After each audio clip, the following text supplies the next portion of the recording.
Live and direct, ladies and gentlemen, welcome to the 2022 Neuroscience Summit right here on the Los Angeles Tribune Television Network, powered by Newcom. And I'm excited because we're going to spend the next 4 days with some of the biggest thought leaders, experts, and people that really understand the sciences of various different modalities on ways to help not just your brain power, but ways to improve your life and business. I'm alongside David Fagan.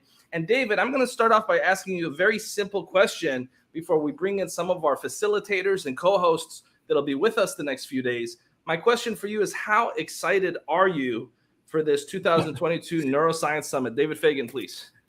We can be a little stoic at times, I know, but now you want to know we got to quantify this a little bit. Is like a 5 bags of popcorn moment? Is it 10 out of 10?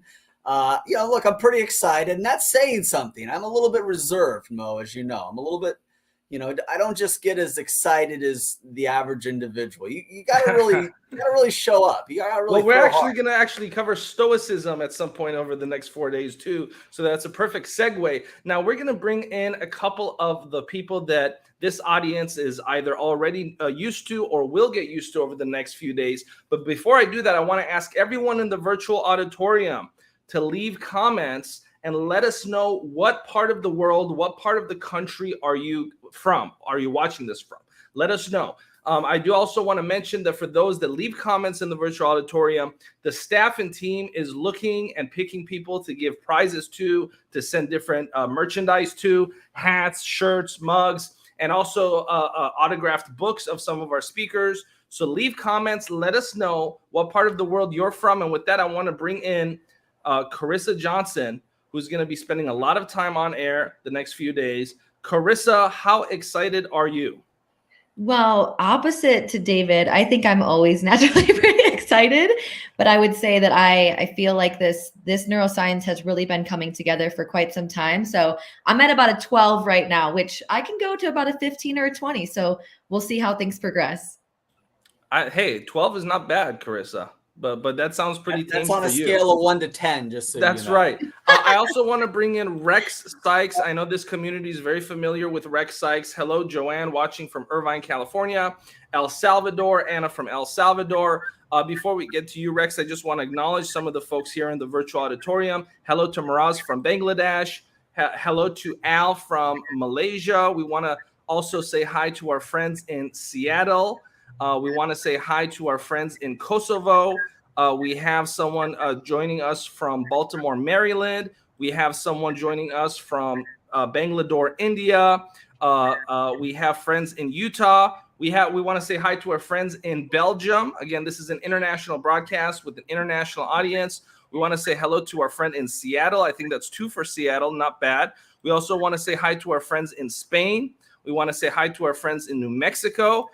We have Jessica joining us from Oregon, Newport, Oregon. I didn't know there was a city called Newport, Oregon. We want to say hi to Austin, Texas, and let us know what part of the world you're from. Hello from Chicago. We have our friends also representing South Africa. Andrew from South Africa is joining us. So I'm excited. Continue to let us know what part of the country you're in, what part of the world you're tuning in from. World, really. And with that, we want to give it to we also want to acknowledge our friends in Canada, and we want to give it to you, Rex Sykes. You will be one of the co-hosts and facilitators on and off. We want to hear from you about how excited you are. Rex Sykes, please.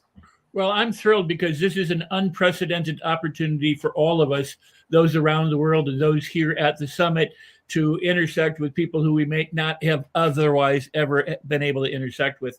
So what the Tribune and what David Fagan and Top Talent and Isabel is doing is they're bringing together all these people so that we can have an incredible buffet of neuroscience and opportunity and growth and development. So it's a thrilling, and it's a rare thing too. I mean, when you consider it, this is a once in a lifetime kind of event. So it's awesome. A buffet of neuroscience. I've never been able to hear someone make neuroscience sound so appetizing. In fact, you got me feeling a little hungry. We want to acknowledge a couple more of our friends. Winters, California. Hello.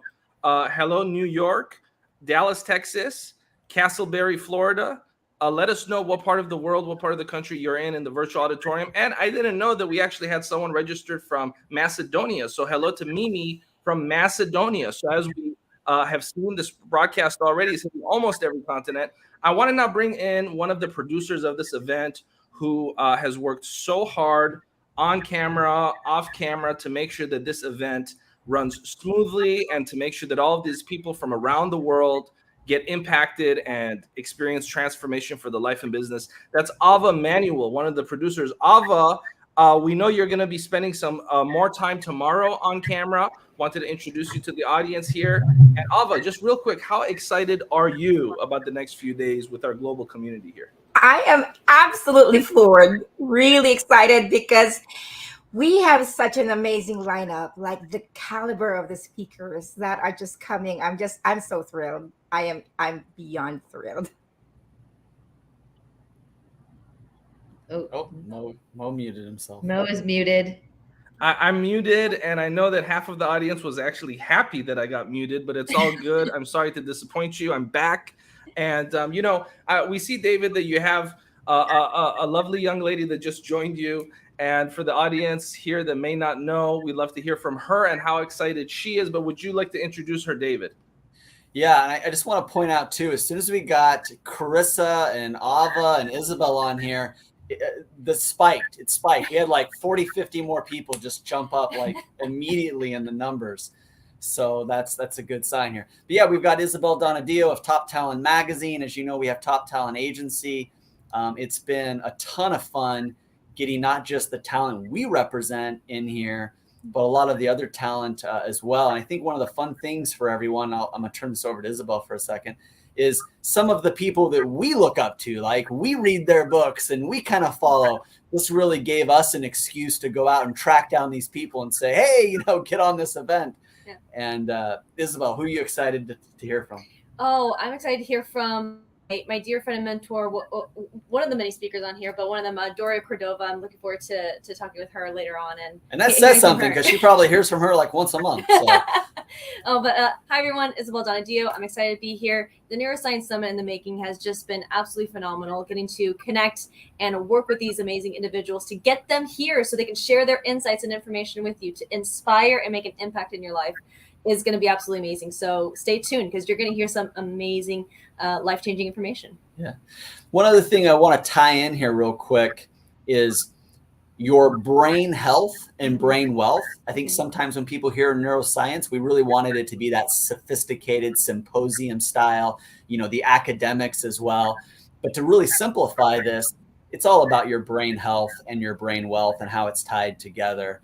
And I was talking to Rex, previously, being interviewed on one of his shows. And one of the things that's interesting is there's people like Rex and some of the people that are even on this show that they've been talking about these things for decades and decades. And it's just now that the science is starting to prove what so many knew was true for so long. And so this is kind of fun, too, because Rex, you've been talking about this and writing books on this, and we've all been hanging out with people and reading books on this, and people would kind of call it, the woo-woo, and now it's become the science of the woo-woo, right? Because now there's science, and we got the neuroscience researchers and the neuroscientists coming on. Yeah, facts to back it up. Yeah, you make a truly important point, because so many people for so long have been considered quacks and weirdos and voodoo, and it's all fantasy, and some still, we still get that, but the science is there, and it keeps coming out and it keeps coming up, and it's more and more volumes of it. I think I said in the show with you, when I started this, there were less than 100 studies in placebo and visualization. All that. Now there's over 45,000 of them. So it's great to have the validation for things that people have been talking about for centuries. Yeah, absolutely. Carissa, who are you most excited to see? This is really unfair, by the way. You're excited to see everyone, but you pick somebody out. I don't know. It's honestly some of the first two people. It's Mark Robert Waldman. I've been listening to the Audible, How God Changes Your Brain. So I have a lineup of questions that I'm super excited to ask him. And also Jim Poole. I had the opportunity to interview him for the magazine and write an article about him, and just learning about the science the 30 something years of science that have gone into the research behind New Calm and how it's being, implemented instead of anesthesia and dental surgery to over 2 million dental surgeries. I mean, just the numbers are there. So I'm really excited to help them go dive deeper into all of this research and help make it digestible for the audience as well. And I'm excited because Rex Sykes, who will be co-hosting and co-facilitating, also has a 30-year background in NLP. Rex, talk a little bit about that. Well, yeah, I've been around since pretty much the beginning of neurolinguistic programming or thereabouts, and it's a study of subjective experience. It means how do you represent what goes on in the world, and can we build models of that? In other words, can we successfully intersect with what's going on inside your head and make it happier and healthier and wealthier and a much better place for you? Because what you perceive is what you perceive, and that's based on what you believe. And again, going back to what David said, years ago, people thought, oh, no, that's not true. It doesn't matter what you believe. Now we know that it is true.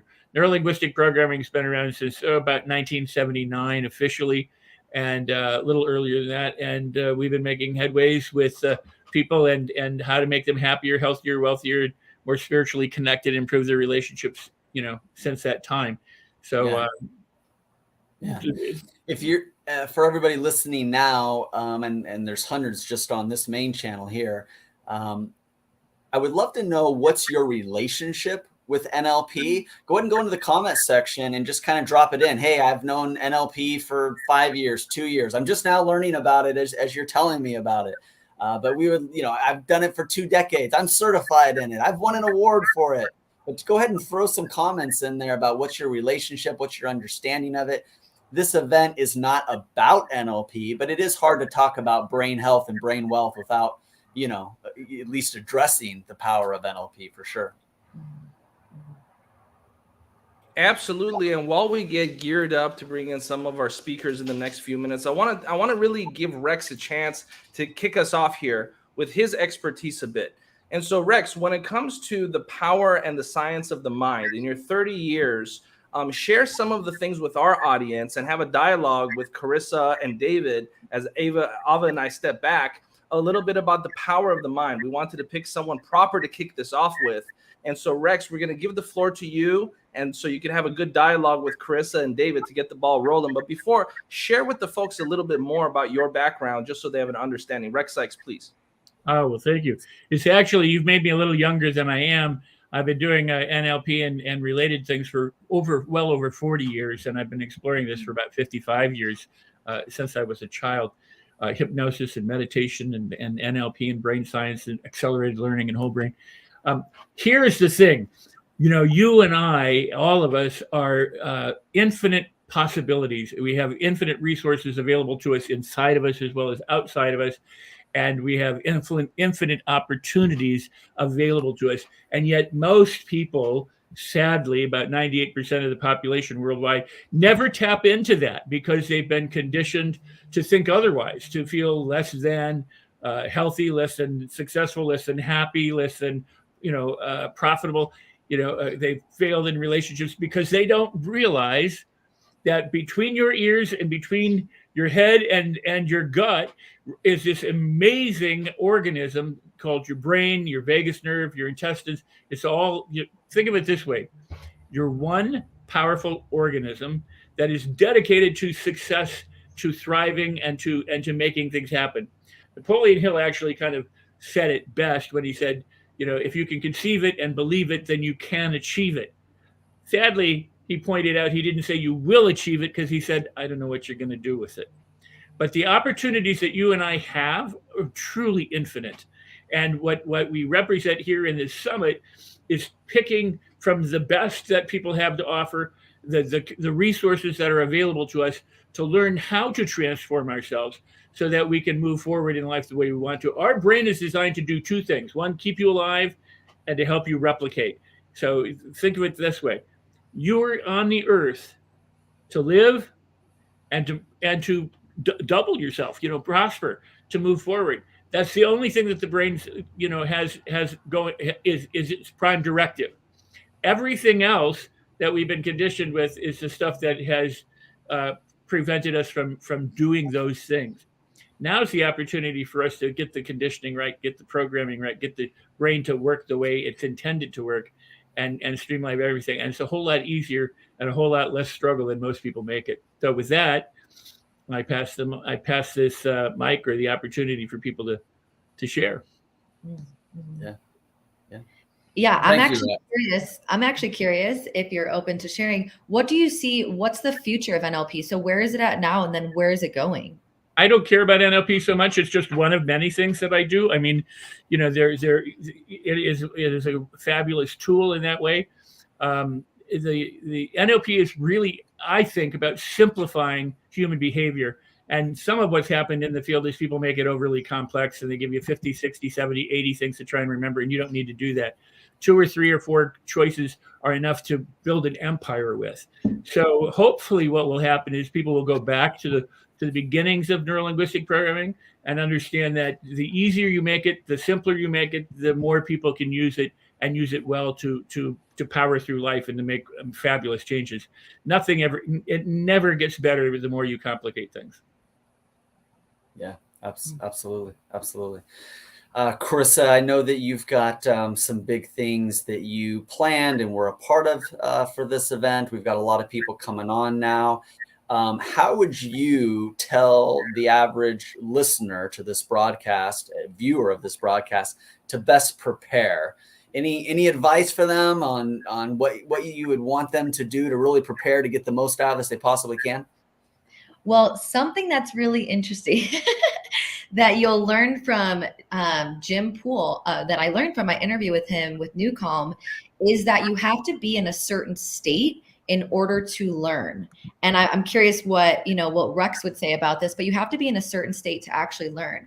And so if you're coming on to this summit and you have your phone next to you, you have the TV going, your dog's bark, and you're eating snacks, you might not be able to absorb all of the really qualified experts' information that they're going to be sharing here. So my invitation to you is, if you're here, to be fully present here. If you've already blocked off the time, I would be as engaging as possible.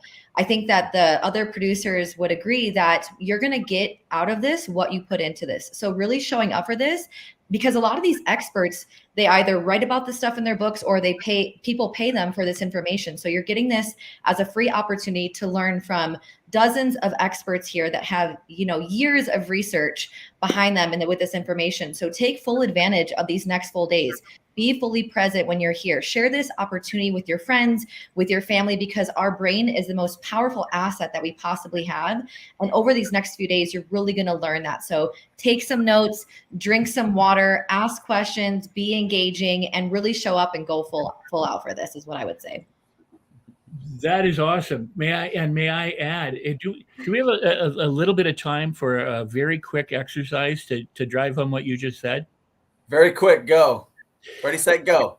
For 40 years, we talked about when you go into a seminar, whether live or virtual, how you maintain your positive state is really important, because if you're sitting on your butt for a long time, people, when they learn, typically live like this.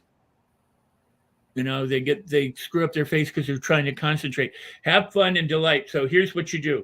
And you can do this anytime during the day, but check this out. And hey, you guys come up on the screen with me, David and anybody else, Carissa.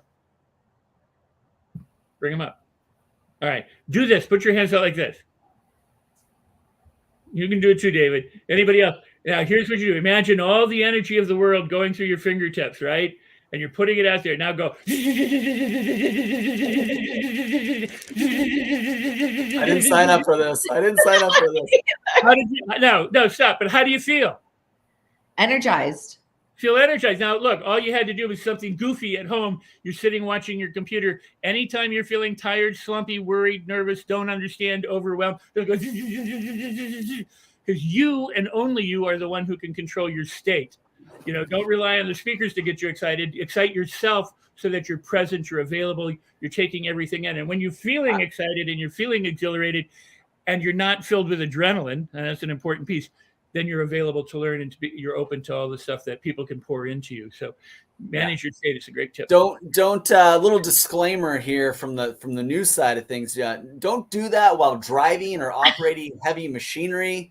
If you do feel tired, just pull over. No, none of that. I don't think. But yes, there are some ways to instantly change our state of being, and a lot of times, there are breath work, right? And Chris, I know you get this. Just getting that oxygen. People think, oh, that's a lung thing. Well, no, it's oxygen to where? The brain, right? So we're going to be diving into this, and we're getting people, in the green room, so to speak, and we got the speakers lining up, but it's kind of our privilege and fun to kind of kick off the day. But breathing really is important, isn't it, Krista? Getting that oxygen in there? Yeah, absolutely. I was just doing breath of fire this morning. So it's this really fast in breath, in through the nose, out through the nose. That for me is what energizes me whenever I have a speaking event or a podcast, or even right before a client session. I do breath of fire to really get my whole body engaged and really present. So that's also a really great point. And it's so interesting too. My background is in psychology, and people who are very anxious and so show up for things very nervously, they forget to breathe. So being like really tuning into your breath can actually be one of the most powerful ways to be present and be really grounded. Yeah. So one of the things that I'm going to do right now, just in a real short segment, and all the producers know why we're kind of doing a real short segment here, but is words, the power of words. So my science, my formula, and this is the way things are going to be positioned over the next couple of days, is what's the science of this? What's the formula for this, right? Because formula is the proven way. It's the way to put all the odds in your favor. And science doesn't necessarily mean that it's a silver bullet every single time, because sometimes there's uncontrollable, unknown elements to the equation. There's things that we can't really plan for. But when we do these best practices and we apply these formulas, what it does is it puts all the odds in our favor. And that's how you start to see success showing up. And my formula and my science and where I spend a lot of my time is really with words. And there is this power that comes through language, emotional triggers, feeling phrases, and in helping speakers and in helping writers.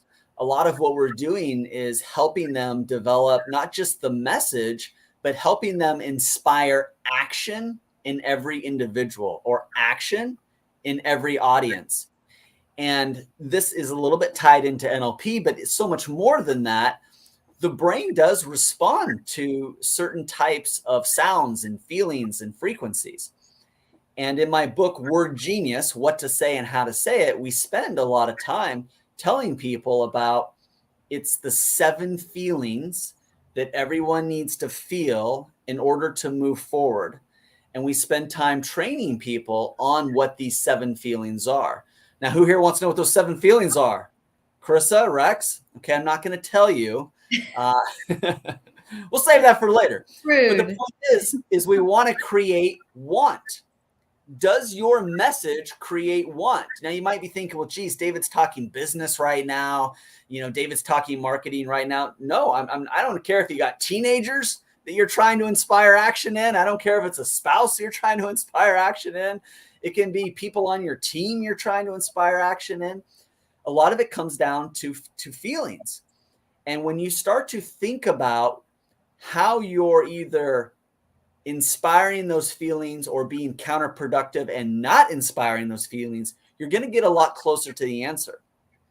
And I've spent a lot of time studying how people make decisions. There is a psychology to decision making. There's a certain type of person that's more of the engineer, their accountant. They need all the details. They need the numbers. They need the evidence. They need the proof, right? That's how they reach the feelings that they need to feel.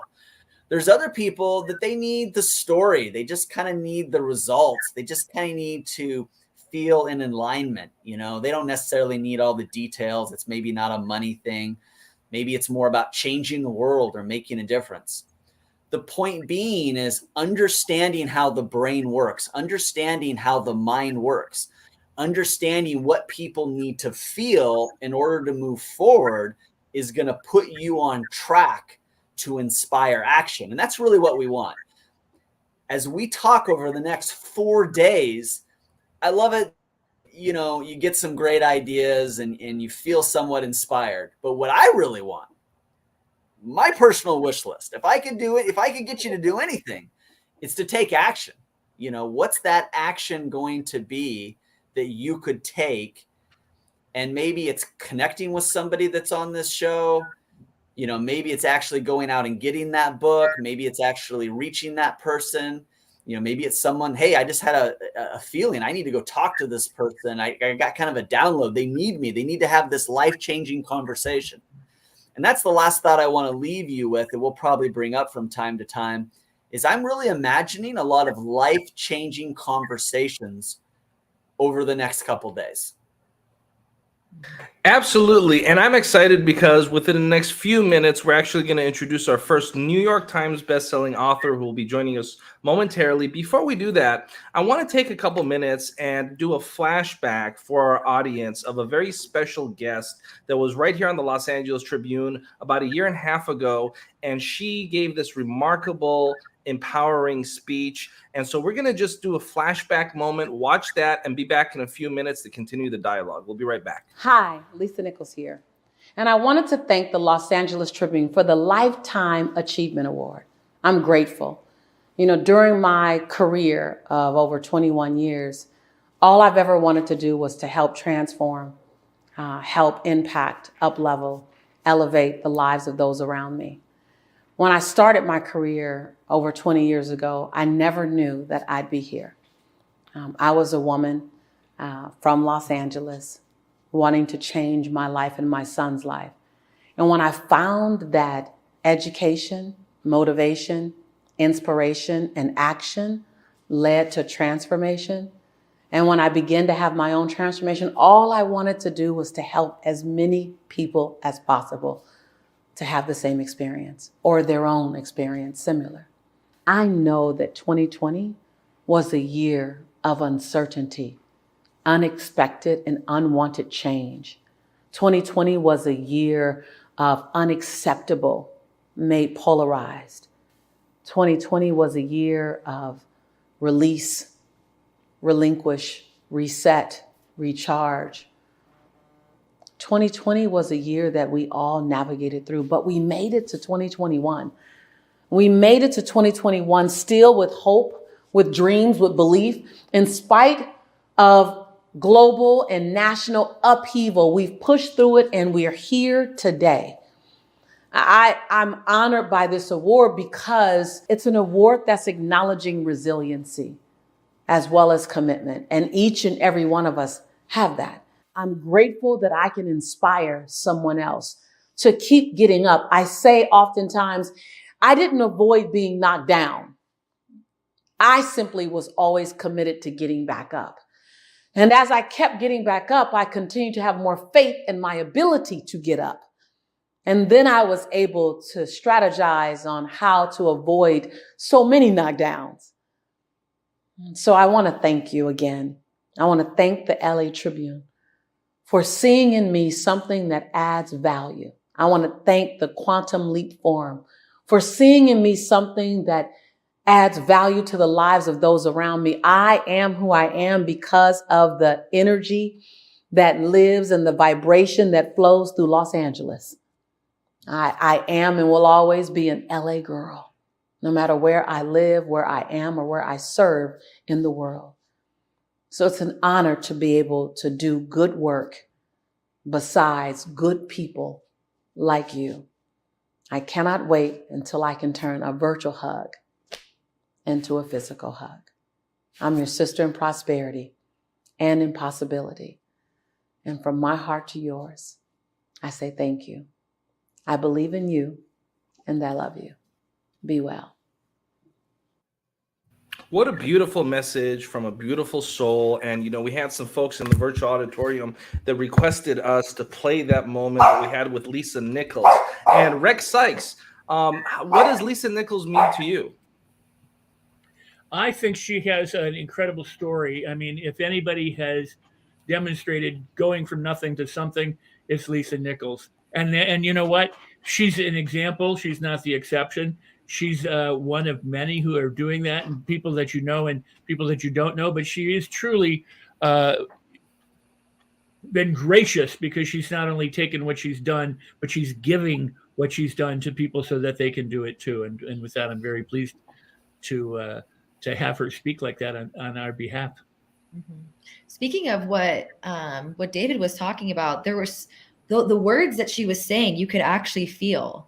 And that's what I think makes a really good like speaker, somebody like some of the people who are going to come on, you're going to feel something, you're going to be activated. And from that place, like David was saying, our hope for you is that you take action on it. And going off of what she was saying, there's just like so much love in her heart. I was really feeling everything that she was saying. It made me inspired to go do something with my life right now, but I can't because I'm here hanging out with you guys. But I felt deeply inspired by what she was saying.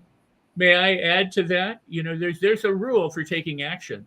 It's not just take action. It's take action within 48 hours. It's take action right away. You know, all of us have done things where we've put off to the next day, or we've gotten distracted, or we do stuff. We've got those neural pathways in our brain of going, oh yeah, I want to do that. And then somehow we just don't do it, or we lose insight or motivation or forget about it. Well, guess what? If something appeals to you and you go, oh, I want to do that, and you do nothing, what you do is you perpetuate those old pathways. You perpetuate the old habits of not acting. So if there's something that you see, something that you want to become or do or have, act immediately. Don't waste time. Don't put it off. Get those pathways working for you, and then you'll be very happy that you did. Absolutely. Absolutely. This is great. I'm looking at all the comments here. If I slow down for a second, because I'm just reading through all the comments here. This is great. I love the connection. I'm glad you guys are thinking about your own books. I'm glad you're thinking about your own impact in the world. I'm glad you're thinking about, you know, who your audience is and who your people are. This is great. And this is why we love doing this here, and making it, you know, interactive. And, you know, people do come here and go, is this an event? When are people speaking? This is really more of a show, everyone. This is a broadcast, right? And we're filming it in front of a live studio audience. You guys are the live studio audience. And this is great because it can also be, you know, interactive. And marketing is measuring, but also shows, broadcasts, newscasts, everything gets to be measured. So to get instant feedback like this is top notch and really helpful with what we're doing. So I appreciate that. Krissa, you're getting moved. You're getting excited. I can tell. But like you said, you operate on a scale of 1 to 10. You kind of idle. You idle at about 11, and then you just kind of go up from there. Like a bad day is if you hit 9. But you know, this is what we want for sure. So what would you like people to comment on? If I gave you the chance to have 400 or 500 people that we've got listening to us right now, give you some feedback, what comment do you want? What are you curious about? Because I have that kind of power, Chris. I have the power right now to just give you instant information. What do you want to know? What do I want to know from the audience? Yes. What do you want to know from the audience? I'd love to know what oh my god, there's so many. Okay, let me think about this. I have like so many questions. You know, I'd really love to know what they're most looking forward to in terms of things getting answered for them. I know that we have like, and maybe Rex could speak to this, hundreds of thousands of thoughts every day. If not, we have more questions than we likely have answers in this human experience. And so I know a lot of people are probably showing up here looking for some answers. Maybe it's, how do I take the power of my brain and create more abundance, more prosperity, more wealth? Because I know that's a really important topic that we're going to be, you know, breadcrumbing some things that are happening in the future about. Or maybe it's, you know, how do I take the power of my mind and heal my body? Or how do I, like Jim Poole will likely be talking about, how do I take the power of my mind and meditation and dropping into that deep theta state and perform better and have better memory? So I'd love to hear from the audiences, what are they most looking forward to learning about? There's so many aspects of the brain that we're going to cover. And I'd really love to know, like, is there something specific that they're really curious about knowing? And even Tanya says, I want to stop being scared to use my potential without, that's 100,000. Right. So I'm curious. So here's the big question that we're going to be asking more than one expert. And we want to ask everybody in the audience, but I'm going to ask you, Krissa, as well. And there's not necessarily a right or wrong answer to this. I mean, I guess it kind of is your opinion, but there will be scientists and neuroscience researchers that are going to try to prove to us one way or another. But let me just ask you this, and I'm asking everybody listening as well in the comments section, what's the difference between your heart and your head? Now, before you answer that, let me kind of set this up a little bit. So many times we refer to our feelings as what's in our gut or what's in our heart. But aren't we really talking about what's in our brain? Now, I know we've got this consciousness or this soul, but where do the lines form, if any at all, between the difference in your gut? Like the Jiminy Cricket that's sitting on your shoulder there, is that happening in the brain or is that happening somewhere else? What do you think? What's the difference here? Okay, so I'm going to answer this as best as I possibly can with the disclaimer that I am not a neuroscientist. But okay.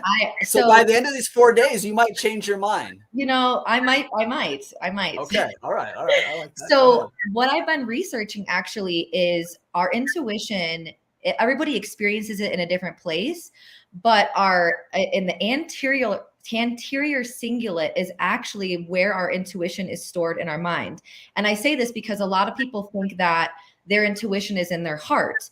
And I think our heart actually has the strongest electromagnetic frequency of our entire body. So it has the biggest field of energy surrounding our entire body. So that's why oftentimes people will be like, connect to your heart, because yes, the mind is powerful. And also studies show that the frequency of the heart is actually stronger than the mind. But studies are also showing that our intuition is stored in our mind as well. So the difference for me just comes down to, I think a lot of time in Western society, we live from a very top or like head up approach where we're just thinking about the logic behind it, the reason behind it, and the rationale. When oftentimes if we can drop into our heart and personify our heart, it gives us a lens of compassion, maybe a lens of unconditional love that offers us a greater capacity to see the world from a different perspective.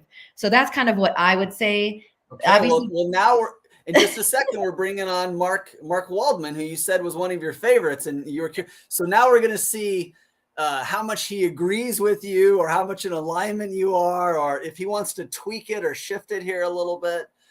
So I'm going to add him in now, Carissa. But good job, Mark, Mr. Mark Waldman. Hello, how are you, my friend? Mark, are you there? Can you hear me? You're on now, Mark. Hi, everyone. Hey. So, Mark, it was only, 5-6 weeks ago, I was calling you up on the phone explaining this. Like, Mark, this is what's going to happen. And you're like, now, wait, how's this going to work? So people are going to be watching. Wait, what's happening now?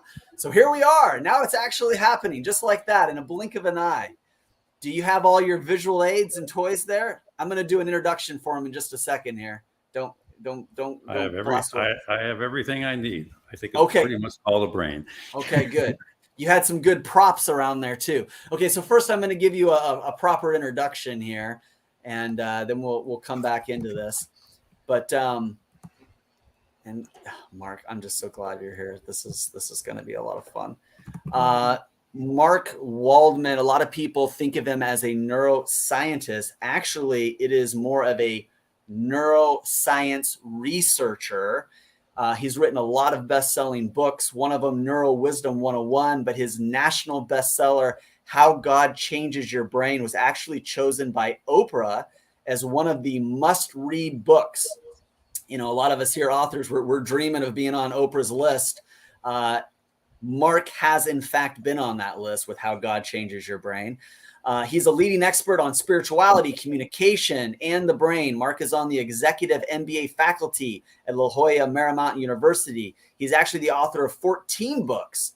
Mark's in-depth research has been published in neuroscience and psychology journals throughout the world, and his work has been featured in Time Magazine. Maybe you've heard of that little publication, Time Magazine, The Washington Post, New York Times, Forbes, Entrepreneur, and of course, that's Oprah's magazine.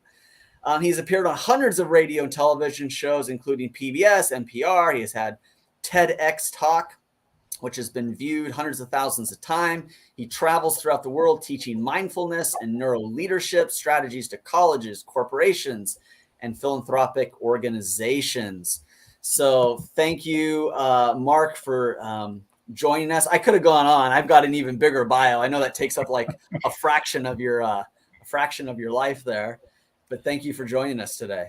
You can simply call me a neuro nerd or neuro geek, that kind of stuff. A neuro nerd. I like it. The neuro nerd. Your neuro nerd, Mr. Mark Waldman. Thank you. Thank you. So, Mark, thanks for coming on today. There's some things that I think people don't understand. And in my brief conversation with you, kind of doing producer type stuff, with all the studies I've done and everything I know about the placebo effect, you really kind of shocked me and surprised me because I didn't know everything and about the placebo effect. And I thought it was a pretty simple thing. And we hear about all these studies and we hear about what worked and, oh, this was just a placebo. Anyways, we want to act like we know nothing here. Tell us what we really need to know about the placebo effect, because we're going to talk about studies and research and what people are feeling and believing in, and we're going to talk about results. But before we can really get into that, there's a certain part of this results that is taken up by the placebo effect, and I really want the audience to understand that. Can we start there? Is that okay? Certainly. I just want to start with one opening statement for everyone. Okay. Everything that you think you know about the brain turns out to not be true. Neuroscience has changed so dramatically in the last couple of years, where we moved away from images like this of the brain to looking at neural networks, which looks far more like that. And that's called network neuroscience, and it changes everything that we thought we knew about the brain and actually makes the language of neuroscience much simpler. Now, in terms of the placebo effect, the work by Ted Kaptchuk at Harvard University was foundational to identify those elements that make healing actually work. So in the past, the placebo effect was considered an inert substance that you would use to compare an active substance, like in the medical field in drugs. What would be a placebo effect in terms of psychology or healing? I suppose you could put a mannequin in a chair smiling at you and then have a conversation and then compare what goes on in the brain there with a real person. Well, it turns out that the placebo effect is probably the number one, well, I'll say the number two most important element in any form of physical or psychological healing. Because Kaptchuk's very famous experiment was basically studying, he's an acupuncture researcher, traditional Chinese medicine, and he discovered quite consistently, so this is pretty much a fact, that with acupuncture, for example, it doesn't matter where you put the needles, it still works. In fact, some of the new research actually shows that if you set it up and the person thinks that a needle is going into them and it's not going into them, you still get almost exactly the same healing effect. So it throws away the notion that there are meridians, but it raises the question, what's making that healing work? And so Kaptchuk and others have broken down the placebo effect into a number of categories that we've also documented in some of our brain scan research.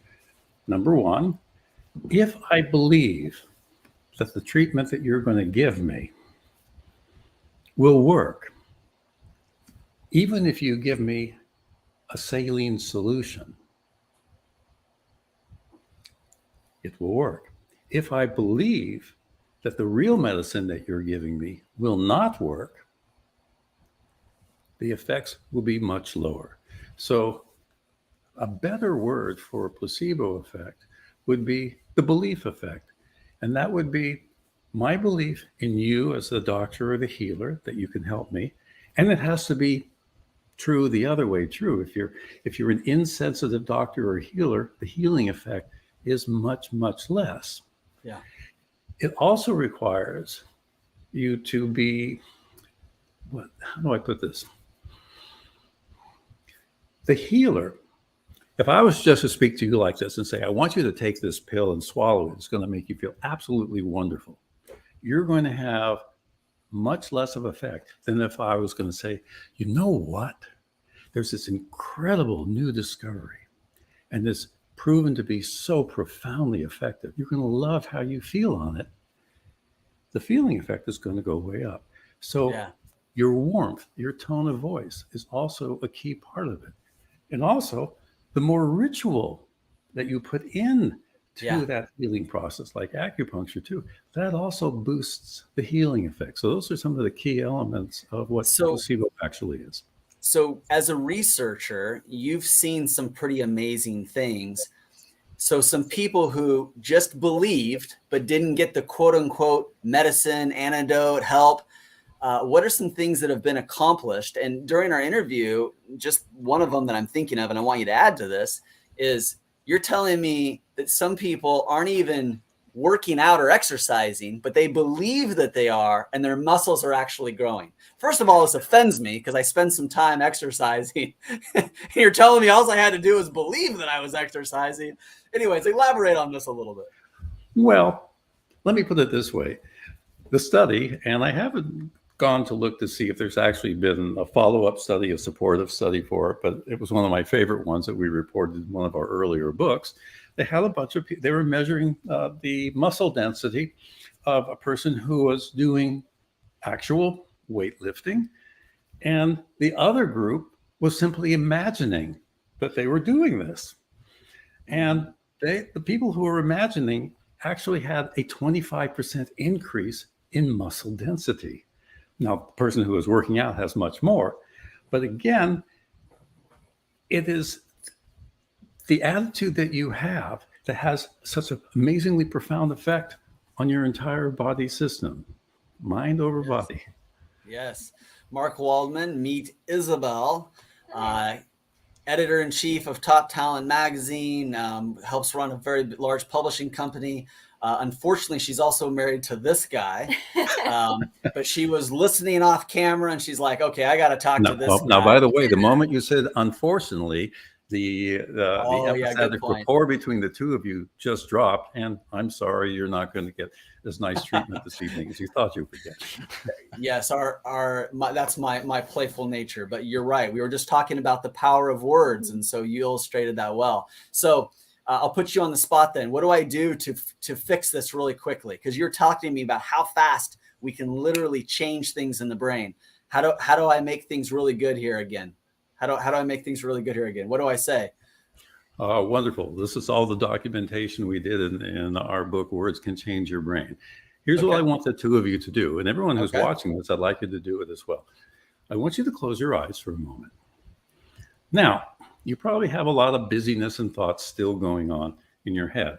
So I'm going to introduce you to one of the most important but overlooked strategies in neuroscience, which is that mindful yawning will actually slow down excessive destructive neurological activity going on. So I want everyone, whether you fake it or not, to go along with me. Let's do a mindful yawn. By mindful yawn, all I mean is begin to notice where that yawn begins, what it feels like after it begins. And then the two of you can tell me after that yawn, do you feel any shift in your mental state or your mood? So let's do that together, the three of us.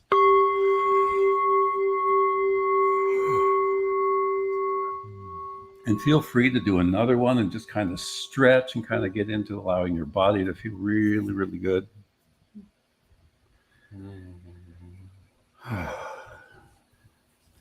Now, I want you to visualize one of the most loving moments between the two of you.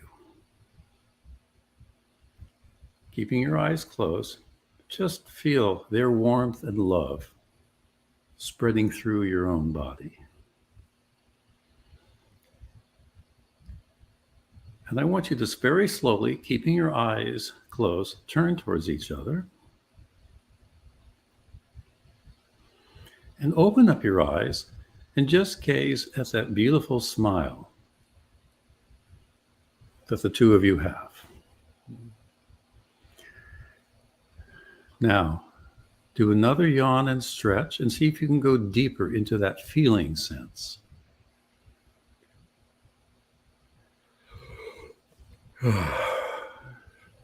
Now, share just in 10 words, what is one of the things that you love the most about your partner? Wow, were you ready for this? I was not ready for this. No, it might mean 10 words. Actually, hold your hands up, and with each word you speak, raise one finger. Only you get 10 words to express an aspect that you love of that person. 10 words? Yes. Yes, okay. Trust your intuition, and you'll be able to communicate much better. Okay.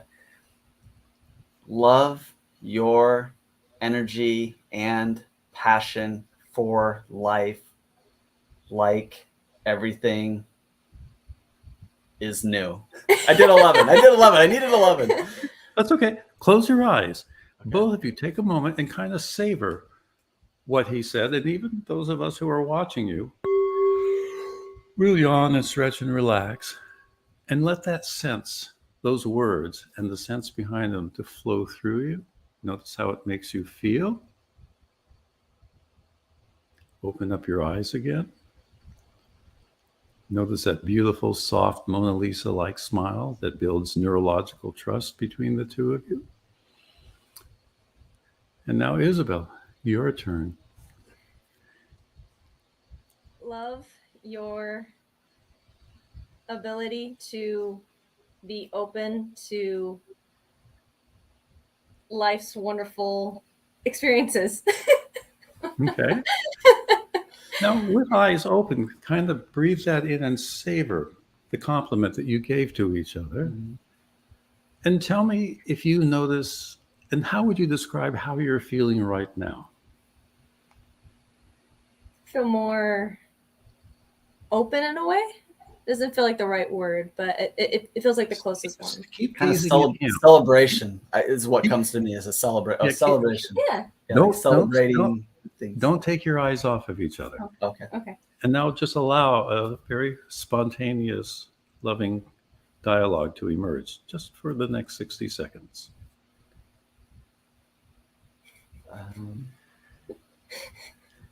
Kind of hard on the stage. No. Just act like there aren't 400 or 500 people watching. Okay, this. okay, I'll laugh. But savor that laughter.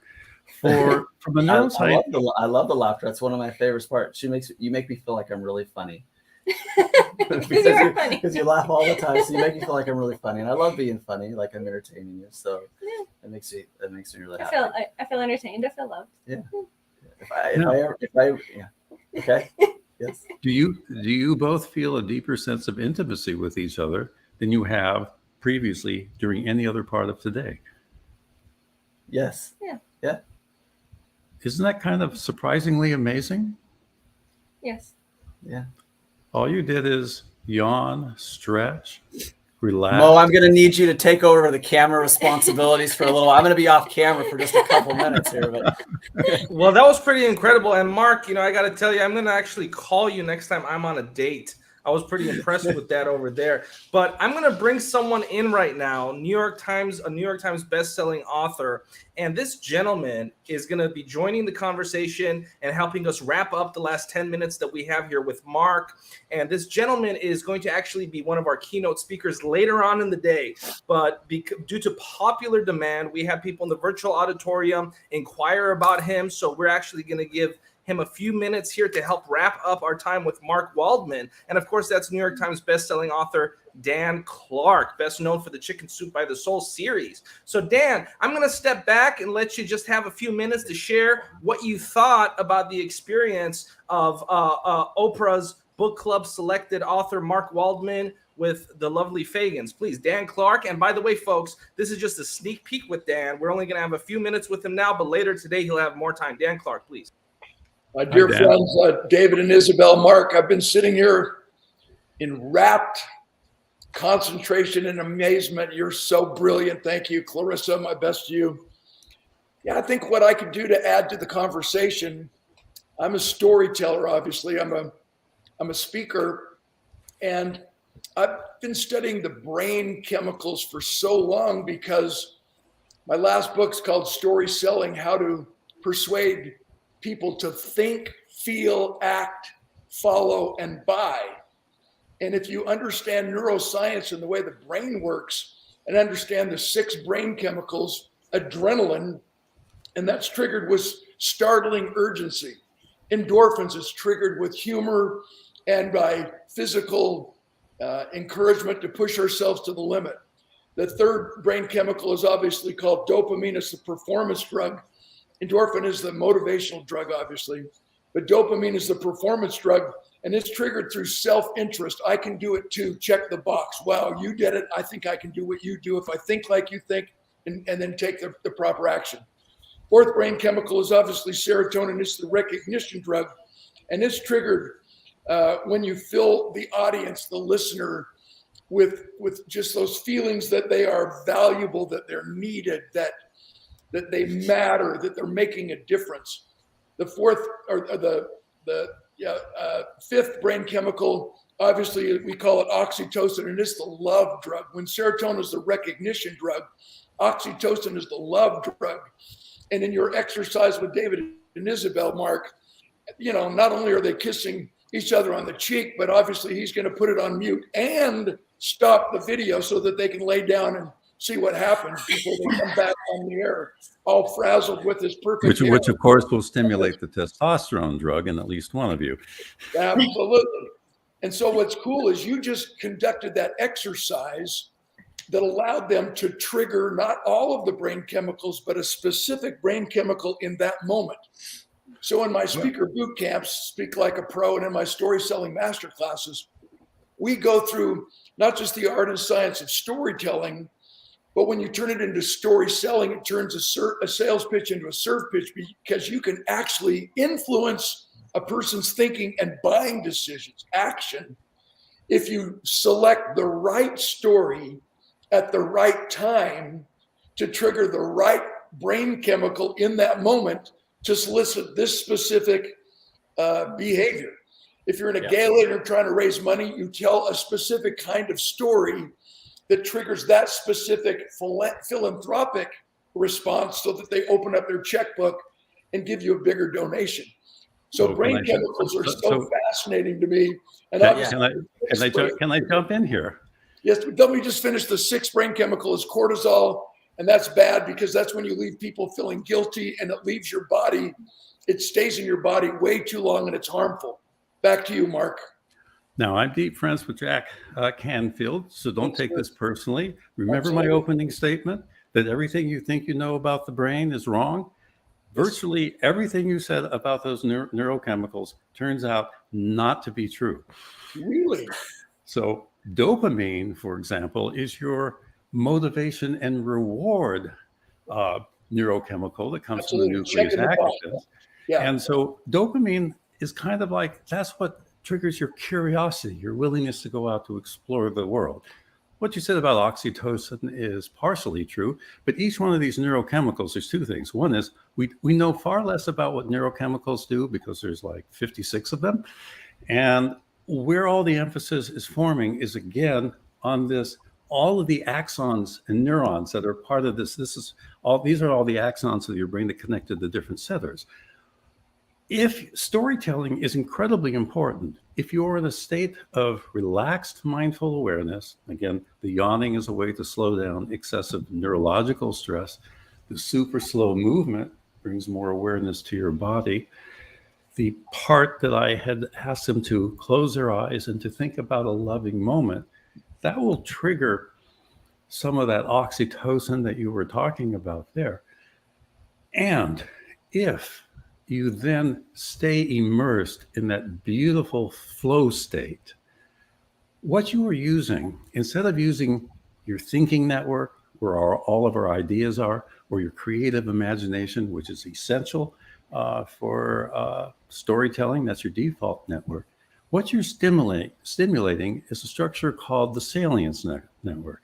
And this grew out of our research on spiritual practices, that when you're in these deep states of relaxed mindful awareness, here's what happens. You stimulate this structure that's way deep down inside of the brain here. And it helps to create a balance. So you don't get lost in your fantasies and your thoughts. You don't become overly focused. You're stimulating the value center of your brain. And so when you are speaking, telling your story from a place of incredible meaning and value, That's the place where you will build neurological trust with the other individual. And our neurochemicals, they're changing every second, moment to moment to moment. But even these incredible states of relaxed mindful awareness, they only last briefly. We can actually only stay conscious and focused for about 10 or 20 seconds before we use up all the neurochemicals necessary to stay focused. We shift into that mind-wandering, creative, daydream-like state, but we use that deep, intuitive, kind of, I would say, your Salient network is the heart of your Exactly. But and that's what brings together your words and stories and the interaction. What an interesting dialogue. I always love watching two intelligent thought leaders go back and forth. So I could sit back and take notes. And you know, I want to encourage folks, and I don't know if Professor Waldman is going to correct me or not, but as far as I know, if folks take handwritten notes, it facilitates whole brain thinking. So I want to encourage folks to take handwritten notes. And with that, our time with Professor Mark Waldman is done. But I want to thank him for joining us and for helping us kick things off. And he will be coming back again later on. Absolutely, he will be joining us again. He's a major part of what we're doing here, along with New York Times bestselling author Dan Clark. So with that being said, Professor Mark Waldman, we want to thank you so much for helping make this Neuroscience Summit possible. And with that, I have someone else that we're going to be introducing, who's also an international thought leader in his own right. Again, a lot of folks in the virtual auditorium have also been asking about Mr. Masajati, who's an international speaker, and he is a leader who travels the world on a regular basis in front of massive, massive audiences. I know that recently he was speaking at one of the most prestigious museums in London as a special guest. And so I'm excited to bring in Masajati. We're going to keep Dan Clark around for a few more minutes to help us kick off that conversation with Mas. And then, but before we do that, before we bring up Mas, I do want to just give a chance for Mark Waldman to give any closing thoughts, closing words that he has before we go to our next speaker. Mr. Mark Waldman, the floor is yours for a few minutes. Thank you again. So remember, when I say that everything we think we know about the brain is largely wrong, that also includes everything that I've been telling you. This is one perspective. This is the most amazing thing about human consciousness. It's a little tiny glimpse of this incredible reality that we live in. And we find that if you take brief moments to relax, focus in on a deep inner value, and then trust your intuition to find words that have the deepest meaning and purpose and value to you, those words will turn on the love circuits, the empathy circuits, the intimacy circuits in anyone that you're speaking to, even if they're a perfect stranger. So by all means, focus on your deepest inner values when you speak.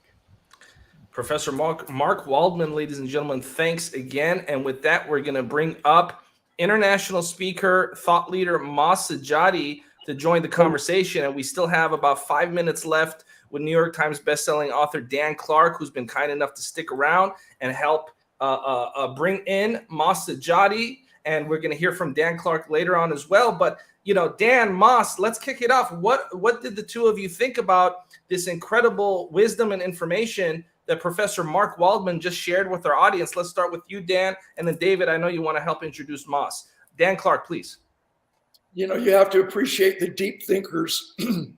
Obviously, in medicine, we know prescription before diagnosis is malpractice, and so we've been conditioned to ask better questions to get better answers. But I loved what Mark challenged us to do, and that's to challenge the question, to question the answers. And so he didn't give me equal time to explain my side of the neuroscience.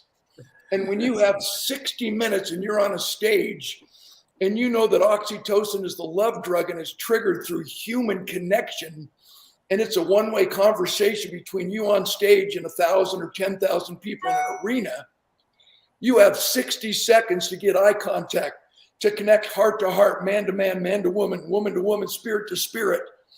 And therefore, we have to do it through smile. We have to do it through handshakes, through that hug. and through that transference of trust.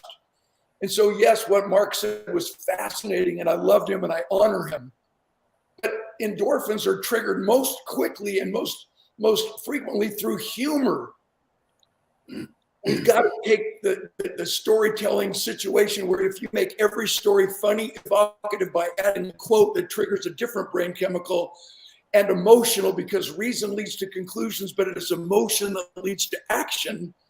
We can take everything that the professor taught us, simplify it, and put it into a practical application experience where if I'm not making my audience laugh, think, feel, cry, and then laugh, think, feel, cry again, and then laugh, think, feel, cry again, I'm going to lose them. I've got 60 minutes to change their mindset so that they can leave saying, I like me best when I'm with you. I want to see you again. So if the definition of sales and leadership is the transference of trust, and if the definition of being a Hall of Fame speaker is the transference of trust, we don't have time to have the audience close their eyes and hum and get in a Yoda position and try to trigger all of these ethereal experiences. What we have to do is give it to them fast so that they can experience and then crave to experience it again when they leave our session. So again, the 6 brain chemicals are fascinating to me. And what we're going to talk about is how we craft and create and write our stories, our personal experiences in a way that triggers the brain chemicals that will influence our decision-making so that we actually can have a transformational experience. Transactional speakers only connect the how and the what. They only engage the mind.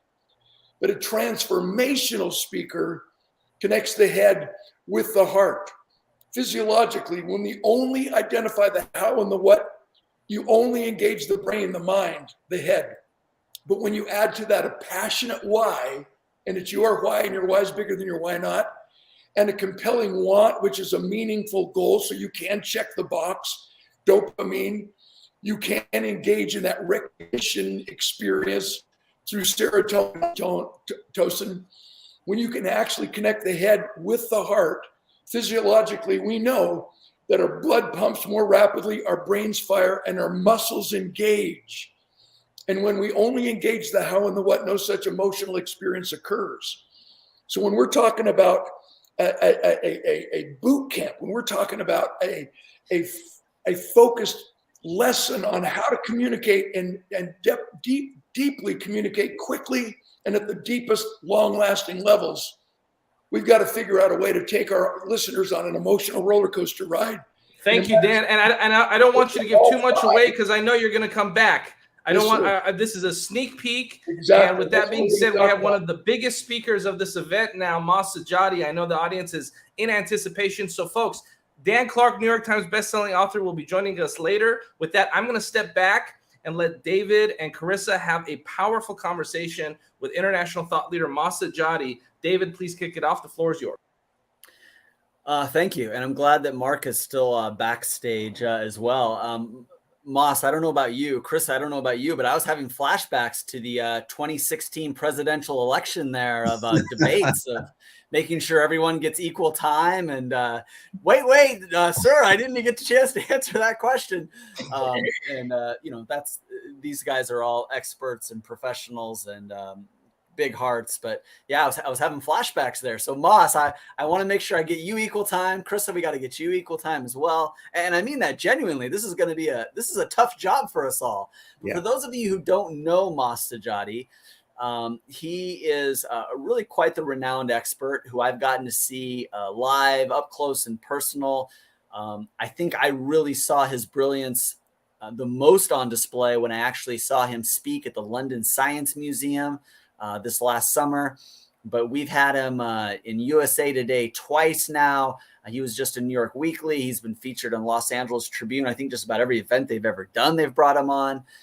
He's regular in the media, regular speaking on events. He has something every Sunday he does on YouTube. He has the total human reset that he does. He has something called, anyways, I could go on and on and on and on just about this. We're helping him with his next book. So Mas, you did something a little bit different here. You have things that you normally do, but we kind of brought you here by special request and demand. Like, hey, can we can we just throw some tough questions at you? Can we pick Absolutely. the topics? And Moss said yes. So that's his mistake. He has no one to blame for it but himself. And I don't even know what they're going to talk about or what you're Well, going we to did send you a few questions, but you know, it could be anywhere in these vast topics. Yeah, you can ask me anything that you need to. So one of the things that we're going to talk to Mark and some other people about, something that I wanted to ask more than one expert about, that we wanted to ask some questions. Carissa had to take the tough question first. Mm-hmm. So it's the same question that we're asking multiple people. But I kind of want to get an understanding, and Mark, you're backstage, listen to this as well. I want to get a little bit of understanding of when things really go more from the heart to the head. And a lot of times we say heart, but you know, the heart's an organ pumping blood in our chest. Mm-hmm. Maybe we mean soul, maybe we mean intuition. Sometimes we say the gut, right?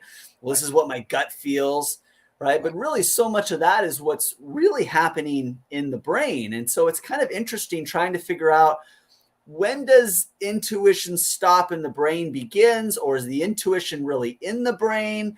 Or how would you explain the balance and science of this? And we're going to ask a lot of experts this, but this was one of the common things that kind of came up as we put together this event, in terms of, you know, and religion's kind of a tough thing that we're going to kind of tackle a little bit later on, but this whole idea of our belief systems and that Jiminy Cricket that may be sitting on our shoulder here a little bit, how much of that is in our brain versus maybe in our heart or something else less quantifiable? Actually, I'm very different, obviously. People who connect with me or start to hear me or understand me is like, damn, this guy's very different.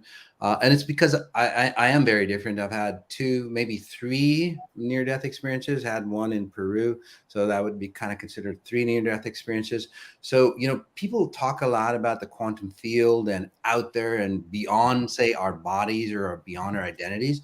But I've actually been there 3 times now. Probably a little bit more. I've had many near-death experiences. So I see this reality from a very, very different perspective. And, like Einstein said, David, that, to really understand a reality or to really bring in like top level solutions, which I call first principles solutions, you really have to step outside the reality that you're in. You can't be in the same reality as a problem.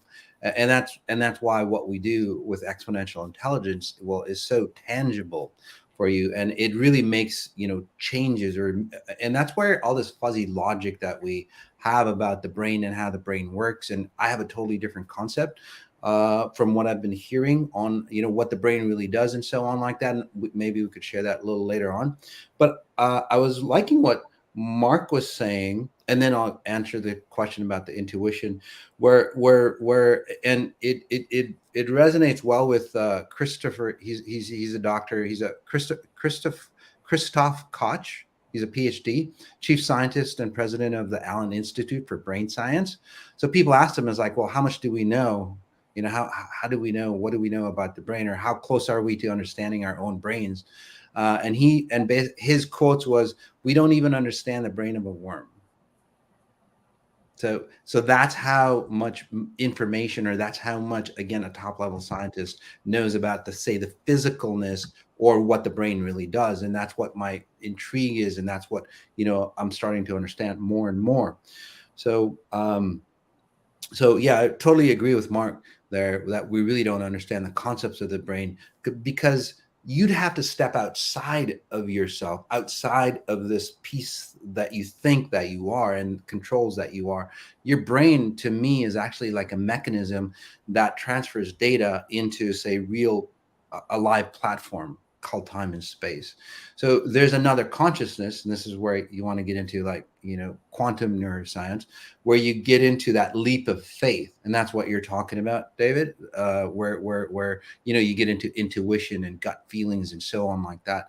And yeah, I don't know how much time we have, but just briefly, you have your master blueprint, and I wish I had a drawing, but your master blueprint is here.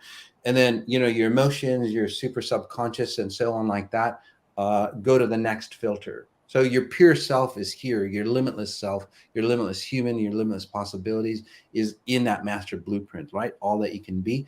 And then through genetics, through your genome and so on like that, you get filtered out, right?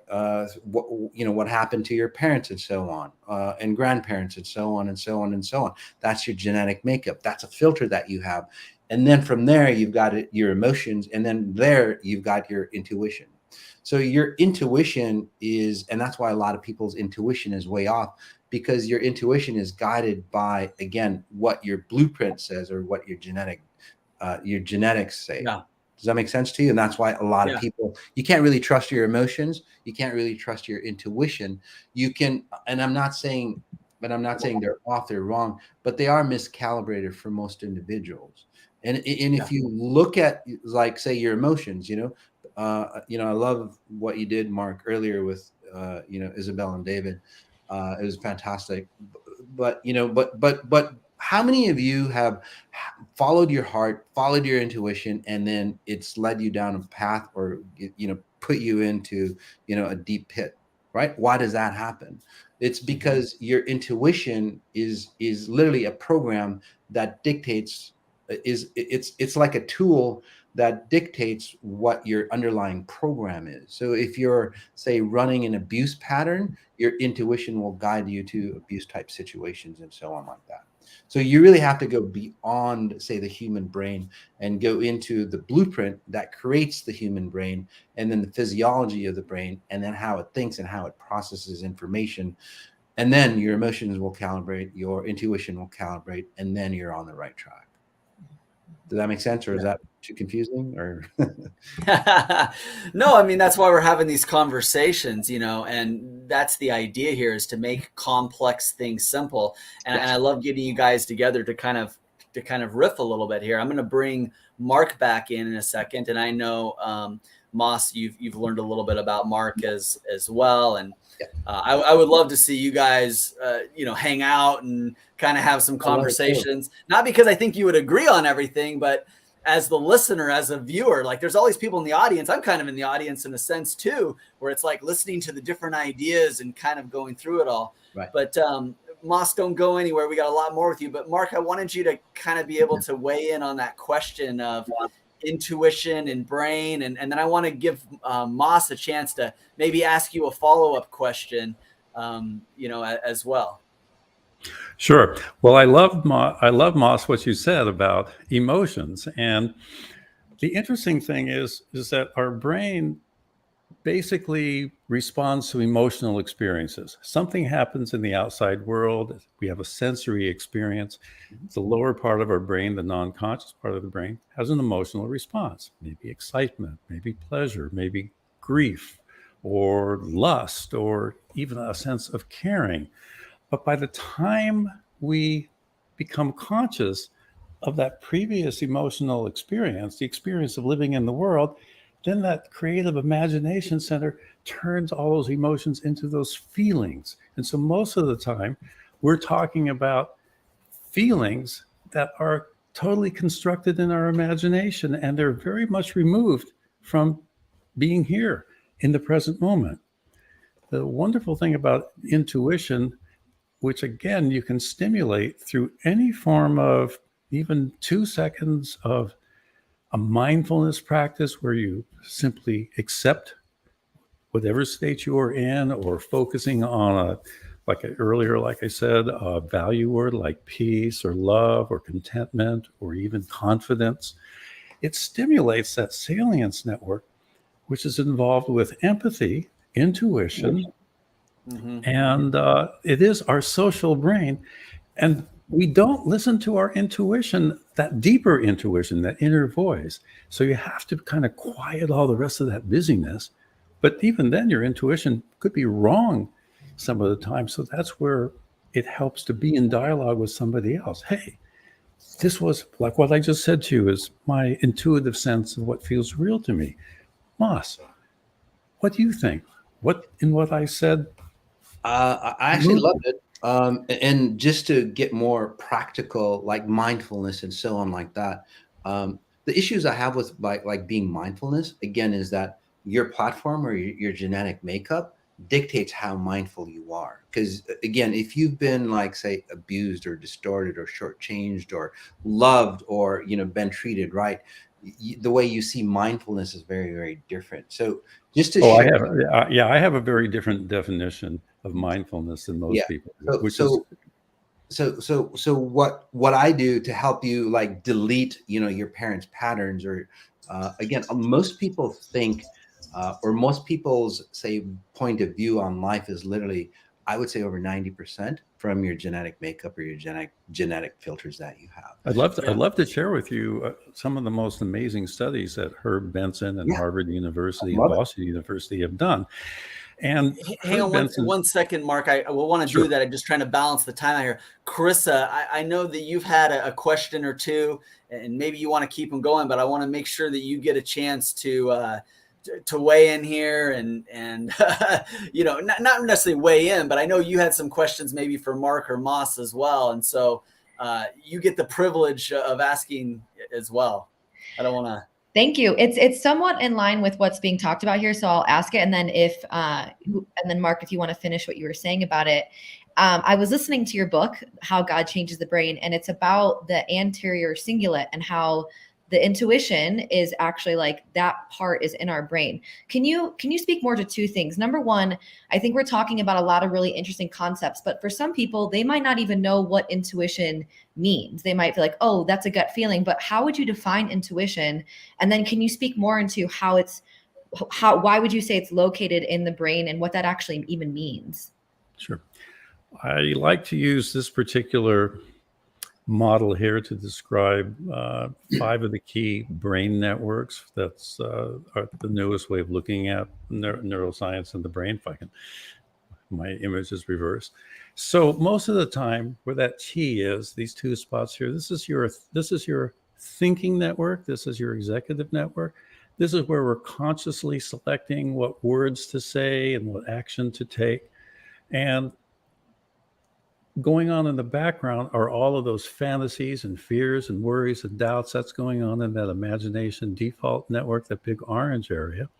And that salience network, that's where the anterior cingulate and insula are. That comes up. We discover that anytime somebody's in that doing a gentle form of relaxation or mindfulness practice or meditation, that's what's being stimulated. When that gets stimulated, we don't get lost in our fantasies and worries and fears. Anxiety is part of your imagination. And we don't spend too much time overthinking something. So in that state, we don't have to listen to the way we normally think. We have to, and I have the cleaning crew not banging on my front door. Hopefully they'll discover to go out the back way. We don't spend enough time quieting the normal voices, the way we normally speak, to listen to that whisper. And it is kind of like a whisper. And the interesting thing that we found is that doing meditation or mindfulness alone is not as effective as doing it in dialogue with somebody else who's also in that deeply relaxed state. So intuition is, we always have to fall back on it. I can give you all the facts in the world, but if they don't have meaning and value to you, which is also part of that intuitive salience network, it's worthless. So we have to fall back. We have to have that self-trust that there's a place inside of us that helps to regulate all the rest of the noise that's going on in our mind. Does that make sense? That does. David, you're muted. David, you're muted.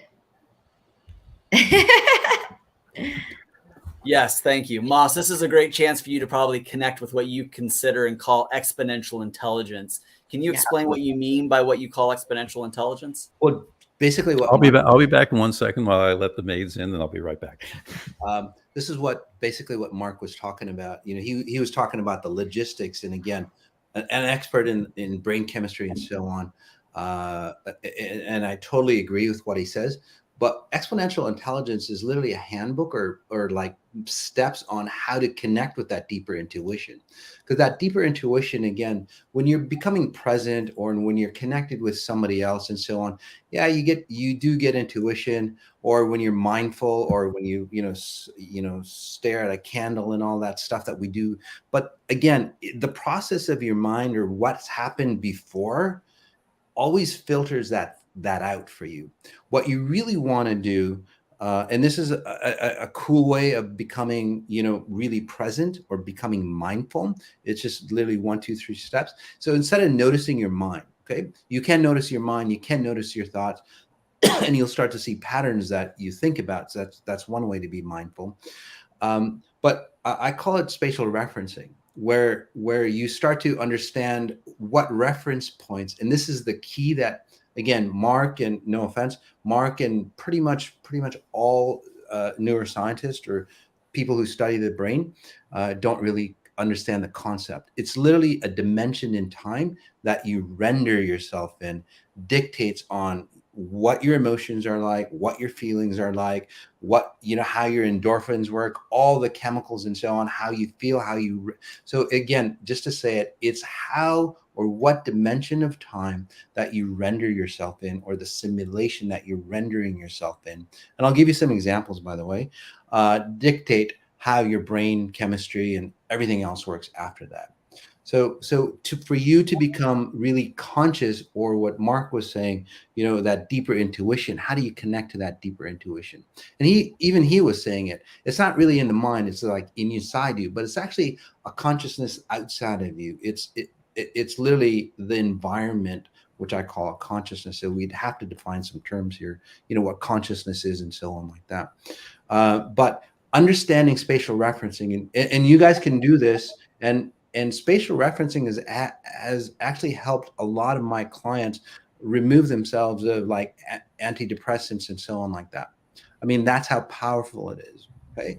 So what you do is spatial referencing, and it's just really a quick exercise, is you can spatial reference with all 5 of your senses, but just to make it easier for you, just to try it out. For example, there's a plant in front of me. It's just notice the plant first. So you notice the object, wherever it is, and then notice a body part for you, like the tip of your nose. Just give it a try. Just try like 3 or 4 reference points for you. It allows you to understand what dimension and time frame that you're rendering yourself in. Okay. And then when that happens, you're locked into your higher level of intuition. You're locked into a more clear thought pattern. Your logic starts to sink in. Everything starts to work a lot better. Just to give you an extreme example of that, when you're, say, angry, do you notice that people go, shit, you're beside yourself, or you're not thinking straight, or all those things, right?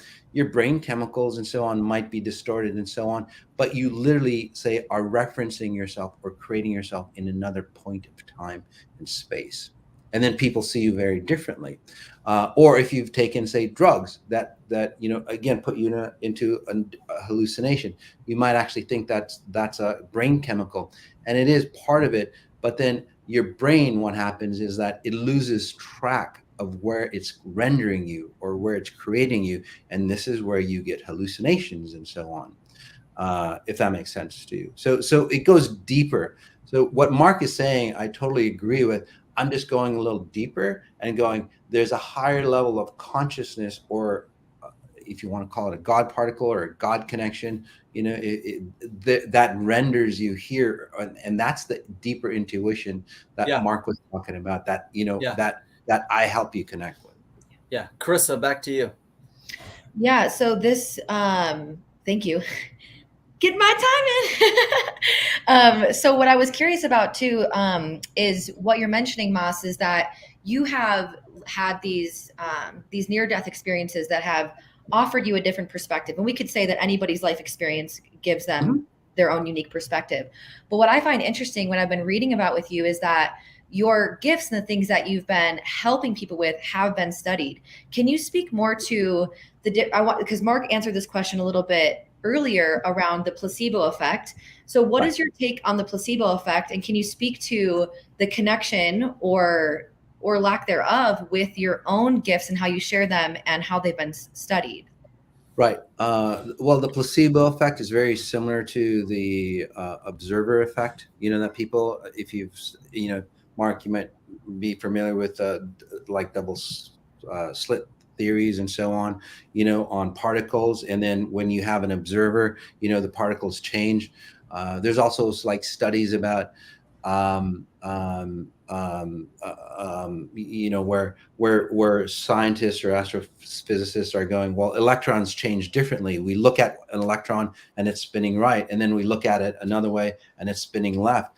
Well, in nature, it's always one way, but because of the placebo effect, or even the observer effect, which goes a little deeper, and the observer effect and the placebo effect is literally basically what I was talking about earlier, the filters that you see your reality from. Right?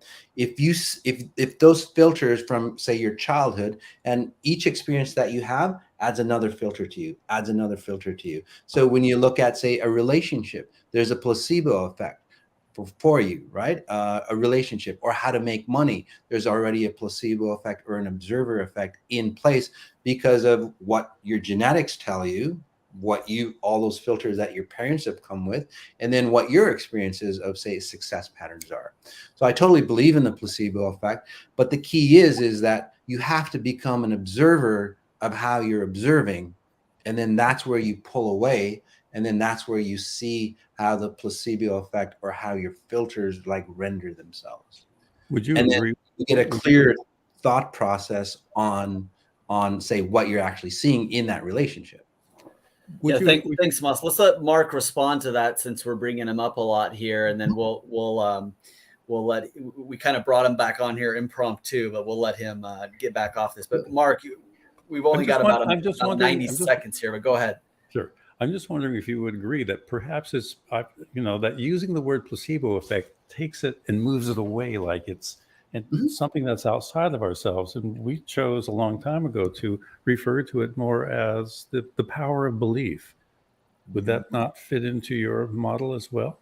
It absolutely does. Again, I'm agreeing with what you say, but what I'm just suggesting too is, like, once you start to understand that placebo effect or your belief system is not yours, it literally is, a cumulative effect of your experiences, and then from your genetic patterns. Once you pull away from that and then observe it, then you go, oh my goodness, I'm looking at this reality very differently. Right. And then this is actually where when people start to change at a very deep level, and there's a lot of proof behind this, especially with the THR, that total human reset that David was talking about, people start to, like, aging is a belief mechanism. It's not a standard process. The way people age, the way people act like their parents as they get older, and so that's a belief system, and so on. That almost like genetic patterning. So when you pull away from that placebo effect, or what, as I call, your filters, you pull away and you go, well, shit, I don't have to age like my parents did. I don't have to have the heart issues like my parents did. Yeah. And you can pull away and have a real mechanism on, again, understanding. I've got to jump back in here. I apologize. Thanks for giving me permission to sort of interrupt so we can stay on track. We're going to have Moss up more. We're going to have Mark up more. One of the reasons that we like having Moss and Mark both up, not necessarily at the same time, but at the same time is good too, is because they have a lot of research. And, one thing that Mark has an amazing amount of research on is these neuroscience. As a matter of fact, we kind of kick around the idea of a neuroscientist. Mark is definitely probably one of the most qualified and celebrated neuroscience researchers around. And so you brought something up earlier, Mark, about research from Harvard and these studies. And I think people will find it really fascinating, and we don't really have access to research like you do. So we're not going to have time to do it now. But actually, everybody does have access to it. It's called PUBMED, as in public medicine, PubMed.gov. It's the national database for 35 million articles that have been written. Everyone can go there and find out. Write that down. We're doing some different books, and we're doing some different projects, and we are looking for access to different research to kind of test out people's theories. So I'm great. Thank you. You just solved my research problem. One stop. There you go. One stop. But yeah, I know that you have some other insights to some of that research as well. But thank you, Mark, for coming back on. We'll give you another just kind of real quick last thought here, and then we're gonna move on to some other things and put you backstage. But I want to make sure that you got a chance to sort of summarize the last thing that you want to say before we take you off. I wanted to emphasize the importance of 3 studies that were done looking at how our belief systems, how our mind, how our states of being, whether you're relaxed or stressed out, actually change and influence your genes. We don't, it's called epigenetics. That basically we have the ability to turn on and off specific types of genes. So when you focus on a deep word, an inner value, peace, love, whatever else, move yourself into that state of intuitive connectedness to anything, God, self, the world, the universe.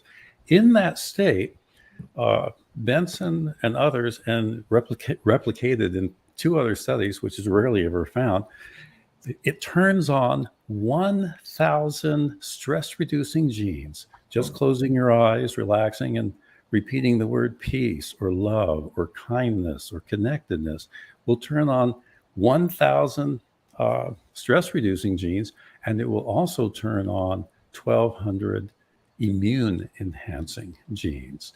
And that's the power that our mind has had. The genes create this wonderful neural network, and yet we can use it if we know how to use it in the right way, not get lost in our thinking, our beliefs, because all beliefs are limiting.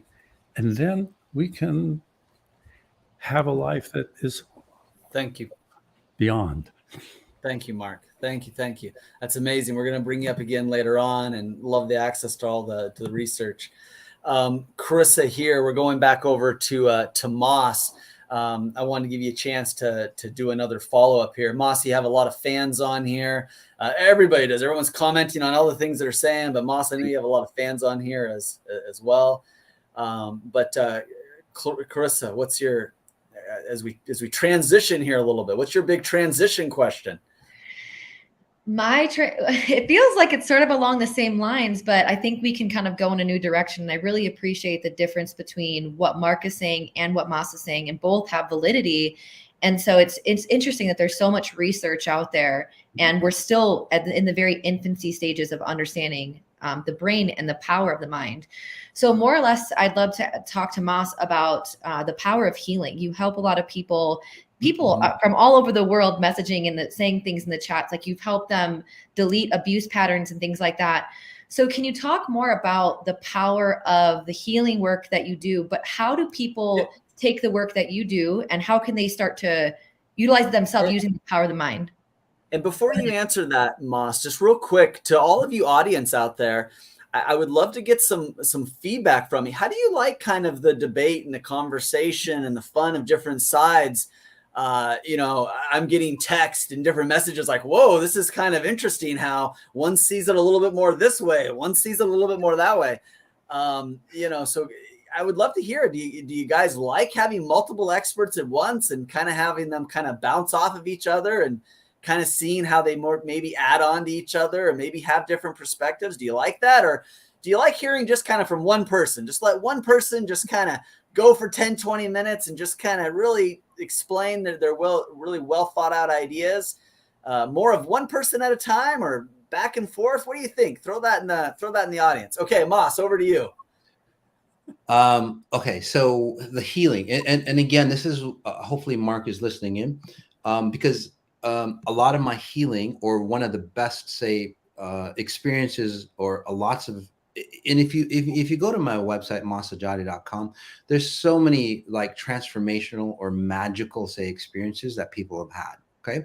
And over the years, over the decade, and over like 100,000 like client sessions and so on, obviously you start to understand, it's like, God, there's more than just the mind. And if you study, like Einstein and Tesla and a lot of those individuals, you start to see that they go, gosh, there's more than just what's in the mind here. What's that thing that I'm tapping into? And that's what I'm talking about, is that the thing that you're tapping into and bridging and making that neural connection, so to speak, beyond what the neural connection is in your brain, but that neural connection that you have to what I would call your limitless self or your timeless self. Some of you who are spiritual or religious would call it, say, your God self or your spirit, right? So the healing actually appears, or occurs at a very, very high level. This is where, again, you know, with my abilities, I can tap into anybody, and within even less than a second, I can see your pattern, your literally your genetic code that Mark was talking about epigenetics, and literally look at that and go, oh, I know why your code is, I know why your genetics is literally communicating that way, and that's why your emotions are away. So it's literally what happens is like, oh, you get to the main reason why, or the first principle reason why, on why your life isn't working the way it is. So that's one of the gifts that I've honed with my near-death experiences. That doesn't mean that you have to have a near-death experience to have that gift, because we all have that gift. You know, the near death just accelerated my growth. So what we do with XI is, again, accelerate your own growth into tapping into that consciousness that's there. Okay, so that's one key. But healing individuals, again, I can tap into anybody and go, oh, this is what's going on with you. I don't need to know your name or anything like that. But more importantly, is that I not only can see what's going on or what happened to you back then, but also change, I would call it, your genetic coding. And I want Mark and maybe me and Mark and I to do some research together on see what we can do to change, because I've changed like human DNA by about 300%, according to research. I've done the Emoto studies, and maybe later on I'll show pictures of, say, the crystalline structure of water. And this is where the Emoto study in Japan, you know, the Emoto Institute in Japan goes, okay, meditate on the water vials in Japan at like 2:00. On this date. And I go, okay, so there's no like mechanical connection, there's no any other connection, it's just like the intent or the frequency that you're, say, sending out. And again, and the feedback that we got was quite amazing, again, more so than, say, most transformations. So again, to Mark is like, how does that happen? Mark is fantastic at, you know, understanding the concepts of the brain and so on like that. But then there's powers beyond the brain that really help control your life. And that's what I'm about. And that's what your life is really about. You know, there's your genetics, and then how did your genetics become your genetics, right? It's not, you just didn't hand it down. You just weren't handed down. It's through genetics of the human race. That's all in your genetic makeup. So you really have to understand how you are created, or what your master blueprint is, to really, say, pull back and understand. It's like, oh, this is why my life is the way it is, and this is how I can change it. And again, it's not changing your psychology or chemicals. Those are really good. They're really fantastic. I'm not saying, or your brain waves or anything, I'm not saying they're bad. But again, that stuff happens here. You'd have to go to the foundation. And that's what I'm talking about. You have to go to the foundation of who you are before you can change your brain structure. Yeah. Mo Rock will be back on in a second here. And man, we've got so many people lined up, and people backstage, and you know, we're going to do kind of different things with different people throughout the day. I'm excited. I mean, look, I love listening to folks, and this is something unique and different that we've done here on the Los Angeles Tribune, is have folks that are actually in a dialogue discussing different points of view, which I think is so healthy, especially with things as important as what we're discussing now. And David, I know that we have a friend of yours, Diana. I'm excited to introduce who's going to be joining us. And so, David, if you have a couple words regarding Diana Wentworth, I have so many words for Diana. Please. I beg your pardon? There's not enough time for all the words I have. Go ahead. Let me bring her up on here too as well. We're going to add her in here. And I know that Carissa, you probably got to meet Diana at our PubCon event in Vegas, and Moss, I know that you've been around us and been around Diana through some of our different events and things. But Diana Wentworth, New York Times, best-selling author, first one to ever co-author in the Chicken Soup for the Soul book series with Mark and Jack Canfield. I know several of the people that have been on here, Dan and Mark, and seems a lot of you guys all know each other, Louise Hay and all these people. But part of the reason why a lot of these people are connected is Diana has ran an organization, launched an organization that's really become a part of her legacy called the Inside Edge. at one point in time, there was, 5, 10 different chapters going on, hundreds of people attending. There's still a chapter going on to this day, 35, 36 years, later on. But, Mark Victor Hansen, Jack Canfield, Louise Hay, Barbara DeAngelis, all these types of people used to come together at these events. And Diana, here we are now doing this. Who would have ever thought we'd see the day that, but this is it, right? This is what you did, is you gave people access to these best-selling authors and these amazing human beings changing the world. And now the Los Angeles Tribune, here we are, broadcasts and shows, and it's interactive and it's online. And so, we're excited to have you here, Diana, kind of maybe a new way to continue your legacy, huh? Absolutely. I'm absolutely thrilled to be here. This is one of my favorite subjects at the age of 81, how technology can so improve my mental state and my performance and all the things I get to do now. I'm really, really loving being this age and having all these wonderful opportunities and being able to accept them, because I really, really love how my mind is working at this age. Yeah. And, the way your brain is wired, it is wired to expect magic. That's right. Now, magic may not sound like science, but it's all happening in the brain. And that's kind of just a fun word that you use. And you've done stuff with the Heart Institute, and you've done a lot of stuff with various organizations, big organizations. Mm-hmm. I know that you at one point not just did yoga, but even taught yoga. For those of you who don't know, Diana was a celebrity chef for a lot of years. It was like Martha Stewart on the East Coast, and it was Diana von Wellenitz. That's what that was the name back then at the time, on the West Coast. Yeah. And so, Diana, you really come from this whole world of enlightenment and yoga, and but one of your themes is expect magic. So I was hoping you could kind of share, what does expect magic mean to you?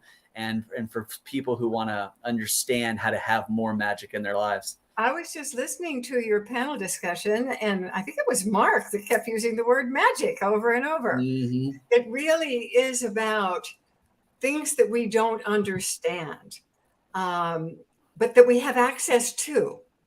Right. And so I'm always inviting, by asking what I call quintessential questions, magic into my life. I wake up in the morning and I say, where's the most joy to be found today? Or how can I most effectively light this world? I feel that every person here has come here to light this world by expressing, by being the expression of the divine in action. And so I listen all the time. I have had, as you know, all sorts of people shown up in my life, my golden Rolodex of people that I could pick up the phone and connect with if I want to. That hasn't been accidental.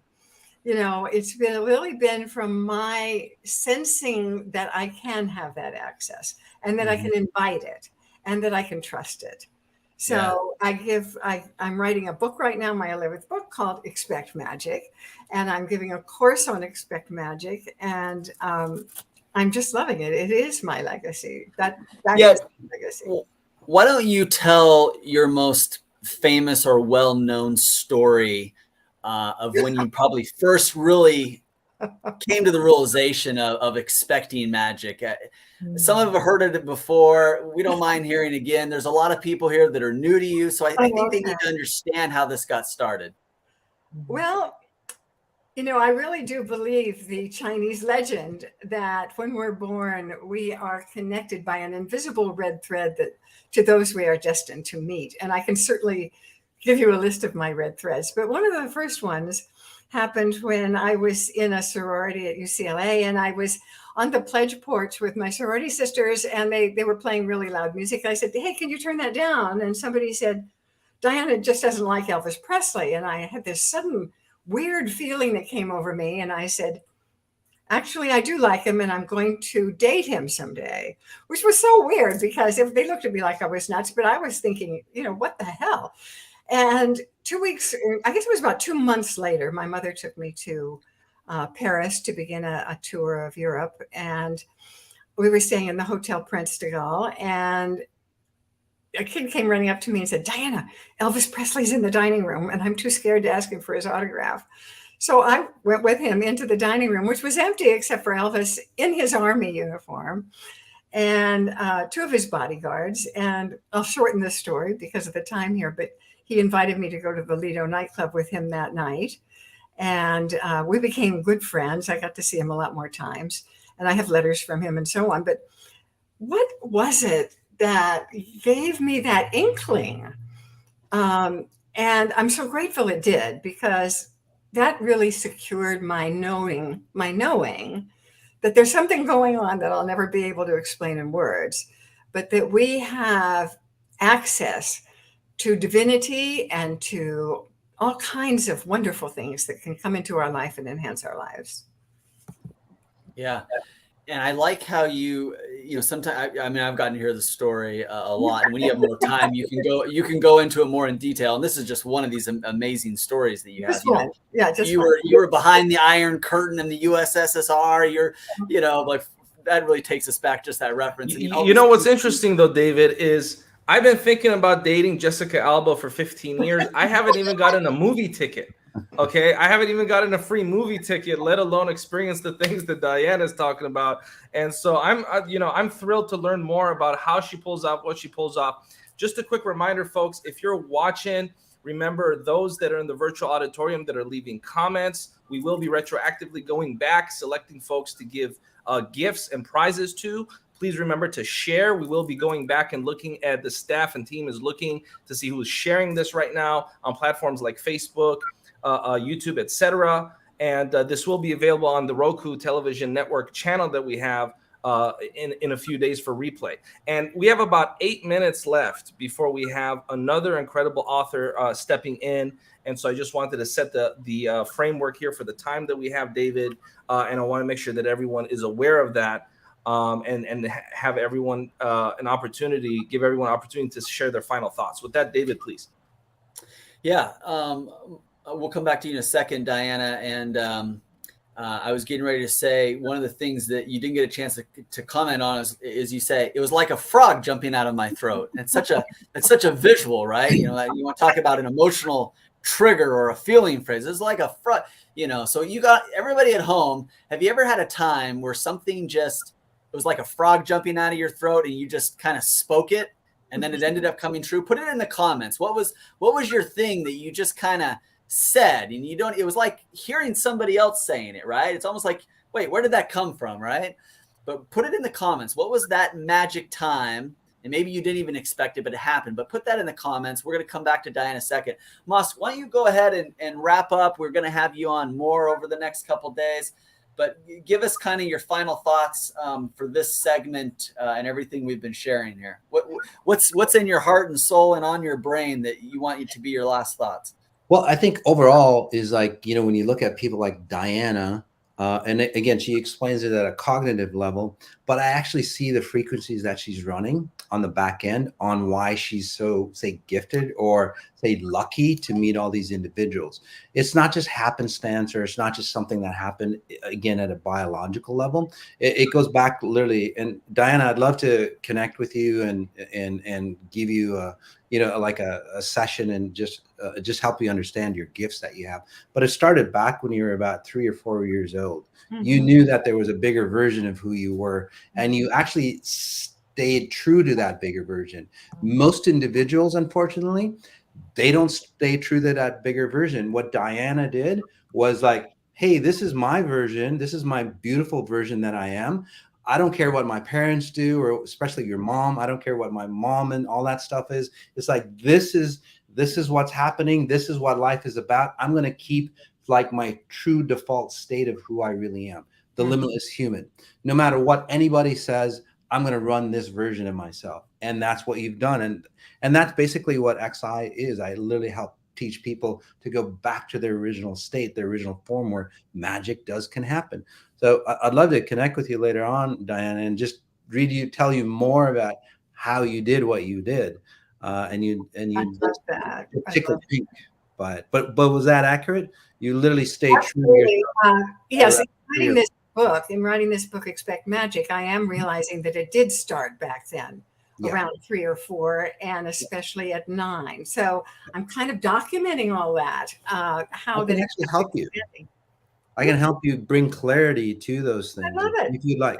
Fantastic. See what a gift you are. Just drawn right into my life at this very There moment. you are. Wow. You did it again. I love this. And I think I want to say one thing really quick. I think everybody in the audience comment yes if you can feel the magic in this auditorium right now. If you can feel the magic between Diana and Mas. You know, Mas, you're talking about what feels like for many people like an abstract concept. What is magic? And Diana's talking about her life and all these experiences she's had. People can feel it, but when we're putting science behind it, people actually get behind it that much more. So if you can feel the magic, I'd love to hear in the chat what you're feeling and just the experience. And I want to give you one more opportunity, Mas, to wrap up your final thoughts. Well, and that's really the key is like, you know, there's a lot of great science, hard facts and so on like that on the physicalness of the brain. But the deal is there's a bigger version. So the science that we've created creates a strong foundation. It's not that the science is wrong or anything like that. It's just that it creates a strong foundation so we can even build upon more and really get to the higher levels where we start to understand the magic of what happens. And this is what exponential intelligence is about. And I know I'm not the only one because everybody feels the vibrancy that we all have, right? The connection that we have, how those intuitions work. Well, that's what exponential intelligence is about. For you guys just to really feel it, I actually put a package together, if you don't mind me bringing it out, and really, made it really easy to get connected. It starts in November.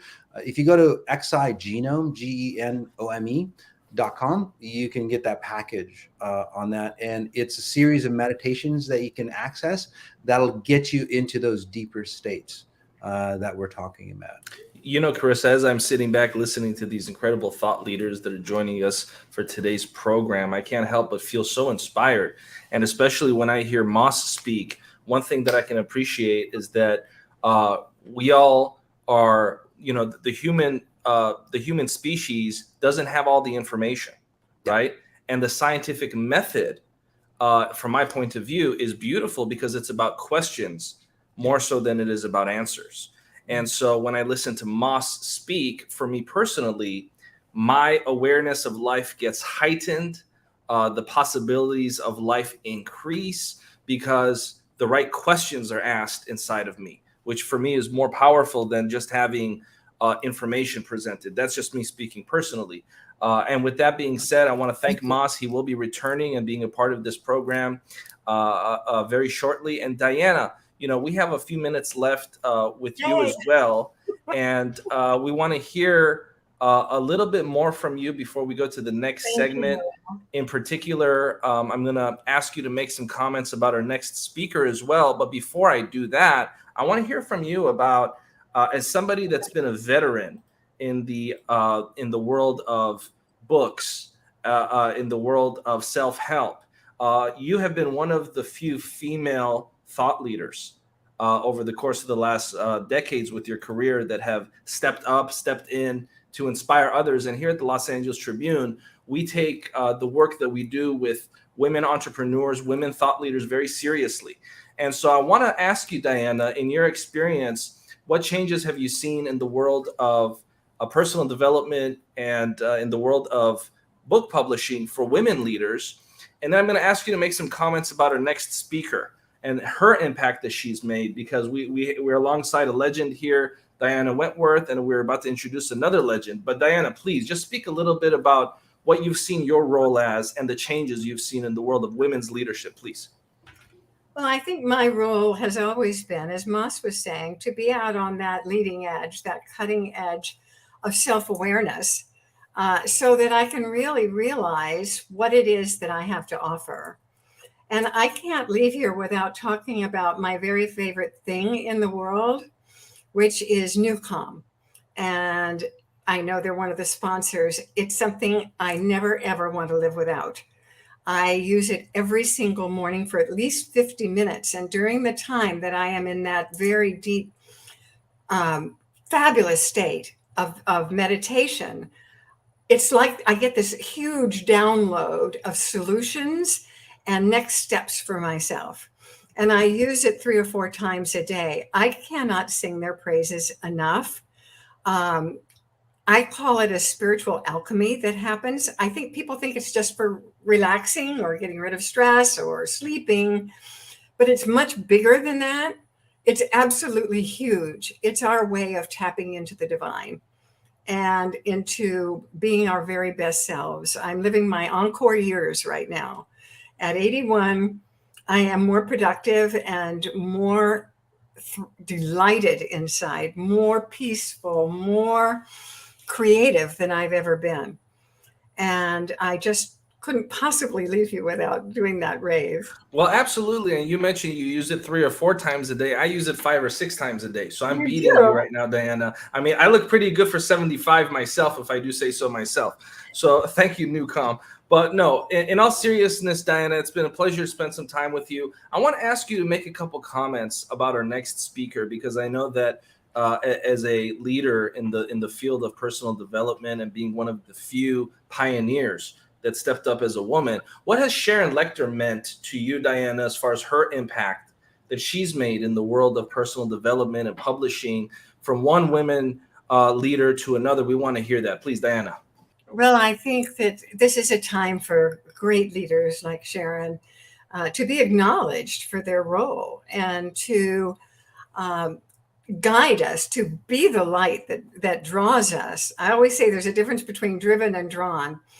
I think the women leaders today are showing us how we can be drawn into our highest potential.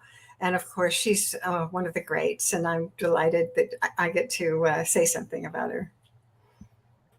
Thank you for that, Diana Wentworth. We always appreciate spending some time with you. And with that, Carissa, I'm about to bring in Sharon, and she's going to have a lovely conversation with some of the friends here at the Tribune. I'm going to pull in Rex Sykes. So Rex Sykes, if you have any, if your posture is not set, go ahead and fix that posture. We're pulling you on camera. And let's just hear a couple comments so far with regard to what the two of you are feeling so far with this incredible event, before we bring in Sharon, who's going to talk about the science of wealth as she sees it. But Carissa, please. I'm going to go back to what was just said with Moss and Diana. There's truly an immense amount of magic that's happening in these conversations that might not be able to be studied or researched or quantified.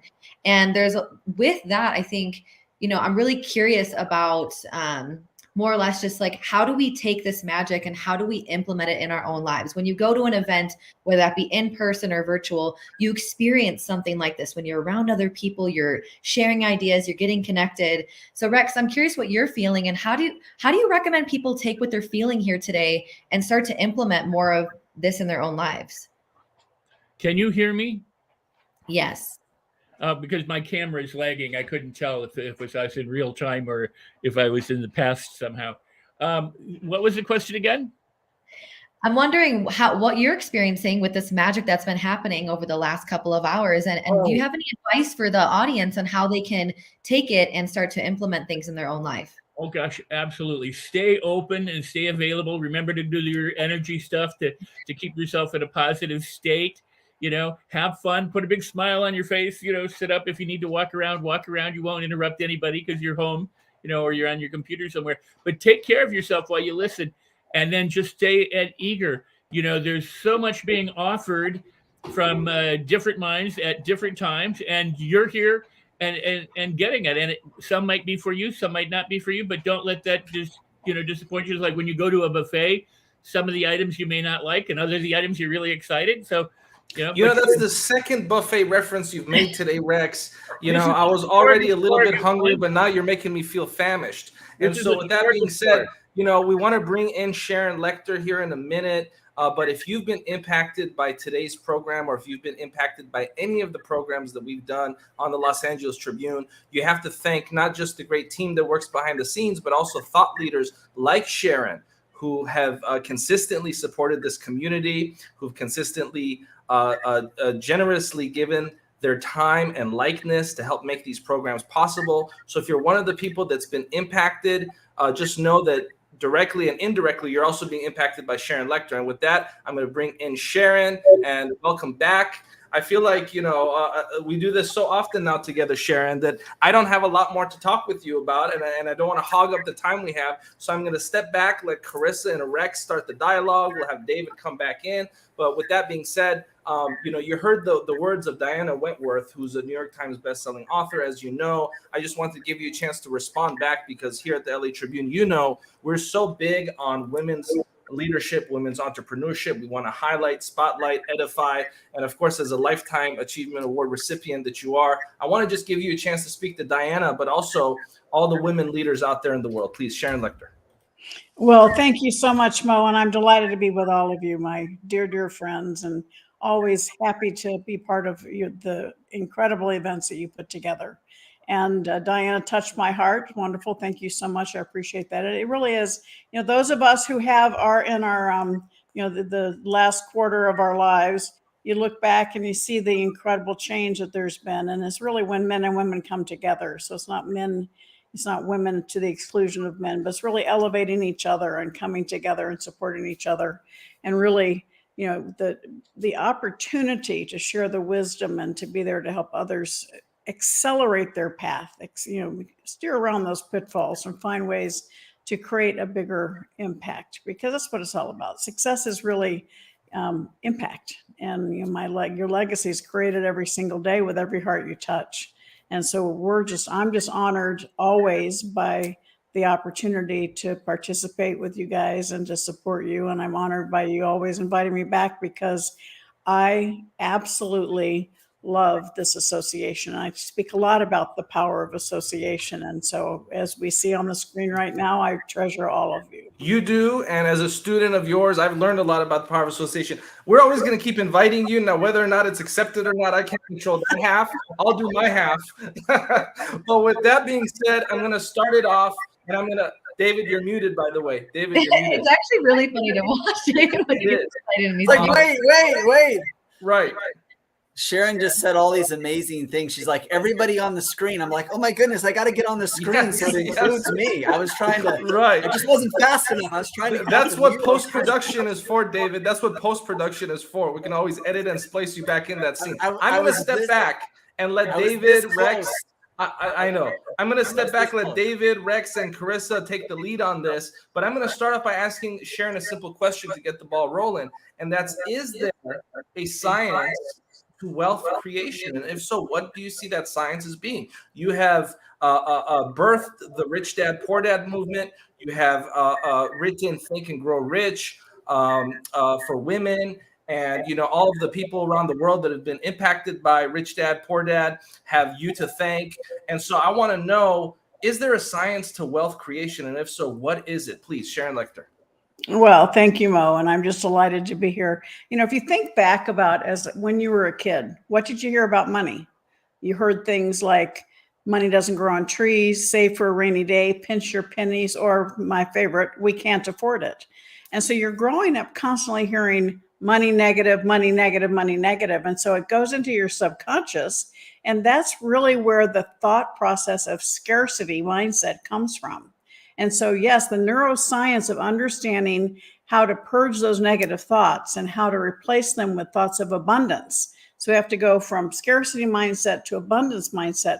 And you really have to do that, because otherwise that subconscious scarcity mindset is going to hold you back when you talk about wealth creation. Because when you get a little bit of success, you're going to feel guilty about being successful. You're not going to be able to hold on to the wealth because you feel like you don't deserve it.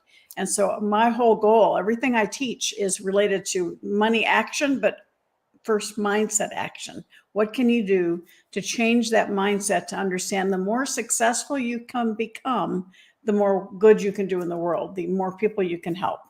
And so this thought of being like imposter syndrome or afraid that you're going to look like you're greedy. No, money just brings out more of who you really are. And if you're generous, it gives you the opportunity to be more generous. But it starts with your mindset. And so absolutely, everything that you're doing in this program in the next couple of days is exactly what people need to pay attention to on how to unlock those barriers that sometimes we've created on our own, and sometimes we don't even know they're there because they happen when we were kids. And so to understand how you can free your subconscious to become more of an abundance mindset impacts every quality of life. You know, I know I said that I'll step back to the audience's delight, but I'm here to disappoint a little bit. I have to selfishly ask a follow-up question. And that's that, you know, Sharon, right now we hear so much noise out there. What I mean by out there is, you know, the Fed does a press conference, people talk about inflation. We're in a very interesting times out there financially, right? And what I've noticed is that people's behavior changes based upon the information that they take in. Oh, there's a recession. You know, I must now behave differently. Or it's almost as if they speak financial difficulties into existence based on what they hear. And so for folks that are being bombarded and will continue to be bombarded in the coming months and perhaps next couple of years with all sorts of what I'll call, you know, fear mongering, you know, to use an extreme term, what advice do you have for people to be in control of their own financial life? I've heard you say before on our network that you are first and foremost the CEO of Me Incorporated, right? And That's so right. what can you share with our audience to help guide them through these difficult times with all of the stuff that they're being thrown at, please? Great question, Mo. You know, when we think about it, you are the CEO of your own life. That's one of my main messages. And because we tend to try and live our lives through the eyes of others, I want you to stand in your own power because you're uniquely you. There's only one of you, and you are divinely you, and you have the opportunity to create the best life for yourself. We tend to hold ourselves back. You can control three things: your thoughts, your words, your actions. And it starts with thoughts. All right. So what are you allowing in your mind? And what happens is we listen to the news, or we listen, you know, something's playing in the background, or we put ourselves inside a group that's complaining and criticizing. And that seeps into our mindset, into our thoughts. And so we have to say, no, time out. I don't want that in my life. I want to control my thoughts. I want to control what's going into my mind, into my subconscious mind. And that will change everything around you, because your mind cannot hold negative and positive at the same time. So when you're hearing all this negative stuff, you're pushing out the positive. Let's put that cone of protection and remember that you are in control of everything you do. You know, we are all where we are today because of the choices we made before today. You know, if we want something different, start making different choices. But yes, the economy is crazy. You may not be able to impact the international economy. You may not even be able to impact your city's economy, but you can impact your personal economy. And that's the message that I want to help people with, to take control of your own life, because your money's either in control of you or you're in control of your money. And I want to support people taking control of their money, because of so many health issues related to financial stress, so many relationship issues related to financial stress, because we let our money control us. Let's take control of our money. Let's be in control of our thoughts, our words, and our actions. It's amazing the ripple effect that has, not only for us personally, but for the people around us. And what I didn't hear you advise people to be is afraid. Right. No. That's nothing I heard. And that's something that I feel like, or I notice it happens a lot whenever, you know, people read the news. So we're going to take a quick 1-minute break. We're going to come back with David and Carissa, who are going to have a few questions for Sharon. With that being said, we'll be back in 1 minute.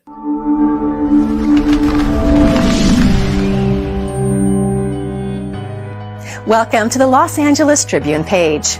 Here you will find original news programming, exclusive digital events, and shows that are directly from the community. At the Los Angeles Tribune, we believe in giving a voice to the voiceless. We are proud to be the only national brand to empower everyday people to make a difference. Since 1886, our reputation has been built on truth and responsibility. Thank you for watching and making a difference. For general inquiries, contact today. Thank you on behalf of the Los Angeles Tribune team.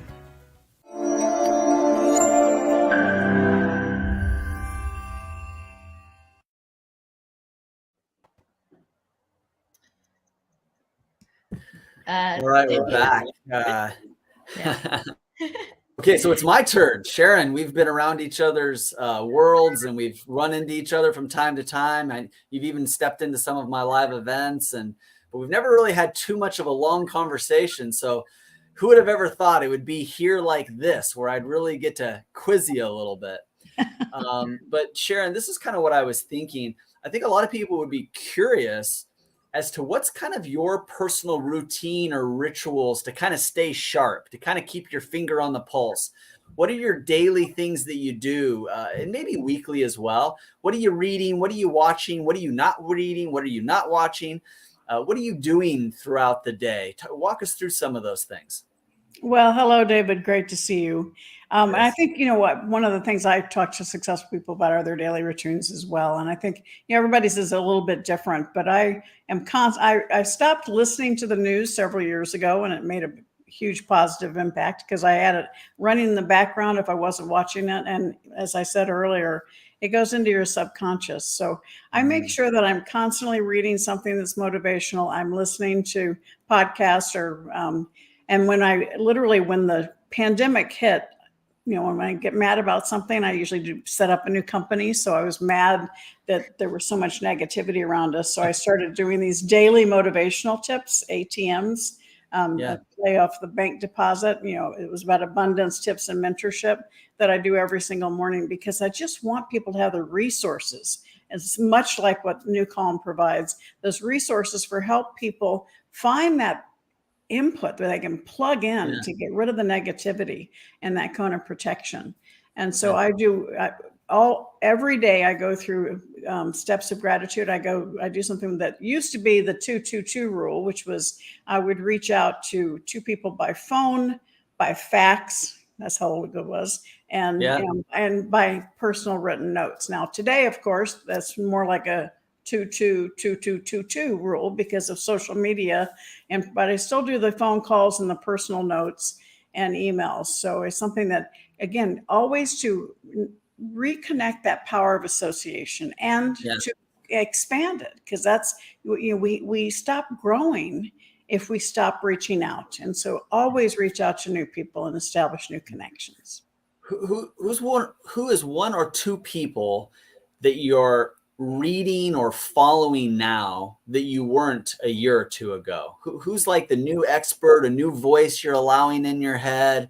Who's somebody kind of new that's been impressing you that you're starting to kind of follow maybe their advice or at least listen to their advice? Who's influencing Sharon Lechter?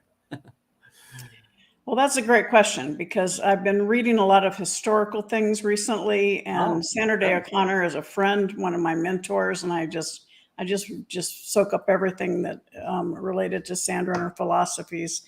But I think also understanding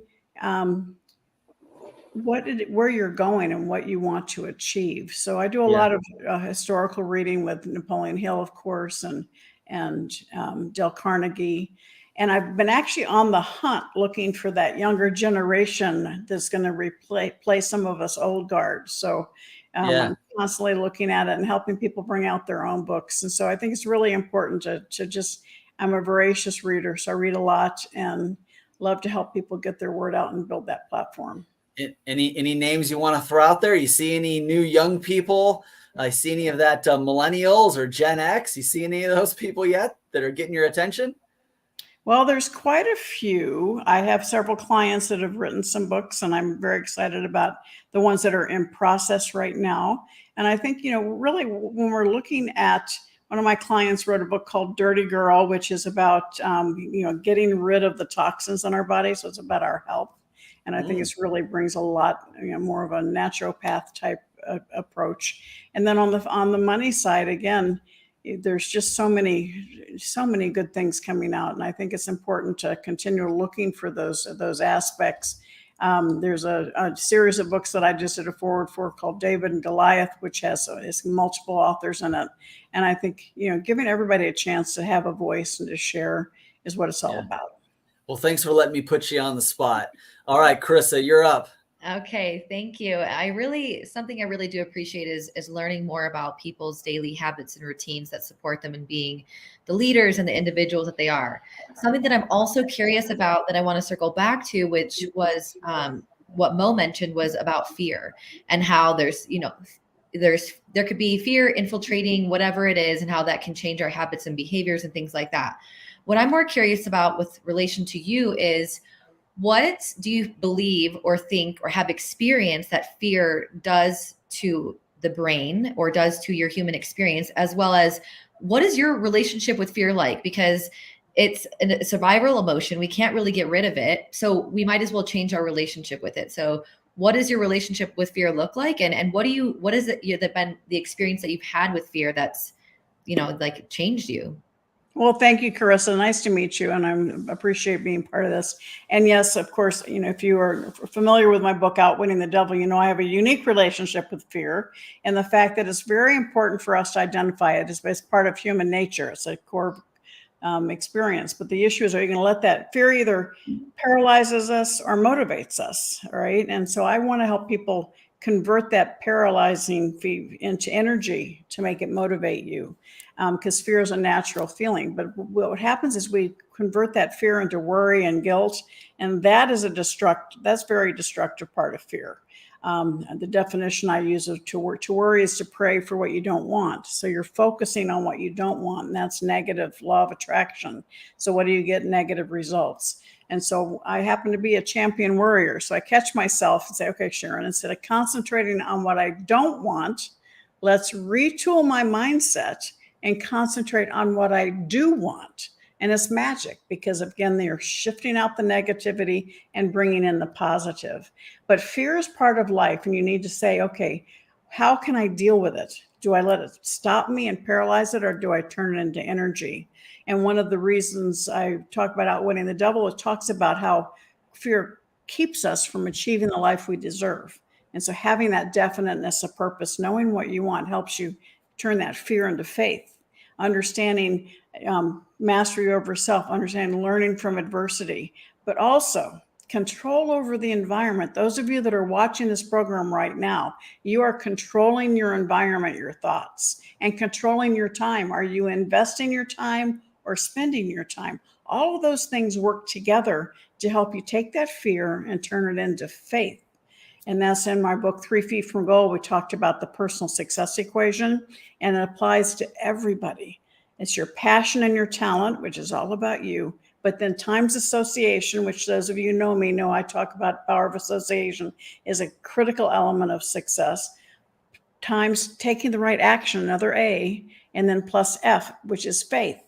Faith in yourself, faith in what you're doing, faith that it will succeed.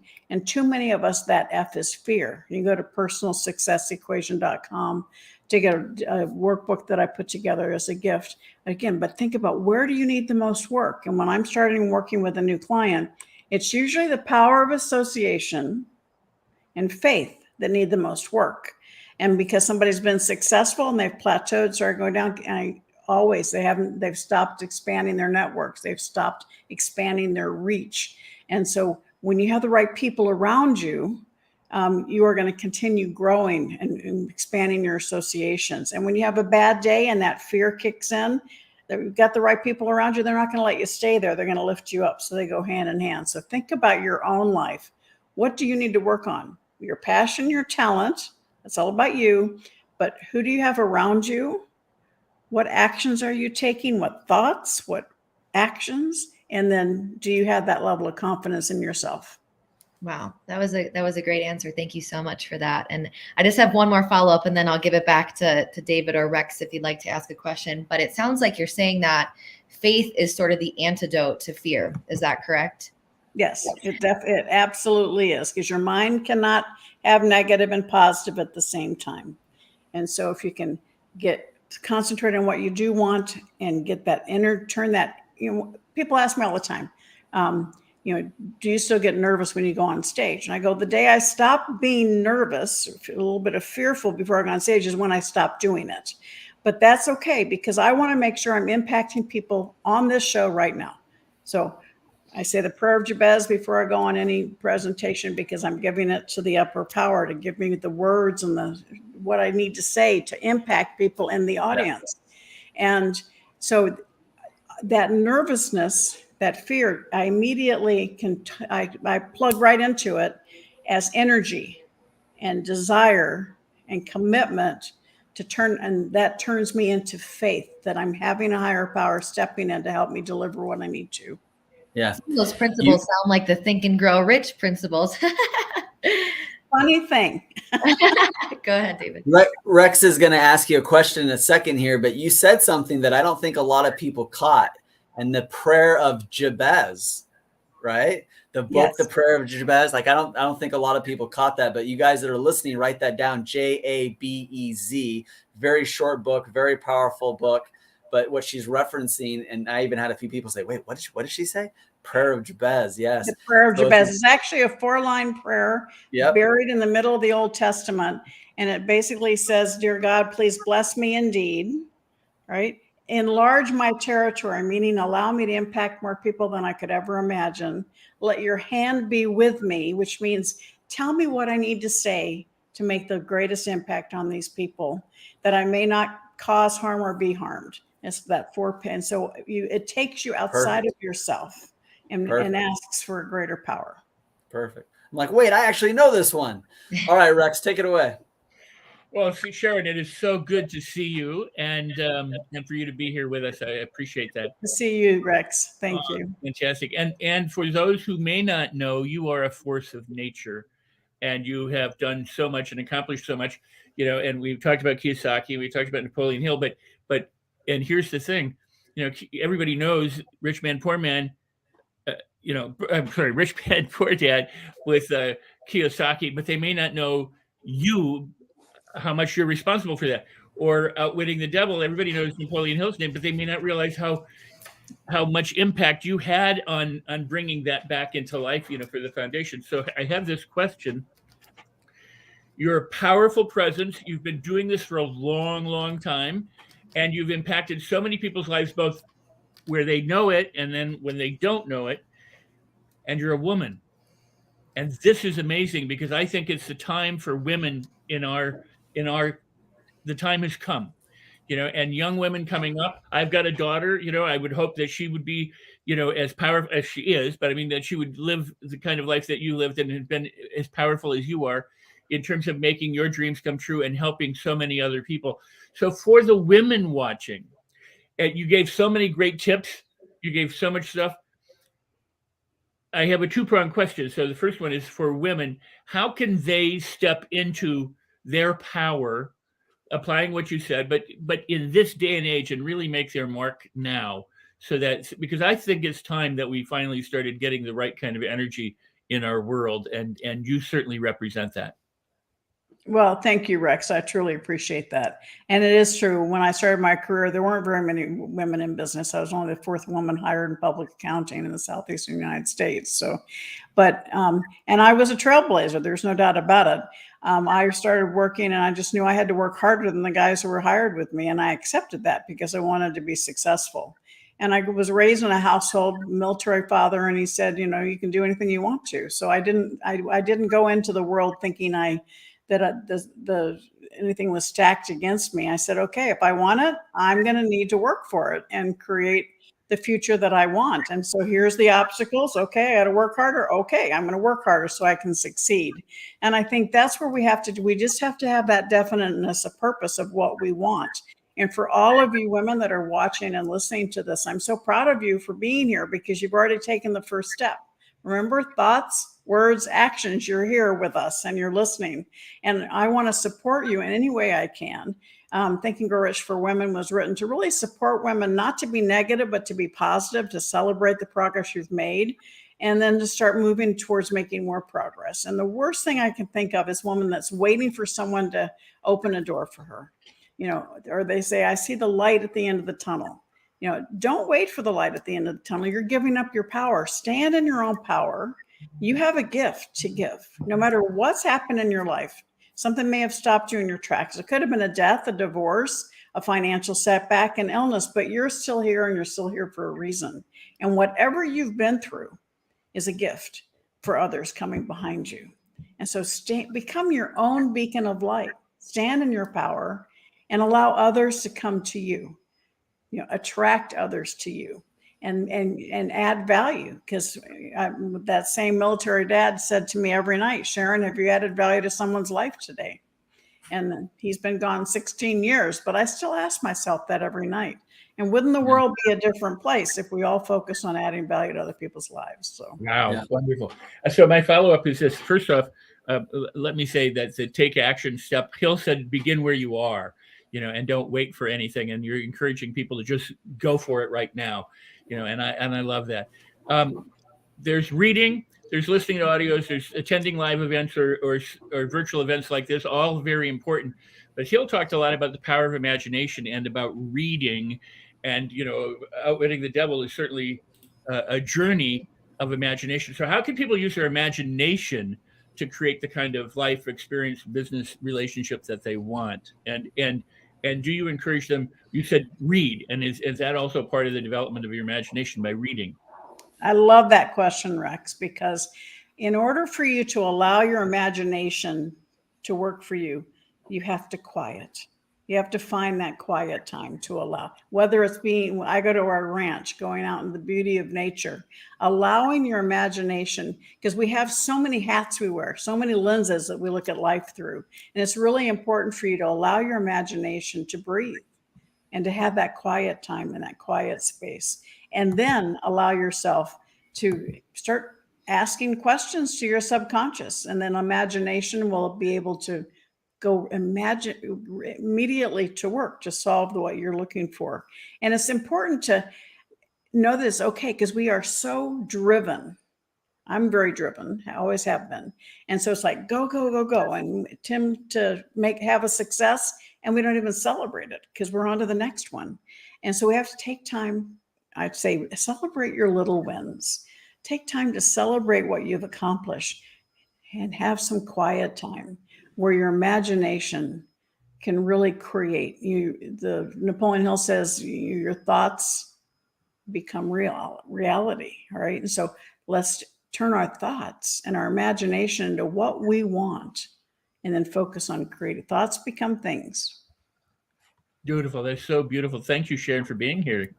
Well, and I want to thank Rex for asking a few very powerful questions in the first half that we have with Sharon. We're going to segue and spend the second half that we have with her focusing back on the subject matter of the science of wealth creation, particularly in the time period, in the climate that we're in today. And we started that conversation, Sharon, and you shared some very powerful insights that helped empower the audience. And I want to just kick it off to David. David, given the climate that we have today, I'm going to ask you a question.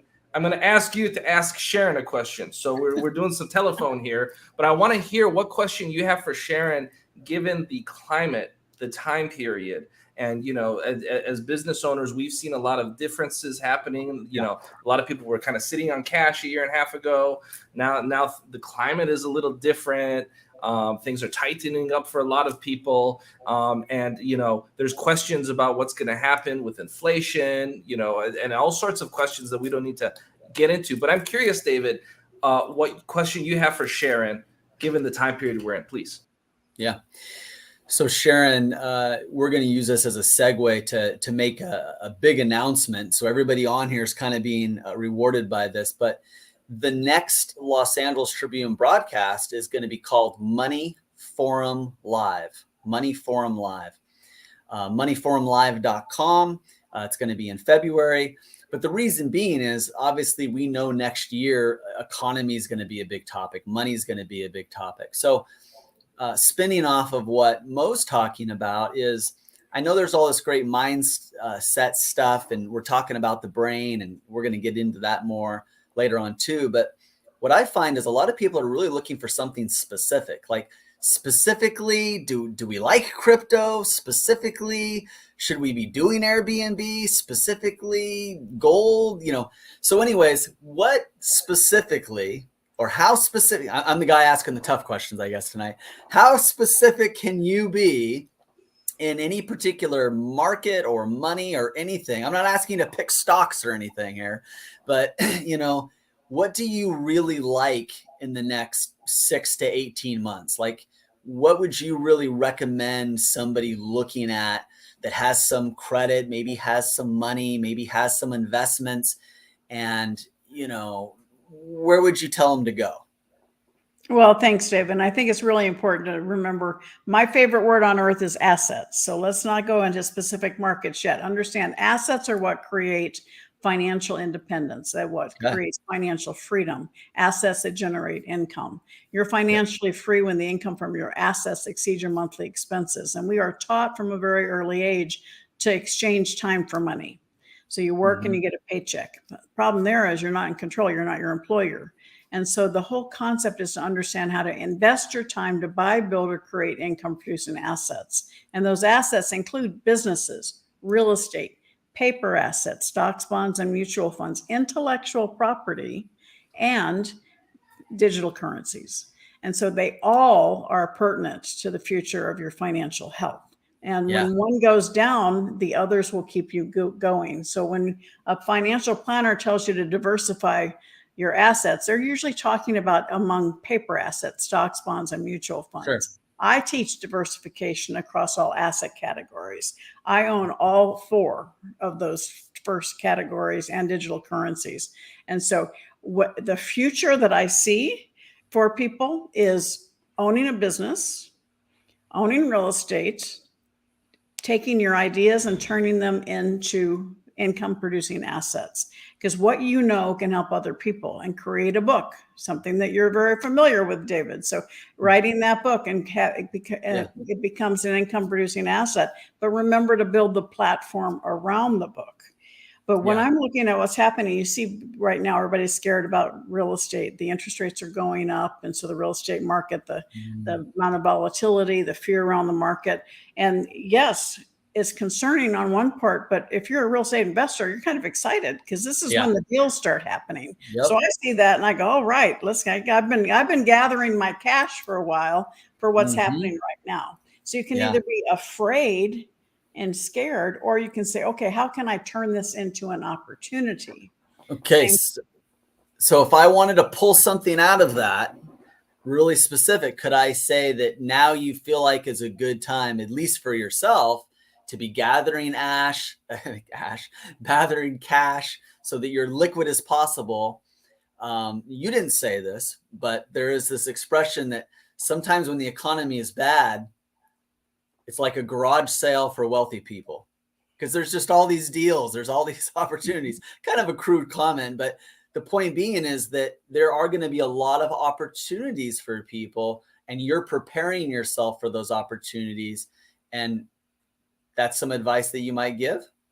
Yes. I mean, also at the same time, simultaneously, there's tons of businesses that are going under. There's tons of business owners that are trying to sell profitable businesses. And so it's important to understand what it is that you want. What are your personal goals? And what do you care about? Is there a business that you can step into and buy? Or is there something that you can add value to someone else's business and help them expand into new markets? But yes, when you're looking at, the wealthiest people in the world either made their money in real estate or hold their money in real estate. Yeah. And it's never been easier to invest in real estate because you can go into a syndication, you can go in with big monies, or you can go into a REIT with little monies, or you can do the Airbnb you just referenced to. You may already own a property that you could convert into an Airbnb and have your property instantly become cash flow. Yeah. I've got a part of our family that has a house that they have in southern Scottsdale, and they're generating $8,000 to $10,000 a month as Airbnb. So, from 0 to $8,000 to $10,000 was pretty fast turnaround. And so look and see how you can adjust what you already have and be open to the possibilities of how you can make that income producing. And think about writing a book or taking what you know and creating something that can help other people. Yeah, I love it. I just want to take a second to encourage the folks in the audience to continue sharing and commenting. The team will be going back after the fact and selecting the folks that commented the most, engaged the most in the virtual auditorium. I want to bring in one of our team members, Ava, who has a question for Sharon. Ava, please. Sharon, I'm so privileged to have the opportunity to ask you this question. During these last 2 years, we have a lot of people who decided to become entrepreneurs. And, there's a transition phase where you don't make a lot of money in the beginning of business, right? And a lot of people are accruing debts instead of profit right away. What would you say for us, a lot of the entrepreneurs, women who have been investing on ourselves in this period and are not making a lot of income at the moment? Well, nice to meet you, Ava, and I appreciate that question. And there's obviously, you need to be a lifelong learner. You need to the best investment you can make is in yourself. But along the way, you also need to say pay yourself first. You've heard Napoleon Hill says that. I say pay your family first, is making sure that you're creating value, but you're generating value that generates sales. And so do you have the right mentor, right? If you've been in business for 2 years and you're not making money, then there's something you don't know. And there's something that you need some support in figuring out how to fine tune your business, adjusting your market, adjusting your marketing, so that you can start making money. Because I don't like to see any entrepreneur, female or male, that's been in business for 2 years still losing money. So it's really important to invest in yourself, but make sure you've got the right associations around you to turn that into a profit-making center. Thank you so much. That makes so much sense. The right mentor and the right association. Yes. Makes all the difference. Thank you. Yeah. Thank you. Getting into the brain health and brain wealth, kind of getting into our angle for this event, the neuroscience. I'm curious where you might point people in terms of what they should learn about next. Like if you could develop course curriculum, if you could give somebody a reading list of what they need to know. And I know there's a lot of mindset stuff, and you've already mentioned some great books, Outwitting the Devil, and that you've obviously played a big role in, and all the Napoleon Hill books, period. But even more specifically, what might you tell them that they really need to go and learn about? Any particular market, any particular technology, any particular field, any particular industry? What do you think? Well, thank you, David. And this is going to sound like a pitch, but I think, what you just said was about 5 different things, right? So a lot of people go out and they spend money on learning about funnels, or they go and they spend money to learn about sales. When you have to understand the basic structure of your business so that you can have a successful business that's sustainable, scalable, and saleable. And so I do have a program called The Essential Components of a Successful Business. Anybody want to reach out to us, we'll give you a special deal on it. But again, it goes back, it's with my husband, Michael, who's an intellectual property attorney, talking about the foundational elements in a business. Or my most recent book with Michelle Seller-Tucker called Exit Rich talks about the elements of building your business so that it is sustainable and scalable. And I think it's really important for people to know that if you're going to do something, who are you listening to? Right? Make sure you're listening to somebody who's been there, done that, and not just somebody that's got a slick sales pitch, right? And so many people, there's so much out there to buy right now. And we get into the fancy pitch, and we get into it and we find out there's nothing there. And so make sure you do your homework, find out other people that have taken it, get some references, and make sure that they have qualified, they've earned the right to teach you. Because that's the next step is to understanding who you're listening to and then putting it into action to create that opportunity. Yeah. Isabel and I were talking earlier, and we were talking about some of the guests, and we were writing out questions, and she's a great interviewer. And one of the questions that she wrote down was kind of interesting, and we're going to ask it later on of some other people. But in this moment, it's kind of coming to me. So there must be a reason for that. But she was really curious. What's something that really challenged you? Like somebody like you make it look easy, right? It's just like, no real problems. I mean, that can't be true, but it looks like, man, this just looks so easy. No real problems, no real challenges. What might you share as maybe a professional challenge or a personal challenge? What's something that really stretched you and made you have to apply the things that you teach? Have you ever had to go back and read some of your own books, to really overcome something? Yes, David. December will be the 10th anniversary of me losing my youngest son to suicide. So there's no other answer to that question.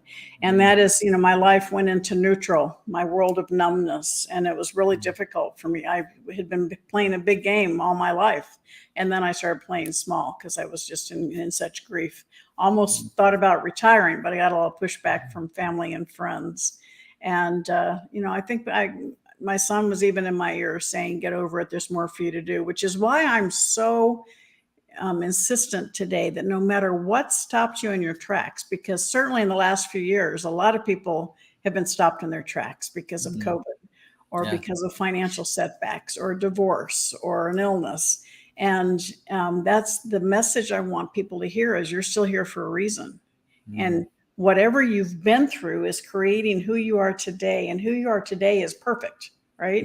And you can, whatever you've been through, you are now in a position to help other people going through it. And that's when I launched a Facebook page called the Play Big Movement, which is where at the end of it, be number one in your field, live your legacy. Okay. Every heart you touch every single day is your legacy, and creating maximum impact, because maximum impact is what gives us the know that we've been here to add value to other people's lives.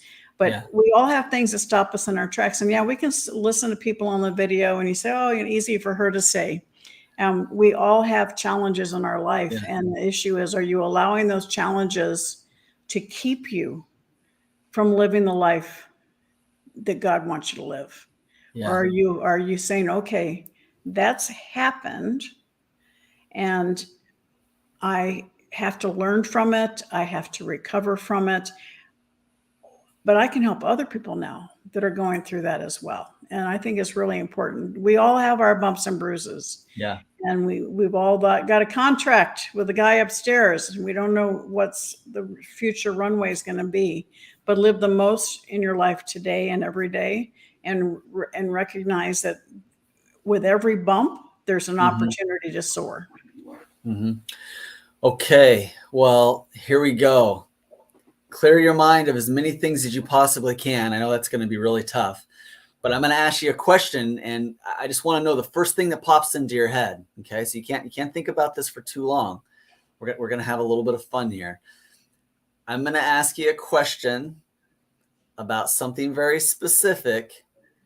It's going to be a question. I'm looking for a topic, and you're just going to say the first topic that pops in your head. Are you ready? Sure. If you had to write a new book today on something you haven't already started, what would the topic be on?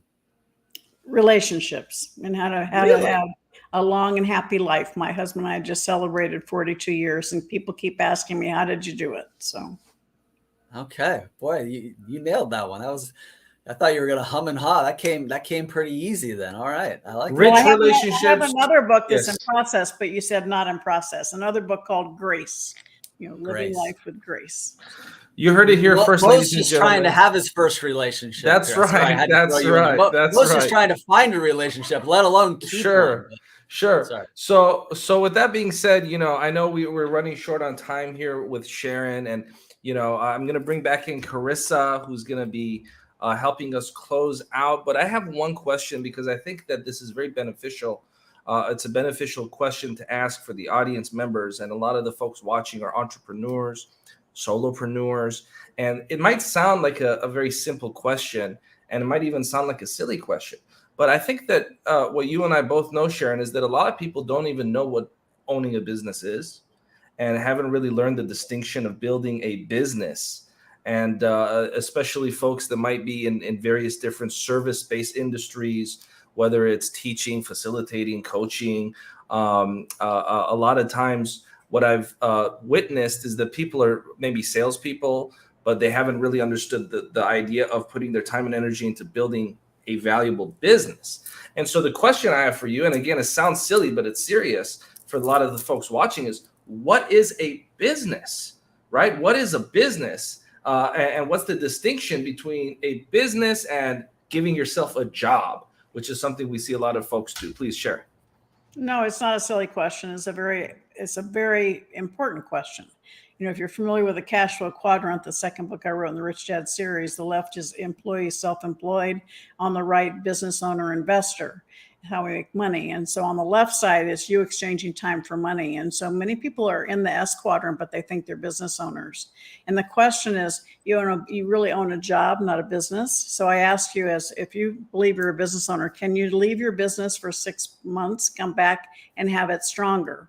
And most people just kind of like roll their eyes and get a little shorter in their chairs because you don't have the systems and the people in place. A true business is a machine. It's operated by other people's money, time, and resources that you have created. You've created the sustainable and scalable systems that allow that business to run, whether you're there or not. And so that's the biggest difference, understanding it's not just having a product and a sales team. You got to have the systems and you have to have the legal structures to support your business so that it can truly scale and grow. And that's what I specialize in. I help people move from the left side of the quadrant to the right side, understanding how to turn their job into a true business that can grow and create infinite wealth. Now, my follow-up question for you, Sharon, is what characteristics, attributes, and metrics increase the value of a person's business or company? What should they be looking at increasing to enhance their evaluation? Please. Well, obviously you have your products, and that's what people think is the biggest value, but it's also the people on your team, the people that surround you, your advisors, all of that, your network. Do you have and then proprietary? Do you have exclusive rights? Do you have intellectual property? Yes, you do. The question is, have you identified it? Have you protected it? And are you leveraging it? All that's tremendous amount of value in intellectual property. 40 years ago, Fortune 500 companies were 85% bricks and mortar, 15% intellectual property. Today, it's more than flipped. Intellectual property in Fortune 500 today is over 90%, with the rest, the small balance of bricks and mortar, which is how we can now compete with the big guys. So you have your people, your products, your proprietary, and your processes. Those are your business systems, which are also intellectual property that allow you to scale. And then you have your patrons. And in today's world, most people get excited about their social media reach. The problem is you don't own those names. Instagram can turn you off tomorrow. LinkedIn can turn you off tomorrow. Nurture them, bring them home, because many companies sell simply for their database. So focus on building and bringing your patrons home. And then, of course, your profit is one of those elements, but all 6 of those elements create the valuation in your company. So you want to focus on each area and maximize the value of your company.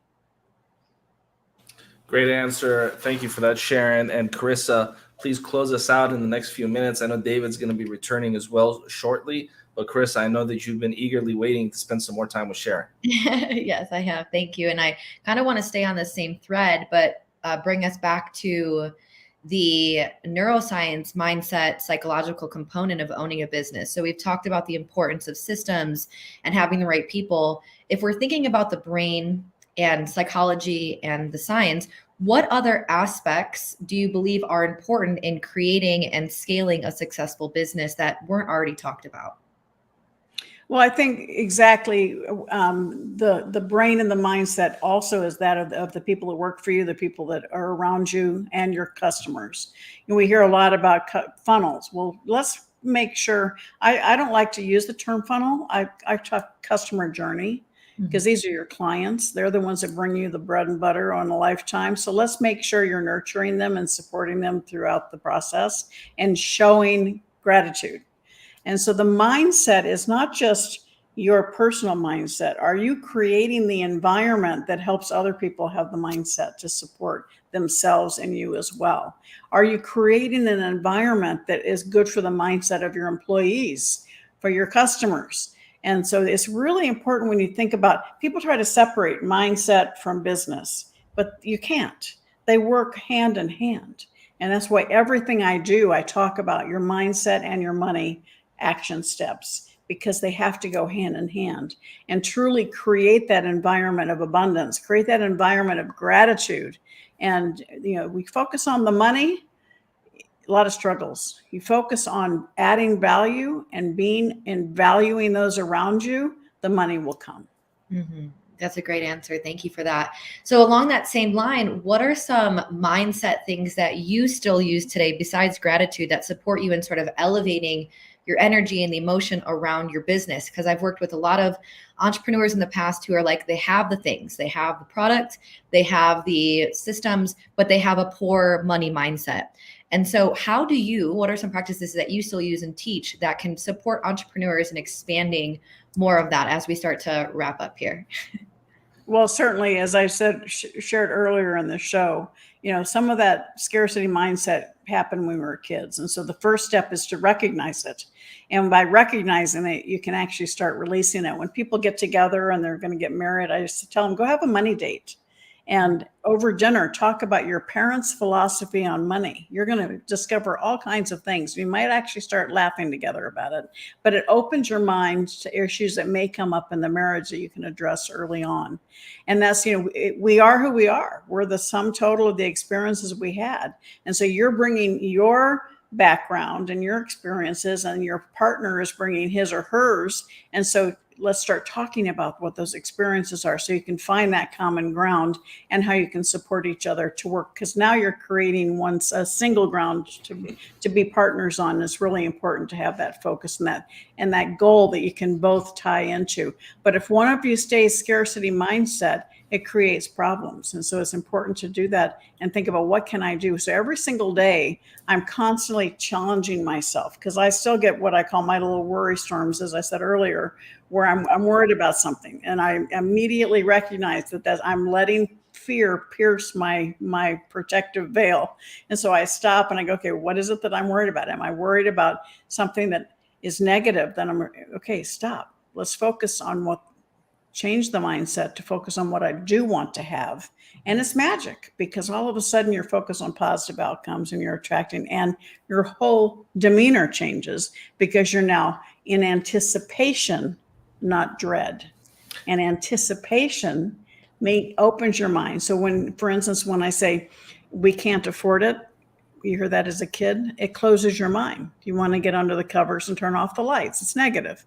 Instead, catch yourself and use the power of the question. How can I afford it? Do you feel the difference? That opens your mind. It triggers your entrepreneurial spirit. And you want to find out ways to do what you want to do. Anticipation, not despair. If you're just joining the Sharon Lechter Blitz, where different people are asking different questions all at once, and she's been holding her own. I've been impressed, Sharon. You've just been, doing a great job with us. I have a follow-up question with something you mentioned, and then I know we're going to wrap up in just the next 3 or 4 minutes here and bring on another incredible speaker that I'm excited about as well. And of course, we're so honored to have Lifetime Achievement Award recipient Sharon Lechter here, one of the greatest selling female authors of all time, along with J.K. Rowling, Sharon Lechter. We're talking tens upon tens upon tens of millions of books. You go in a library, you see a Sharon Lechter book, you see Harry Potter. And so something I do want to touch on, though, Sharon, is I want to pick your brain a little bit more on the IP side of stuff that you mentioned. I know that IP has been a big part of your career. I know your husband does great work in the IP space, and so it's close to home for you. And when I asked you about company evaluations, how can people gauge the value of their IP in the marketplace? Because especially in self-help or the arts or entertainment or media, people have an emotional attachment to their IP, right? But emotions have no value in the marketplace, right? I could feel any type of way I want to feel about a certain business I own. It won't make the needle move forward in the marketplace. What are things that the market determines as far as the value of IP, please? Well, I think that's a great question, Mo, because first you have to identify it, then you need to protect it, and then you need to leverage it. So the first question is, have you protected it? You may know you have IP, but have you protected it? Because if you haven't protected it, the valuation is going to be questionable. But you also need to understand, what problem are you solving, what need are you serving? Because that's where the value comes. And if you've protected it, then you can leverage it through licensing, through your own sales and process. But the first step is really protecting that intellectual property. And it may be something that you have multiple. You might have trademarks, you might have trade secrets, you might have trade dress, brown truck, UPS, that's trade dress. Rich Dad Poor Dad. You go into a bookstore and you see all the purple, all our books, that was trade dress. That was done to increase the value of the brand. And so when you're building your personal brand and your business brand, understand that they're separate, right? You have a celebrity brand and you have a mission brand, and be very intentional about building the appearance of your brand so that implies source with the trademark. It implies validity and value increases. And so there are companies out there that will value intellectual property for you as well if you need an appraisal for something else. But a lot of it is, you find out if it's valuable if you start trying to sell it. Nobody wants it, right? And so you want to be able to make sure that you find the market that you can add value to that will receive it, because something that might not appear to be that valuable takes off like a rocket. Something you think you've invested your time and energy is going to be a huge winner doesn't. All right. So you have to know, what is the market going to want? What are they going to respond to? And what are they going to buy? And that inherently will tell you the valuation. Thank you for that, Sharon. I know a lot of authors are in this community, entrepreneurs, coaches, people that have IP. So that question was for you. I hope you guys have been taking notes. I'm excited about our next speaker. So I'm going to step back, David, see if you have any closing words with Sharon, and then we can wrap up, please. Yeah, we have had a bunch of questions. We've answered a lot of them. There's a few of them we haven't answered that are really good for you. Pam Huffman wrote in, said, what is the website for Sharon Lechter's workbook she offered? I was writing notes and missed it. Go ahead. Personalsuccessequation.com. Personalsuccessequation.com. And I do want to note, if you're registered for this event, you will get an email at the very end of the event with a link to that website. If you are just tuning in, you can still add yourself to that database to get gifts and resources from our speakers at nsciencesummit.com. Then we got another one here from Michael. Is there a place you can go to check and see what ideas have already been protected, or what names or things have already been protected? What's the fastest way for someone to do like a quick search? Well, you can go to uspto.gov, the United States Patent and Trademark Office, uspto.gov. And there's a way, TESS is the trademark search engine. So you can go into the trademark search engine with the name you want to use and see if it's already being held. However, I have to say, I am not an attorney, so I am not giving you legal advice. But that is a way for you to go in and see what else is out there. If you have an idea, you can check it. Do a Google search, see if somebody already has the domain name. Right? All of those things are waived. When I have people that I'm working with and they have, I'm going to call my book this, ABC. And I immediately with them, I go, well, let's go check out the trademark office. Let's go check the domain, because if you have to fight all that stuff, it's only going to bring down your valuation. So let's find something that's going to stand on its own and be successful, that you can add value and not have to conflict with someone else. Yeah, we do a lot of that ourselves in the publishing and publicity world. And quick little fact, just because somebody's already written a book with a title doesn't mean you can't, No, you can't trademark a title, but you can trademark a series of books. A series, exactly. Okay, great. Well, Sharon, we want to give you a minute just to kind of wrap things up here and kind of give you your last thoughts. If there's anything you wanted to say that our questions didn't trigger, now is your time. Thank you.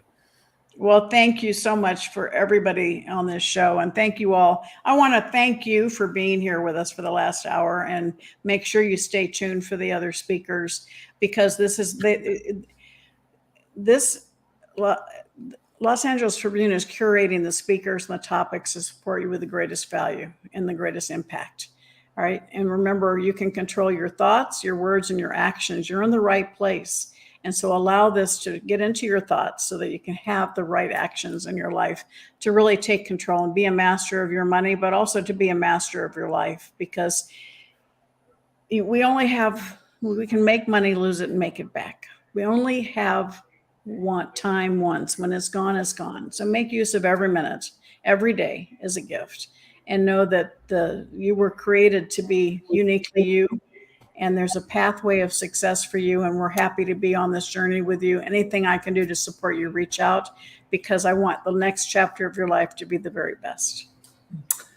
Thank you, Sharon. Love you, my friend. Appreciate you. We're going to take a quick break, come back, and then David's going to introduce our next exciting guest speaker who's a legend in the space of television. We'll be back in about a minute.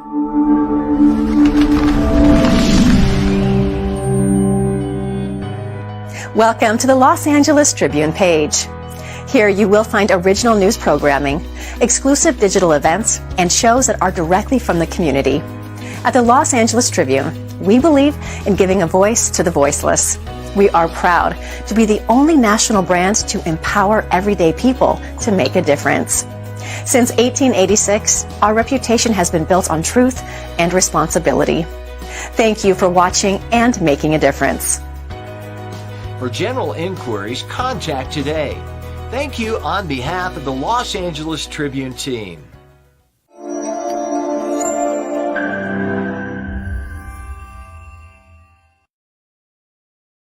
What a powerful hour that we just shared with the great Sharon Lechter, one of the greatest selling authors of all time. And it's really an honor for me, David, to be able to welcome our next guest to this network. This is actually the first time he's going to be appearing on our network. I anticipate it'll be the first of many. I'm excited to sit back, take notes, and listen. We're going from one icon to another icon. And so I'm going to step back, David, let you and Carissa lead the way. And please go ahead and introduce the incredible next speaker we have.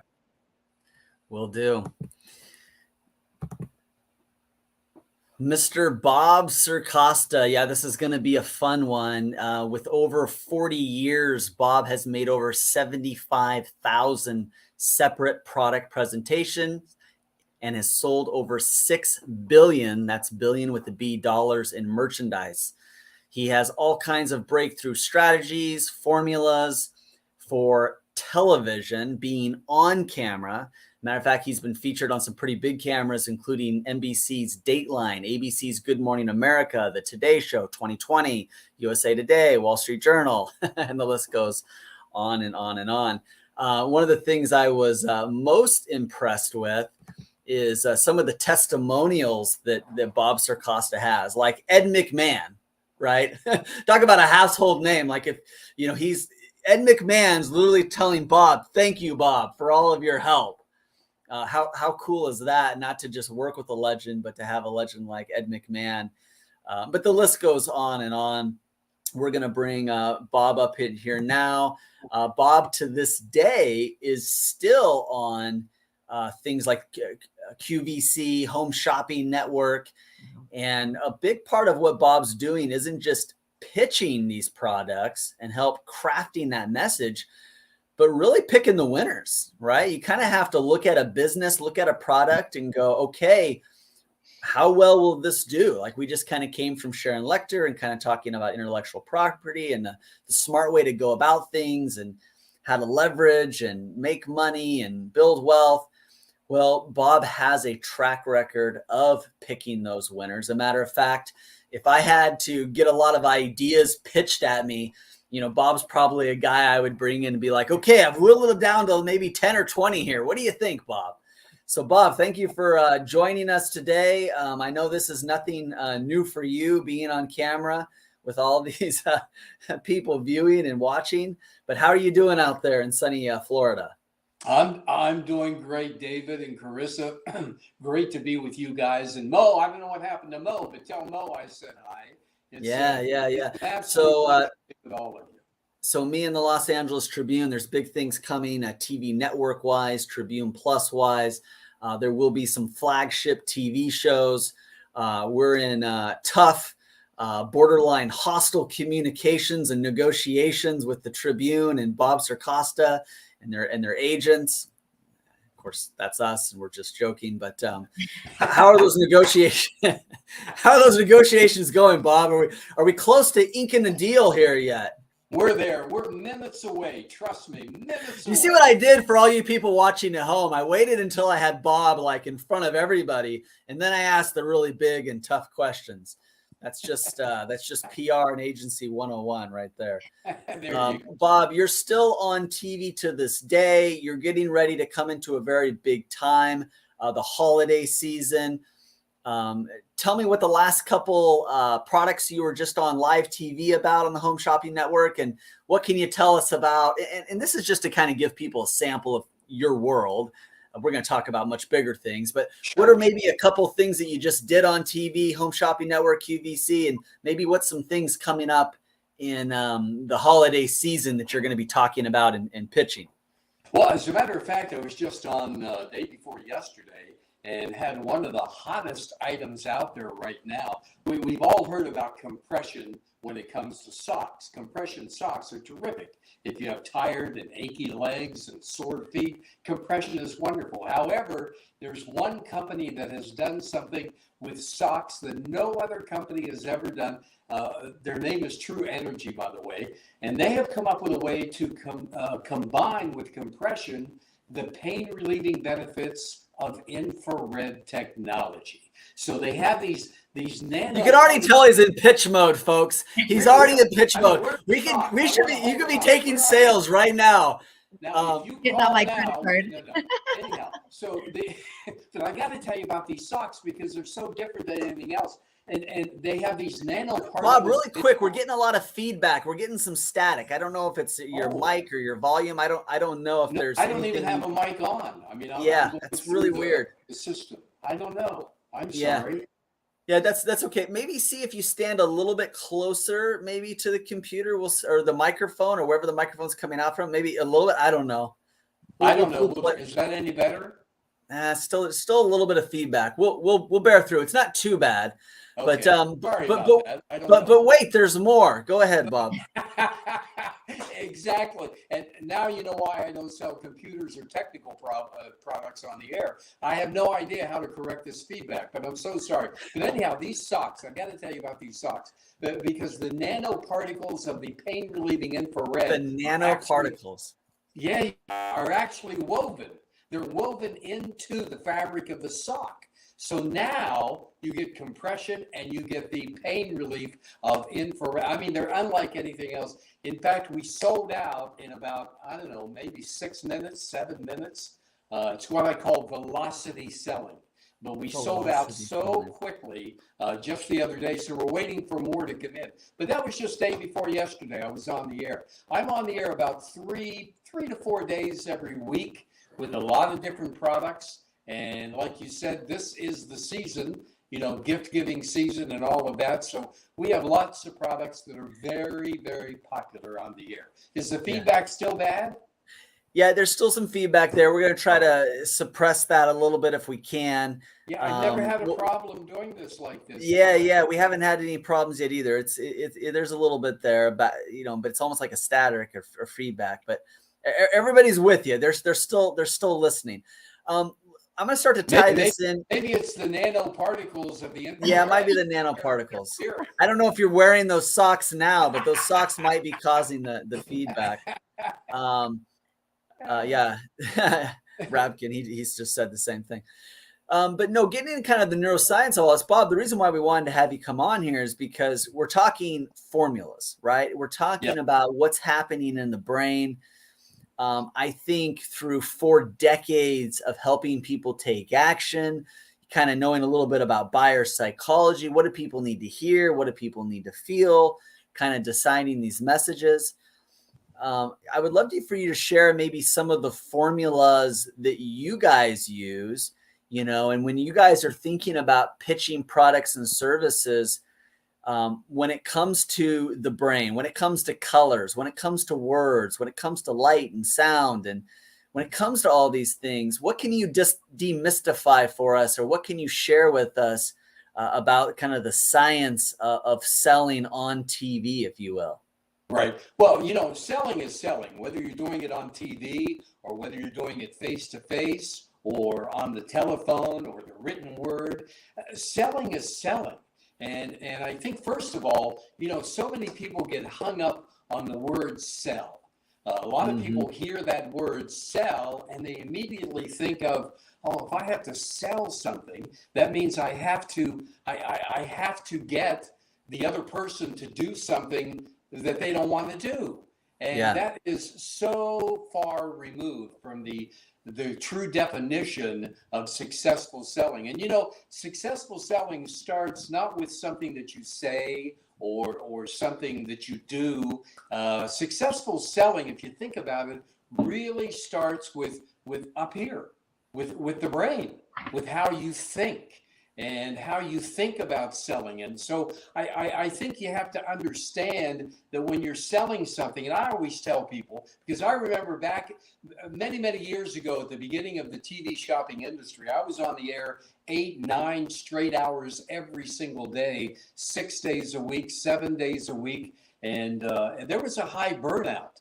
And I actually went in to the gentleman who owned the station, and I said, you know, I quit. I can't do this anymore. I'm done.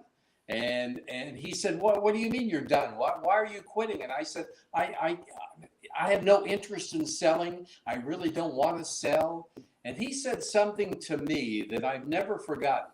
I had no idea what he was talking about at the time, but he said, Bob, you have to understand that selling has nothing to do with sales.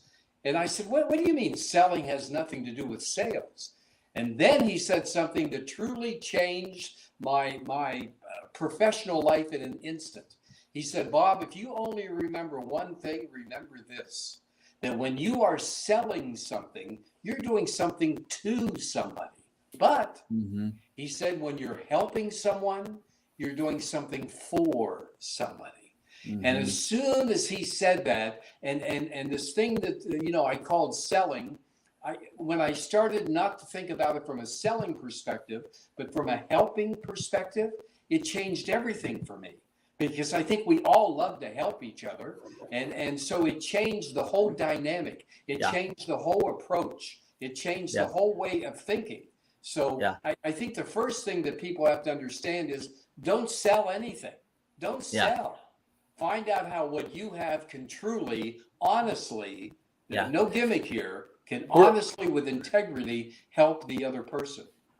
If you're just now joining us, you're listening to Bob Circosta, who's done over 75,000 different pitches and presentations on television, sometimes live television. He's done that for over 4 decades.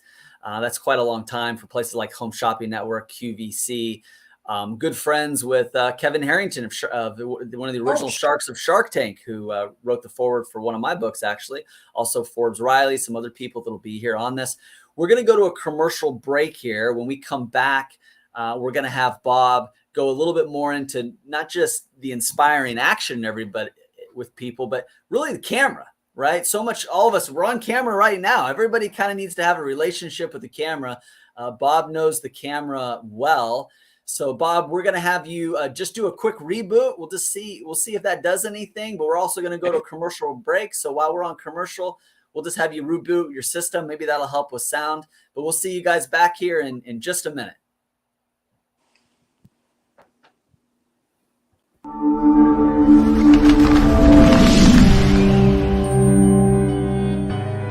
Welcome to the Los Angeles Tribune page. Here you will find original news programming, exclusive digital events, and shows that are directly from the community. At the Los Angeles Tribune, we believe in giving a voice to the voiceless. We are proud to be the only national brand to empower everyday people to make a difference. Since 1886, our reputation has been built on truth and responsibility. Thank you for watching and making a difference. For general inquiries, contact today. Thank you on behalf of the Los Angeles Tribune team.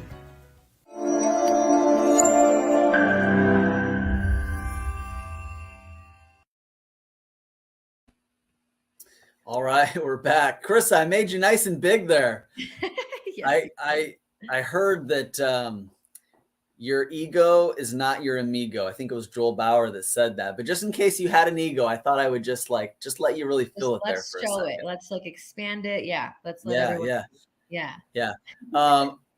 Natalie Forrest, Dr. Natalie Forrest. Are you ready? I'm going to bring you on for a second, Natalie. I'm giving her a little bit of warning, so I didn't just put her on there and we're staring at the back of her head. Dr. Natalie Forrest. I can do that. Dr. Natalie Forrest, one of the talk show hosts, regular talk show hosts here on the Los Angeles Tribune, been a friend of the Tribune for years and years, Mo as well. Natalie, tell us where you're from. Well, originally I know I'm where from you're from. Hamburg. Tell all of them where you're from. I'm a true hamburger. Okay. Who here caught that? You know what a true hamburger is? It's not in the U.S., by the way. No, I'm back home in Germany. So it's about 10 p.m. here right now. Okay, so I'm in Thailand right now, and it's 3:19 a.m. So I got you beat. I don't know what kind of contest there is, or but it's my competitive nature. I need to win, so there we go. You win anytime. I decided to go to Thailand for a couple of weeks on a project, and just so happened it was the same time during the event, and I said, well, we're just gonna do it. We're just gonna do it anyways. So Natalie, you've been listening in on this, and you've been to a lot of these as like I have, these broadcasts. What are you thinking? What are your thoughts? Just kind of a little bit of a check-in here on day one before we have Bob come back up and Amberly come on. What are your thoughts? Well, I'm excited, as Mo always says, so I can't help myself use his words here. I'm stealing. But it's amazing that every time I hear Sharon, she has something new. She adds to the amount of knowledge that she has already shared. And I just love that. Because, I'm ready with my book, and then I was like, oh, no, there's something else she just said. Oh, there's something else. She made another connection for me. And then, of course, Bob, I've met him in CEO Space a couple of years ago. So Bob, and the way that his energy just takes over the microphone, oh, my gosh. Just imagine if we all put that energy into selling. And so, I love what Bob says about selling and his enthusiasm, because selling is not forcing somebody. And Bob is so wonderful in how he phrases it and how he convinces you that you really need what you need. I've got some other thoughts on selling, but I'll share those another time. I just love that Bob. Well, good. I just wanted to check in with you. You're one of the talent of the Los Angeles Tribune. Of course, you have your own thing and your own business, your own show, and your own identity all in itself, but you are definitely a part of the Los Angeles Tribune family. And so anytime I see you backstage, we always like to, pull you up and give you some of that spotlight. So we'll be having you back up against real soon. Thank you. Thank you. We do have Bob backstage as well. I'm going to bring him back up. I'm sure the sound is going to be better. We have Amberly coming up here just a little bit, but I'm going to take a second to introduce myself with Top Talent Agency. And we got to co-produce this event, me and Carissa, me, Top Talent Agency, and Isabel with the Los Angeles Tribune, Carissa as well, as one of the producers. But we represent talent. We support, represent, publicize talent. And so being a preferred talent management agency with the Los Angeles Tribune has been a real privilege. It's a humbling experience, but we represent people all over the globe. And it's a lot of fun for us, especially for me, my passion to not let people become the world's best kept secret, right? And to have so many of these talented people, Jim Poole of Newcom, privileged to represent him and work with him and bring him on. Bob Sarcosta, privileged to work with him and bring him on. Mas Sajadi, working on his book. Jim Poole working on his book. Dori Cordova, we did her book and working on the next iteration of that. So all of these people here, being able to work with them, being able to see them here on the Los Angeles Tribune. I know we've got a lot of talented people I'm seeing in the comments. If you're looking for representation, you want to be a part of more shows, you want to be a part of more opportunities. We just had Mas Sajadi at the London Science Museum. We just had a group of people down at USA Today headquarters in LA. Next month, we're doing a Kenya keynote tour. I got Mas Sajadi, Jim Poole, a handful of others, Moira Lavelle, who is on here.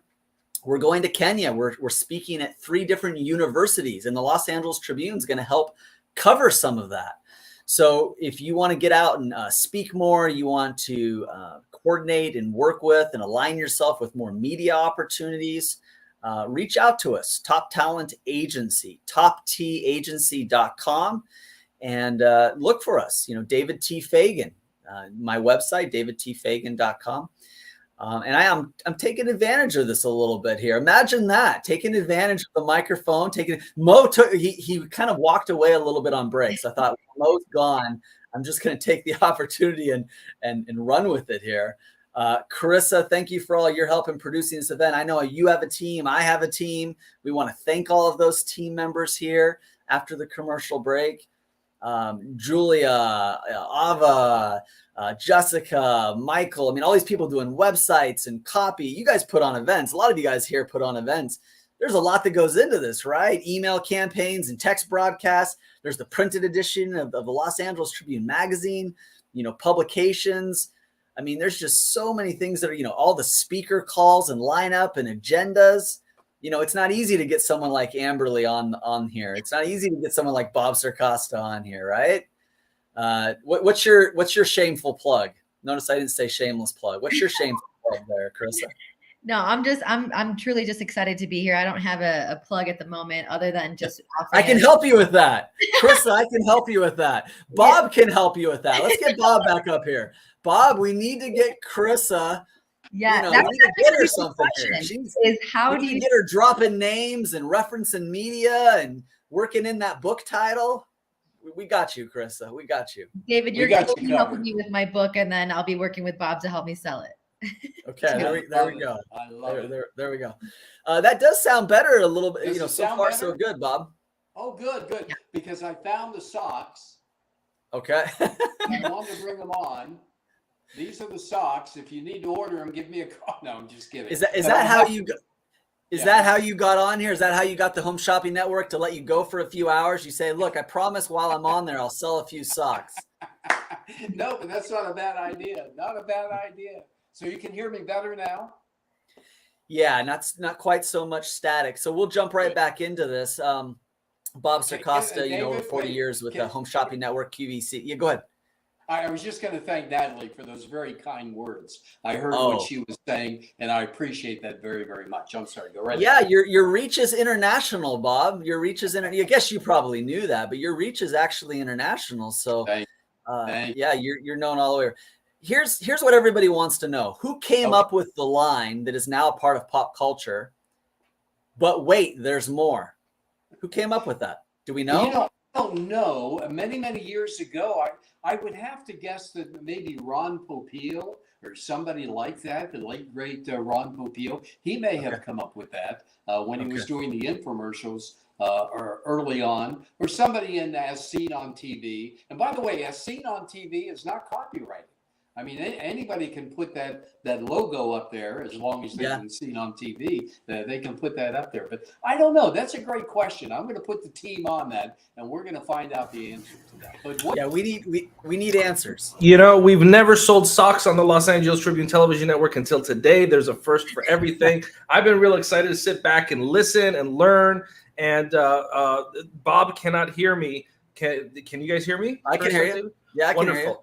We don't know what's going on with Bob's world right now, but we're going to keep the ball moving. I'm going to bring in Amberly, who I've been real excited about having part of this, who's going to talk about this. Yes, we're doing sign language, Bob. It's okay. Yeah, we'll get you caught up here in a second. We're going to bring in Amberly to join this conversation because I know that time is short, time is of the essence, and Bob thinks no one else can hear me. This is actually a funny moment.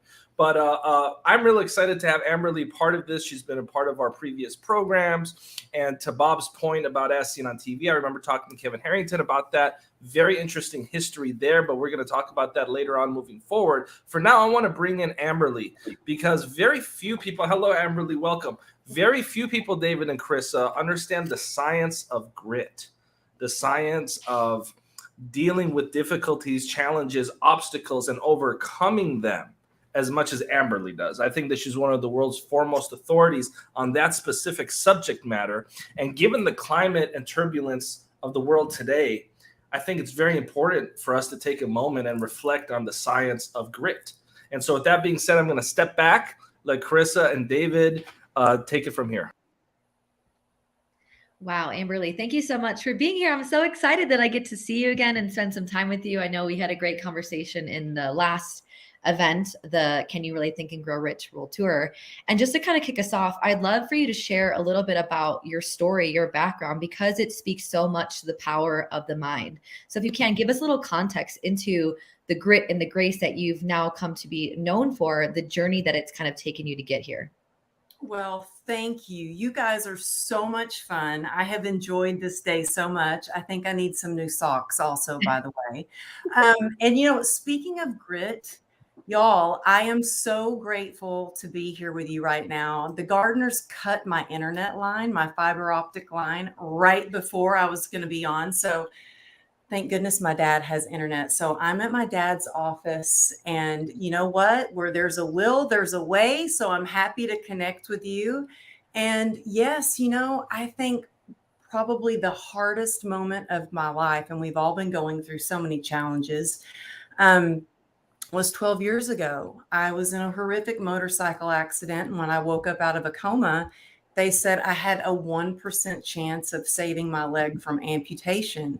And in that moment, I thought, well, so there's still a chance. And I think it's so important to really pay careful attention what you're putting your focus on. And in that moment, I focused on that 1%.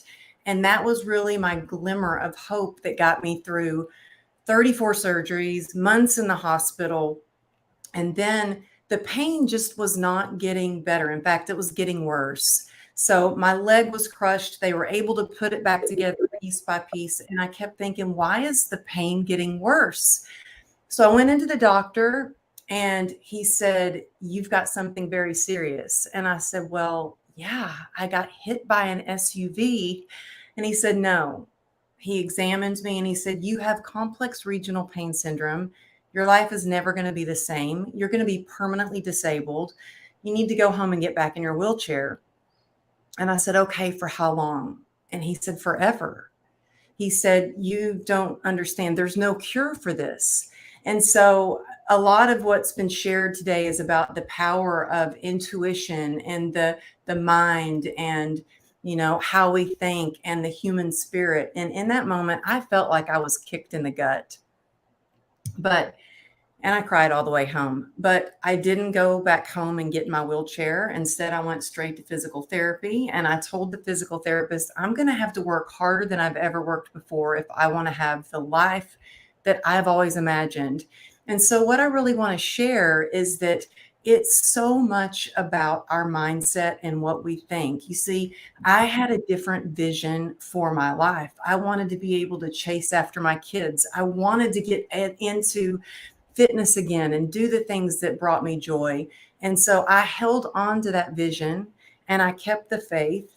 And I think so much of it is, yes, having that vision and feeding your vision with positivity, but it's also taking that action. And I think that with grit, it's about having the passion. It's about having the purpose. And I will tell you, one of the things that really, really helped me get, and still helps me get through challenging times, is having a sense of purpose. And I've had people say, well, how did you have purpose while you were lying in a hospital bed? And you know what? I did whatever I could to be of service because it made me get out of any self-pity. And I had a sense of, I can do this. I am needed. I have a purpose. And so I was making calls to clients. I was helping nurses. And when they found out I was a fitness trainer, I was giving them exercises. I was writing exercise plans. And at that moment, I feel like I needed my clients more than they needed me. And, sometimes to this day, my husband will get upset. He's like, you're doing too much. I see your ankle still swollen. You're in so much pain. And I could sit back and focus on the pain and the pain would get worse. Or I could turn the pain to purpose and go out there and be of service and have something to look forward to. And I will tell you, the one thing that really shifted everything for me was one time when I was in the hospital bed and I started just sinking down into despair, just looking at my leg, looking at all the scars, thinking thoughts like, is my husband still going to love me? Am I going to be able to chase after my kids? Am I going to be able to get back to work? And it went on and on and on. And I thought, stop. I have a choice here. We all have a choice. And I thought, I can focus on all these things that I can't do, or I can focus on what I'm grateful for. And gratitude is truly alchemy. It really shows us what we can do instead of what we can't do. and it shows us what we do have instead of what we don't have. And so practicing gratitude is the quickest and easiest way to shift your perspective and change the way that you feel about your situation. Yeah, that's great. Carissa, I know you're dying to jump in here. I'll let you take it away. It's almost like you can feel my enthusiasm to ask her. You can just feel it. I could just see it on your face. You're like, sorry. Now I lost what the question was, but well, while you're thinking of that, Amberly, you know, you have a great story, and we all have a story, right? And we're kind of made up of our stories. And it's interesting. You could have told yourself a different story. You could be telling a different story right now, right? But how you framed that story in your brain, if you will, since this is the Neuroscience Summit, how you frame that story really is your power. It really is empowering. What other stories, and I'm guessing nothing can come as close to that, but what other stories have you framed in your life? Give us like one other story that has really been the difference maker that's gotten you to where you're at today. Well, you know, I just had someone ask me yesterday, they were like, well, what do you do when you have naysayers? What do you do when you have these doctors that tell you that you won't be able to walk again? Or what do you do when somebody, like when I love that you were talking about book writing and everything. And when I went to write my book, y'all, I didn't even own a computer. Like almost 6 years ago, I didn't own a computer. I hand wrote 90% of my book and then bought a laptop to type it up and get it published. And I had so many people saying, you can't write a book. You don't have a college education. Like, you need to stick to fitness. You're the fitness girl. You can't do this. And when somebody tells me that I can't do something or it's not possible, to me, that is a motivating moment, you know? And I had a doctor that when I was being discharged from the hospital, I was so excited to get home. And I was like, I can't wait to run again. And he's like, oh, you'll never run again. And he's like, you'll probably never wear shorts again with all those scars. And yeah, it hurt. But that moment, it took me 2 years to be able to run again, but I ran again. And it took me a long time to develop and start to love myself and accept all the scars. But I wear shorts again. And so I think anytime someone tells me I can't do something or it's not possible, I don't know if it's like the stubborn part of me. It's like in Texas, we have a saying, we have a lot of sayings here, like hide your crazy, be a lady, get her done, cowgirl up. But those come into play. And I'm like, I'm going to prove it to myself that it can be done. So I use that as motivation. Yeah. Yeah. I like it. All right, Chris, I've got plenty of stuff over here, but I'm going to give you another shot. No, got it. Chris, so good to see you. And you too, David. I'm so excited to be here. Yeah, no, this is a lot of fun for sure. Oh, I love it. Y'all saw my background, okay? Like there are like deer heads mounted on the wall and all kinds of stuff. I'm like really, but I was determined with grit to get here and be with y'all. I was born in Texas. I just want you to know that, Amberly. I was born in Texas. You really? Yeah. Killeen, Texas. I was born in an Army hospital. Killeen, Texas. Fort Hood. Wow, I did not know that about you. Yeah, I'm an international man of mystery that started out with being born in Texas. And then Dr. Natalie Forrest, after being born in Texas, I lived in Germany back when it was West Germany because my father was in the military. Okay, enough about me. Who cares? Okay. Carissa, we want to know your question. Let's do this. I'm learning about that though. That's interesting. Yeah, I was in LA for 31 years and we just moved back recently. And oh, nice. Yeah. Back to Texas. This is sparking so many other questions in my head, but I'm going to ask the original one and then I'll ask the other one, which is we'll see. I'm going to try to get it in there. Okay. So you're an expert in resiliency, health, wellness. You're really well known for your story of overcoming this really difficult time in your life. And I know that probably you get the opportunity to come on stages and podcasts and talk about this. But what I often don't think that people talk about enough is what they're currently navigating. And I know David asked another similar question to one of our other guests, and I really like that question around what's something that you're currently navigating that's really cultivating a deeper sense of resiliency. And I ask this because something that I was taught by one of my teachers is be careful what you teach, because what you teach, you will kind of have to go through that your own lesson with that multiple times to step into being a leader in that.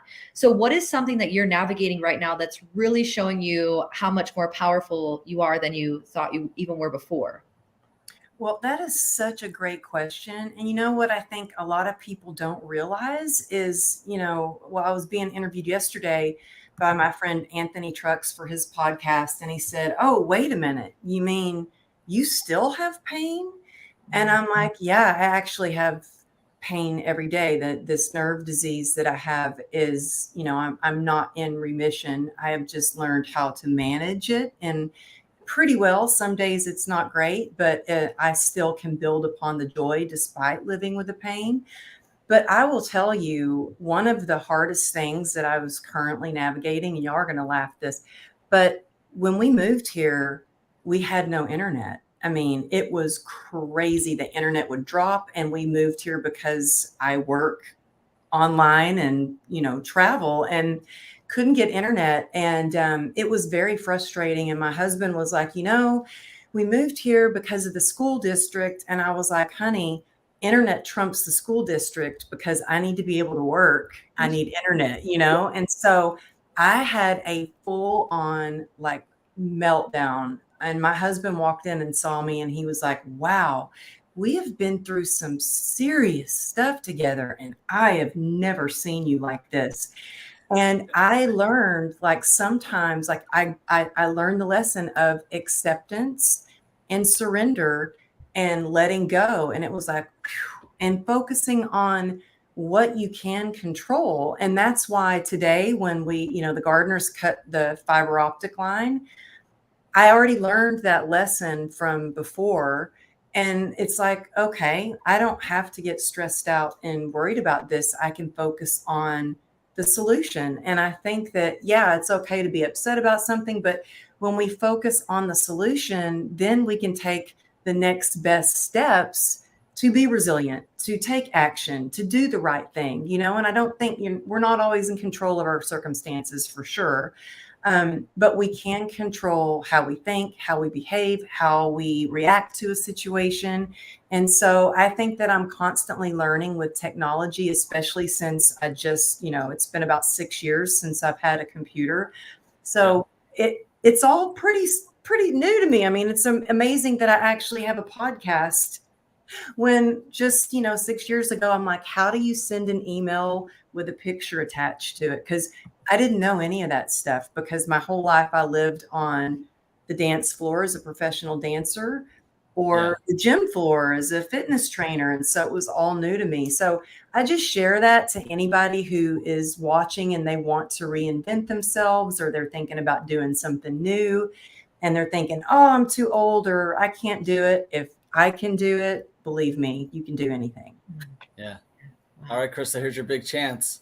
All right, one more. I'm going to get one more and then I'll pass it over. So you mentioned, I love that answer because I think it's relatable. And I think that that's what I've experienced of you, is that you're really humble, you're relatable, but you're also equally like this powerhouse of a woman. Mm-hmm. And in your answer, you mentioned how, and I would love to hear from you if this is what you agree with, but how your partner's reflection kind of reminded you like, oh, like I am, this is kind of hard for me, but moving through it and, going through what you've gone through, I would sort of assume that being in relationship with somebody and having a support system is instrumental in navigating and building up resiliency and believing in yourself.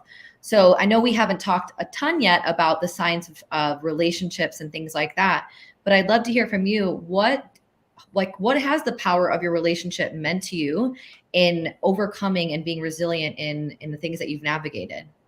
Oh, well, thank you. I get emotional just thinking about this, because I'm so blessed that I have the most incredible relationships. And after my accident, I had an army of people coming to support me, between all of my clients coming to the hospital, My husband, he's retired now, but he was a California highway patrolman. He was a lieutenant commander. The whole force, the whole police force was coming to the hospital. People were coming to our house, but my husband has been my rock. He was at the hospital every single day. He fell apart at first in the ER. He was the first time I'd ever seen him cry. And I yelled at him, "Get over here. I need you to be strong for me." And that's the last thing I remember before they put me in induced coma. But when I woke up, he has been a rock for me. And it's not always perfect, but we make a good pair. And let me tell you, there were times when I remember there was one day I was having a pity party and I was like, I hate my leg. I just want them to cut it off. I mean, I seriously, it was just giving me so much pain. I was just looking at the scars with disgust. And he said, "Do you know how lucky you are that you have both of your legs?" He goes, "You can go out there and get in the swimming pool. You can swim. You don't have to take off a prosthetic leg or a leg that's going to rust." Like, he knocked some perspective in me really quick. And the other day, my daughter wanted to go running. She loves to run. And I said, "Oh, isn't it a shame I can't go run with her?" He said, "Get on your bicycle, ride your bike beside her." And I'm like, sometimes we need those around us to, number one, he loved me until I could love myself again. So to love us until we can love ourselves, or believe in us until we can start to believe in ourselves again, but also to help knock some perspective into us. Beautiful answer. Mo, I know you just joined us. I didn't know if you had something that you wanted to add to that, or you just wanted to come on and say hi. No, I just, whenever I have a chance to listen to Amberly, I sit back and take notes. I love you, Mo. I love you too. And, it's interesting because you never know who's going to be on these incredible events. I remember 2 years ago, we had Amberly and Kato Kalin, of all people, spend some time. And what a great moment that was. And, you just don't know what person out of pop culture we're going to throw in here. So it's always great for folks to stay registered, stay on top of things here at the Tribune. And I want to take a quick second to thank, again, NewCom, for the great work that they're doing and helping make this possible. I want to thank Top Talent Agency, our partner on this event, for helping make this possible, bringing all of the incredible talented speakers from around the world here to share different sciences with our audience. And I want to bring back in Dr. Natalie Forrest, one of the leaders at the Tribune, one of our VPs, because I know that right now Dr. Natalie is in Germany. I mean, we have international hosts here, different time periods, different structures. Some people are in Bangkok, some people are in Germany. And so I want to make sure that we get Natalie in the conversation. And Natalie, you yourself have written so many great books about transformation, about grit. I don't think you've used the word grit in your material, but the principles and the concepts are very similar. So I'm curious to hear how you feel thus far about this great conversation we have with Amberly. Well, I just love Amberly because she's always so positive. I mean, we can learn so much if we change our perspective. And I actually just typed one thing in the comments, because when you were talking, it reminded me of Noah St. John's idea about affirmations. When you focus on the solutions, what you do is you ask yourself a question. It's like, okay, how can I get there? So it's like, okay, I'm going to imagine, I'm going to visualize now. I can walk. Why can I walk? Why can I wear shorts, right? I think that's sort of, you may not have described it like that, but that image came to my mind, because that's what we do when we focus on solution. And you're just so amazing how you live it. Oh, I don't think you ever. I just love you. Thank you so much. And you know what? As you were speaking, it reminded me, when I first got home, I couldn't even move my leg. And I thought maybe I'm going to be paralyzed. And I would just visualize, the physical therapist would come to the house and I would say, I'm going to move my leg today. And I would focus so hard on that. And little by little, it was like it was a miracle. I could lift my leg off of the bed. And then little by little, I could stand on one leg and, be out of the bed. And so thank you for that. It took me back to that moment where, sometimes we forget. I think it's important to remember how far we've come to shift our perspective a little bit too. Well, but you also, I think Carissa asked a wonderful question when she asked about, your husband. Because the added part is, my number one, you have to be strong yourself, which clearly you are, because you go out there every day. And I'm sure there are days, and I know you've shared this before, that's not always easy, but you choose to do it anyhow. And then the relationship, because a relationship can either support us or it can keep us stuck. So it's a blessing, and it shows, I think, what you attract with your kindness and with your honesty. Thank you. Thank you. That means so much. You guys are amazing. This has been so much fun. And it's been so much fun to watch all day. I've been like on my phone tuning in to everyone. Sharon was amazing. You guys are amazing. I just feel so honored to be a part of this. So thank you so much. Thank you so much. Thank you for coming on. It's been great. It's been great having you. We'll give you a chance. We're going to kind of start to wrap up and start to transition to a couple other things. So Amberly, we'll give you kind of your last chance to sort of, what do you want to share that you haven't had a chance to share? What question do you wish we would have asked you, but we didn't ask you, and that you want to give us the answer to? Well, you know what? You asked amazing questions. I just really want to say, for people who are watching and they might be discouraged or feeling stuck, or they're like, I don't know how I'm going to get through this, that there is a way to get through, and we all have that resilience within us. And first, it starts with accepting where you are on your journey, and then deciding and committing that you want to take action steps to make your life the best that it can be. And when your beliefs and your thoughts and your actions are if they're aligned with what you desire, then it won't be long before those big dreams of yours are actually a reality. And so keep going, surround yourself with amazing people like everyone here that they've invited at the Los Angeles Tribune. So you're around I always say puppy uppers instead of the doggy downers, and keep moving forward. And please reach out to me, because my favorite part of my whole entire journey is being able to connect with others. So if there's anything I can do, please reach out to me, and I'm happy to help or support or love on you in any way. Okay. Wow. Sounds good. Thank you. Thank you. Thank you. Thank you, Amberly. I feel like there's oxytocin and serotonin firing off all in my brain right now. This is wonderful. I'm sure we'll try to get you back up again real soon. You've been a part of a few of these now, Amberly. So we'll let you. Mo came on here. We'll let you get back to the deer heads and the Texas sayings. Here's what we want. We want your best Texas saying before you go. What's your best Texas saying?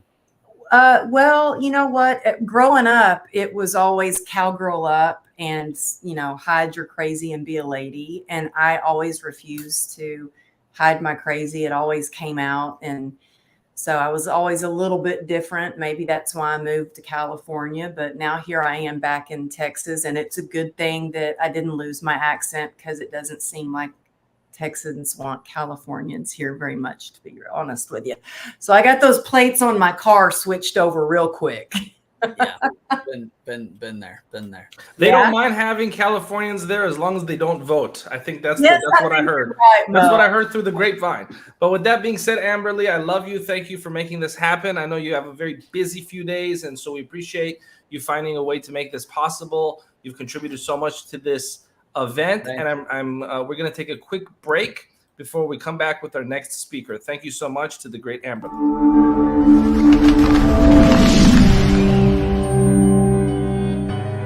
Welcome to the Los Angeles Tribune page.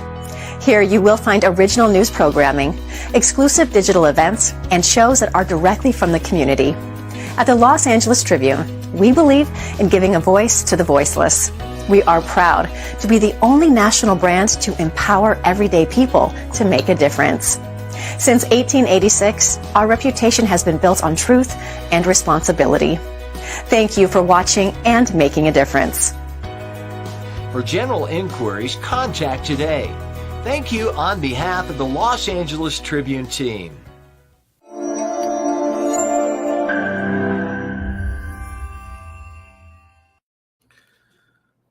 Alrighty, and David, I know that we had some technical difficulties with Bob Sricosta, but we're going to go ahead and bring him back in, and let's see how are things going right now on the technical side of things, Bob. I don't know. You tell me. I can hear you now. Sounds good. So this is what we're doing. We're bringing Bob back up. Bob, we've been brought back up. Tell us your last thoughts before we move on to the next thing. Okay, thanks. Goodbye, everybody. Let's get your.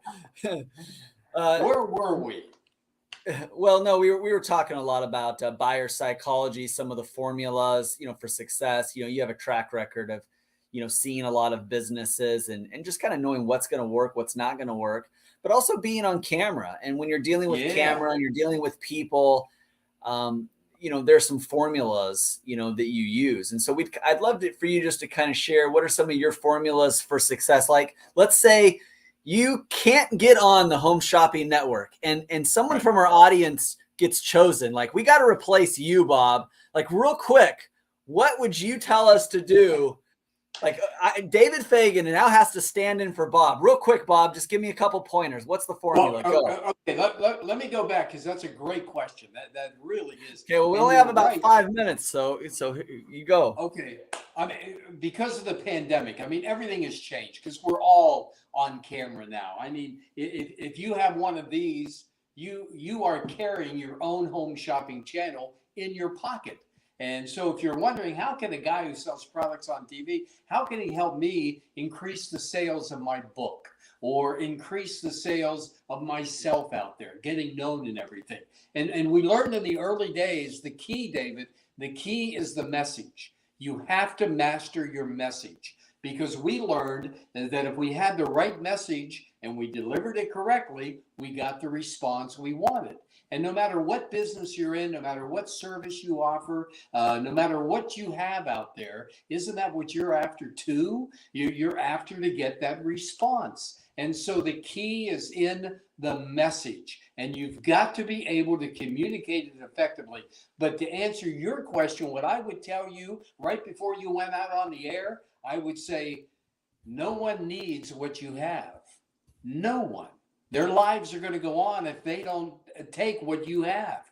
So you have to create the need for what you have. And the only way to do that is to sincerely and honestly communicate how what you have is going to help the other person. So to the author out there, to the speaker out there, whatever you're offering, get out of your own head for a second and get into the head of the other person that you're talking to. How can they benefit from what you have? And if you focus it that way, you're going to fine tune your message. And David, I could see you pitching a product right now. No question. Give me 5 more minutes with you, buddy, and you're on. Okay, sounds good. Hey, one of the things that both me and you talk about is marketing what people want, not necessarily what they need, which kind of ties into what you're saying. You can give them what they need, but we really got to market what it is that they want. How much time do you spend on the want when you're pitching or on cameras? Oh, quite a bit, but it goes back to creating the need. You'll create the need so somebody will want what you have. And once again, you got to get off this thing about, selling is getting other people to do something they don't want to do. That's not the business you're in. If you're out there with what you have, you've got to help other people with what you have. And the way to do that is to do it. I break it down. As you mentioned earlier, I've done over 75,000 separate product presentations, and I've broken it down. I've identified the 5 keys that you have to have in any presentation, whether it be video or the written word. You got to have the 5 keys, and I would love to help people out there. And I know, because a guy by the name of Red Motley, I don't know if you know Red, who he was or whatever, but he was a very accomplished businessman. But he made a statement that nothing happens until somebody sells something. So you've got to keep that in mind. Maybe you have a great book. Maybe you have a great idea. Maybe you offer a terrific service. Well, you might think it's great, but you have to communicate that effectively, and you have to get others to respond to what you have. Yeah. I wish we had more time.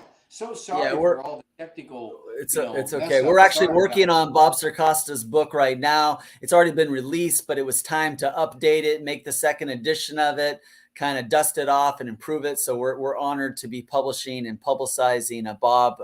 Honored to call him a client. Thrilled to connect him with Mo. Big things in the works for a flagship show here on the Los Angeles Tribune, and beyond, the infomercial. Bob has a history of knowing businesses, breaking them down, knowing what the formulas are. So we will bring you back again, Bob. We'll give you the last word right now. You've got 60 seconds. I know you're good with the counter, so you got 60 seconds. Go. What's the last thing you want to share with us? Well, here's the thing. First of all, I want to thank you and Mo and Carissa and the entire teams involved in this. The LA Tribune and everything for doing something like this. This is so important to have this information because it truly does help a lot of people out there. And if you're wondering once again, how can I help you? Go to the website. I mean, I work with so many businesses that aren't even on TV. Once again, if you have one of these, you have your own home shopping channel right in your pocket. Yeah. Maybe you're marketing your book or marketing your service, marketing yourself by that way, looking into a video camera. I would welcome helping you accomplish those goals out there. And all you have to do is go to the website, bobcircosta.com, BOBCIRCOSTA, bobcircosta.com. And I'll be more than happy to take a look at what you have and how we can make it happen. But once again, thank you for having me, and look forward to working with all of you. Thank you, Bob. And, I got to say, David, I consider myself to be, for the most part, a pretty secure guy. But when Bob talks and I see those pearly whites, I mean, I know tonight when I brush my teeth, I'm going to be like, you know what? You got a nice smile, Mo, but it's not a Bob Circosta smile. That's a Colgate smile you have, brother. Well, no, I appreciate that, my good friend. And, 3 more payments and they're mine, We'll get there. We'll get there, brother. All righty. So we're going to take a quick break until we come back with our next guest that I've been super excited about. We'll be back in a minute.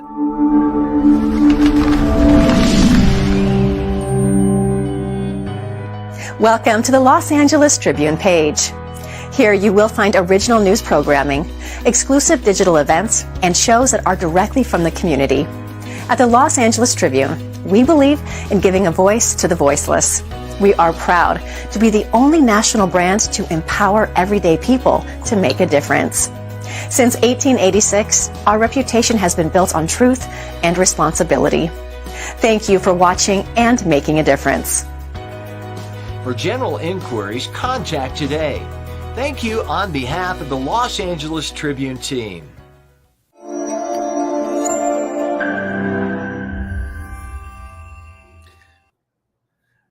David, I hope you're not getting tired, David, because we're No, just not at getting all. the ball rolling. No, We're just getting started. Can we do a couple announcements here real quick? Go ahead. We got a couple announcements. We got so many things to do and share here. And this is kind of a part of this is a good segue to an introduction with Dory as well. Couple things. Mo, put us actually both on screen here because I want to thank you for something as well. So as you guys notice here, the Los Angeles Tribune, established in 1886, doesn't just do typical news and media. Some of you guys may not even know that it does the news, but it does. And not only does it do the news, they also have a magazine. We've been able to be a part of that as well. We want to put that in the comments. There's lots of opportunities to be a part. There's a lot of other information there as well. So Los Angeles Tribune Magazine.com. We'll get the actual full white website in there. But also there's a book club, something else that I got to work on with Mo, who's just very passionate about self-improvement, personal development. We created a book club and an app that has books inside of it. One, I know we got a lot of authors on here, Mo. I've been seeing all these people talking about their books or they're working on a book. There is a way to get your book inside the book club. We'll share all that information here. We'll put some things in the comment. But if you don't have that app, go download that app, the Los Angeles Tribune Book Club. You can get it in Apple, or you can get it, if you got the Android, you can get it in the App Store. But get that app. We've got a few books in there. It's kind of in beta. We have a whole bunch more books getting ready to be launched and rolled out and added to that app. But again, there's a magazine, there's a book club, there's TV shows for people like Dr. Natalie Forrest here, having some new flagship shows that are really going the extra mile. Yeah, And absolutely, David. Yeah. I'm very excited about all of those projects. And, we believe that to take a different approach to media is what sets us apart as one of the few legacy brands nationally. And so we actually do things that are very different. And our community outreach division puts together events like this with a whole host and a whole myriad of different speakers and thought leaders that have different perspectives on things. And so a lot of the work that the leadership here does is to help redefine what a media and news company traditionally does by experimenting, by trying things outside of the box. That's all. And so we're doing a lot of great work, and we have a sacrosanct relationship with Top Talent Agency, and it's actually the only PR agency that we have a relationship with as far as getting talent on our various different programs and getting writers on our various different outlets, like our incredible magazine that it is just growing and helping redefine even what a magazine is in the news and media world. And so I'm excited. I'm pumped up. Again, our relationship with Top Talent Agency, I consider it sacrosanct, and there are big things in the works. And speaking of sacrosanct relationships, I know these are big words too, by the way. These are really I know that the next speaker, Dame Doria Cordova, she's special to all three of us right now on the screen.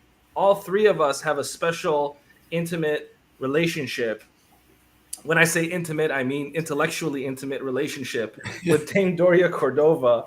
And I'm going to go ahead and bring her on now. And I already made you smile, Doria. You've got no excuses. If I say that at 4 a.m. over here in Thailand, that's a little bit. I don't know what your excuse is, Mo, but you got to clean it up over there. Clean it up. Yeah. I'm a sapiosexualist anyway. There we Does go. everybody know There what we that go. Yes, I'm I a do. sapiosexualist. I'm in love with intelligence. Yes. There goes my shot.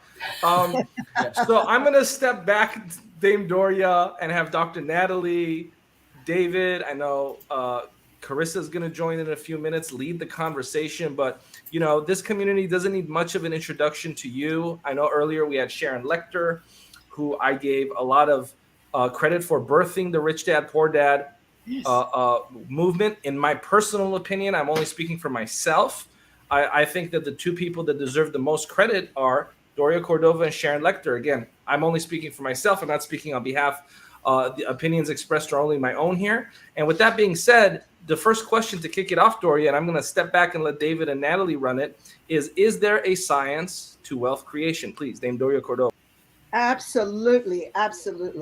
And one of the things is that we need to rewire the brain. And all of our work is actually based on neuroscience, because the creators of it, Marshall Thurber and Bobby DePorter, learned from Georgy Lawsonoff, who created Suggestopedia.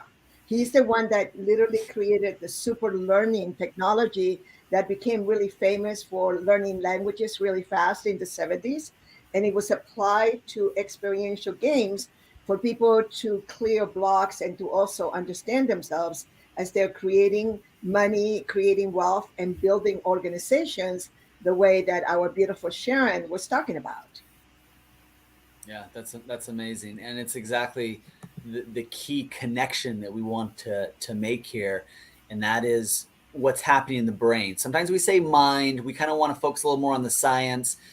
They're very similar. It's semantics, kind of splitting hairs, but there is a little bit of a difference.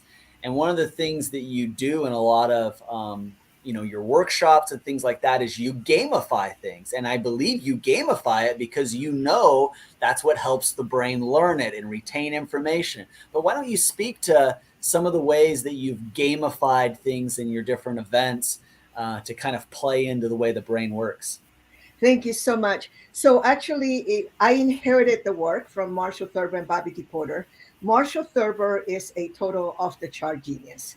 And just so you know, the brain itself is something that can be taken out of our heads and weighed and put in a jar once we leave this world.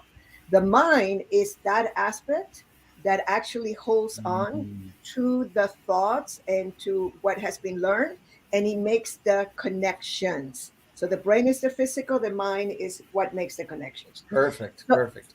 so just so it's something that a lot of people don't understand. So what happened was that Marshall Thurber and Bobby in the 70s, they were so successful in the real estate company called Hawthorne Stone. The company still exists in San Francisco, but don't knock on their door. They left it long Another ago. chance for you to do a question if you got time. I can hear you, David, I think. Yeah. Thank you. Yeah, we've got more question if you've got time. Just keep going. Oh, okay. And so what happened was that they were so successful, and they were using principles from the human potential movement, from the S training, and applying it to business.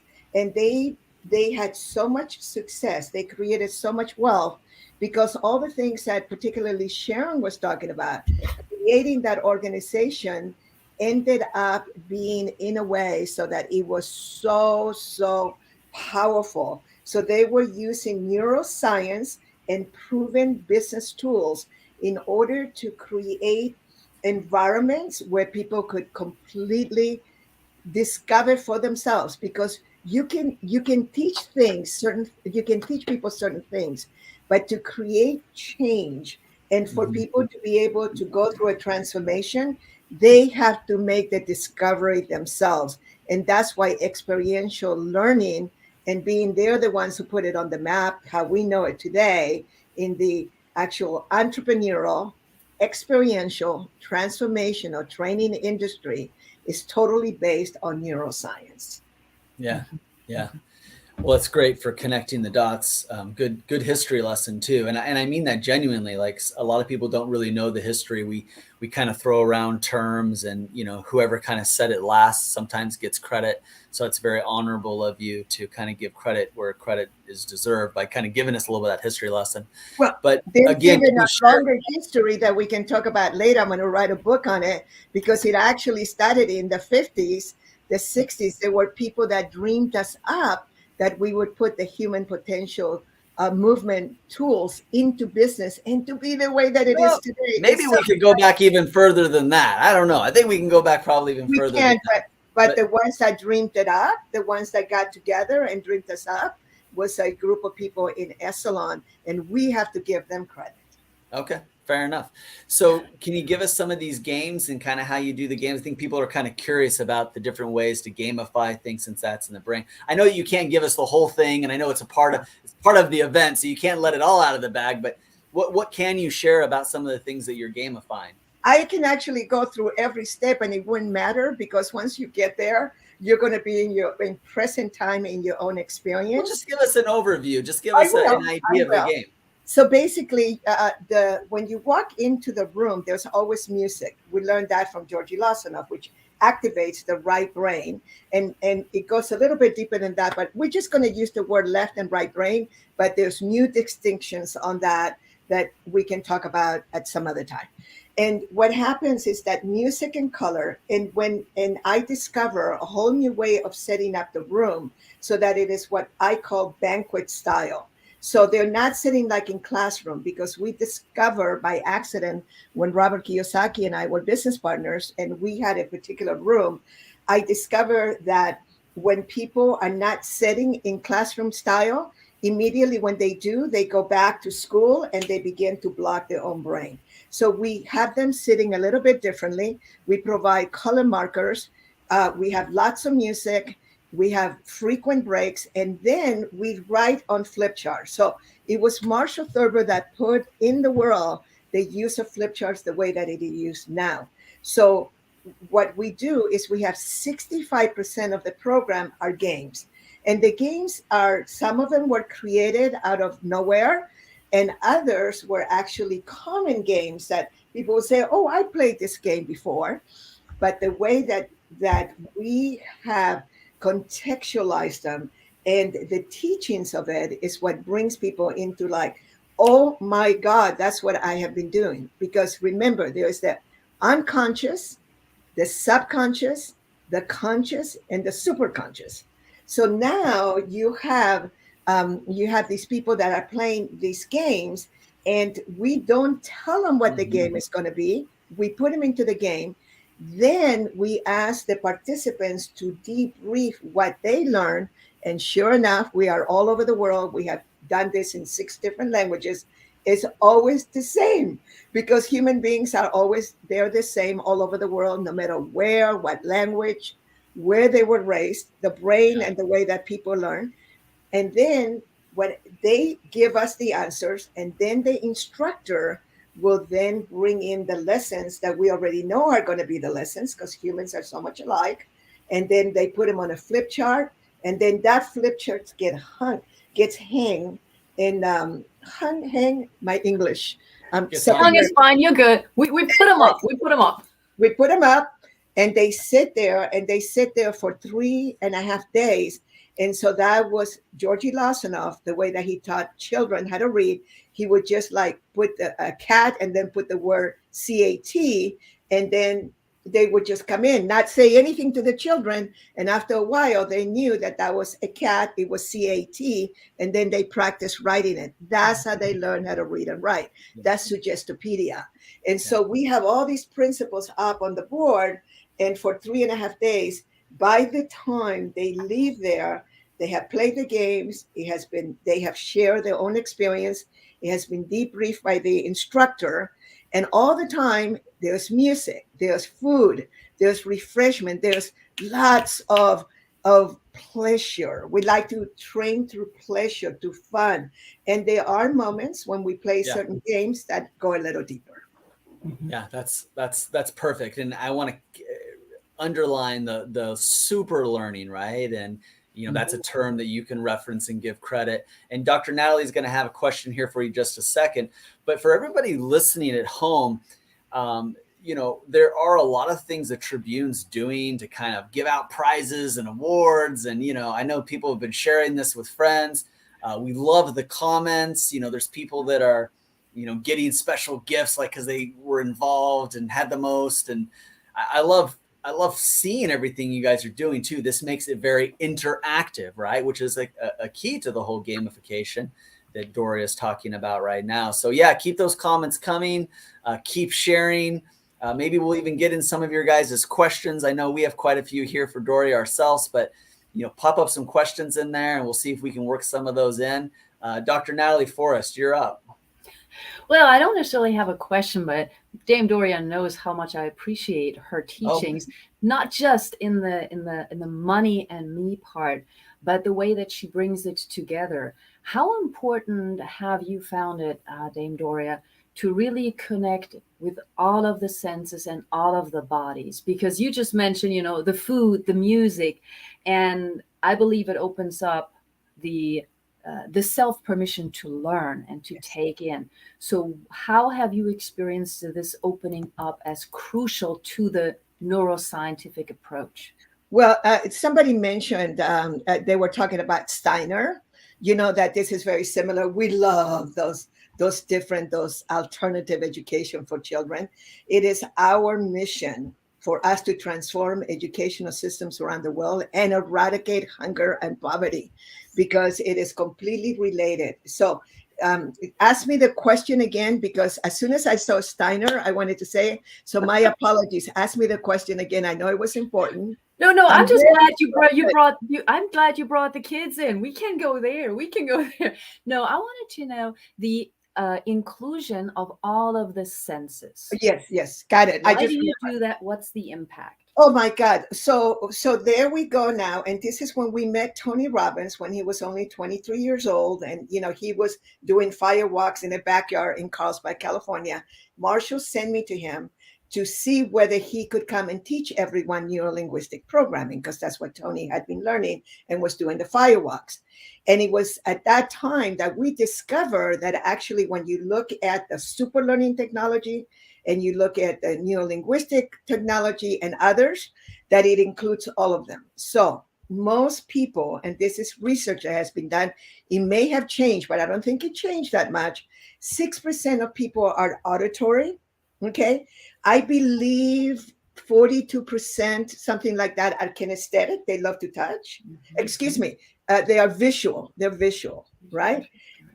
And I think it was 36, 42. And then the biggest one is kinesthetic.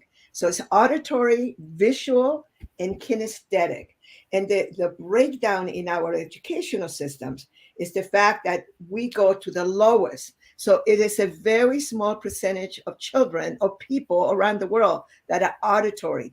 These are studies that have been done globally. And thank you to the beautiful researcher who was, giving us where to go and find all these different statistics. But later I can find out even more organizations, like there was an accelerated learning community in Europe, and they're in the United States too, but they're huge in Europe. And what they have done all these studies. So you have now about 6% is auditory. Then you have this larger number that is visual. So that's why you see these things. These are from Money and You. This is one of the flip charts from Money and You. And we teach the theory, the fruitful theory of business. You have a context in a business. You have the little fruit, which are the content, which includes the people, the rules of the games, the policies, and all that. And once you create a fruitful theory of business in your organization, so you see, we use colors, and that was an 1.5-hour training that gets done during Money and You. So the fruitful is something that's really important. Now we're using visual by using the color markers. We have the music going, but then we have the kinesthetic. And the kinesthetic now we have certain things. And because of COVID, now we use bracelets so that people feel that if they want to touch or not touch. But then we have one game where we play with children's blocks. And then you bring in all of them. Now you bring in the auditory. We got music going. You bring now the visual, because it's all the color, beautiful little blocks.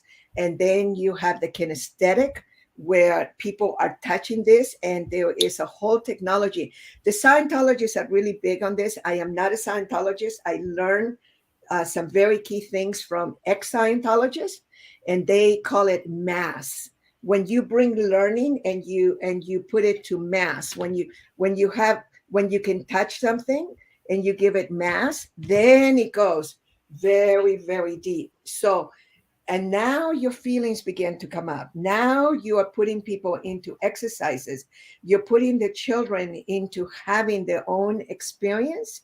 And then all of a sudden you begin to have these memories and these realizations and this, oh my God, that's when I decided. I totally forgot that my grandfather used to bring all this money to us, but mom and dad used to take it and just say, no, don't give them all that money. They'll get spoiled. No, we'll just give it to them. We'll put it someplace else. We'll just give it to them. And then physically a child sees all this money gets taken away. Grandpa has lots of it and wants to share. And then mom and dad have been trained and lived in a universe of scarcity. That's what we live in. So then the parents unconsciously just kind of like react and want to protect their children and don't get spoiled, don't do this, don't do that, and hang on to that money. And then you have that memory. And all of a sudden, as soon as you become aware of something, you can transform it and let it go. And that's why my Money and You program is like people go, wow, no matter how rich they are, how poor they are, even if they've done 50,000 programs before, everyone goes through a transformation because we go deep into the unconscious and bring them up. I love that. And I think it's not just that you go so I mean, a lot of people try to go deep, but you do it so subliminally.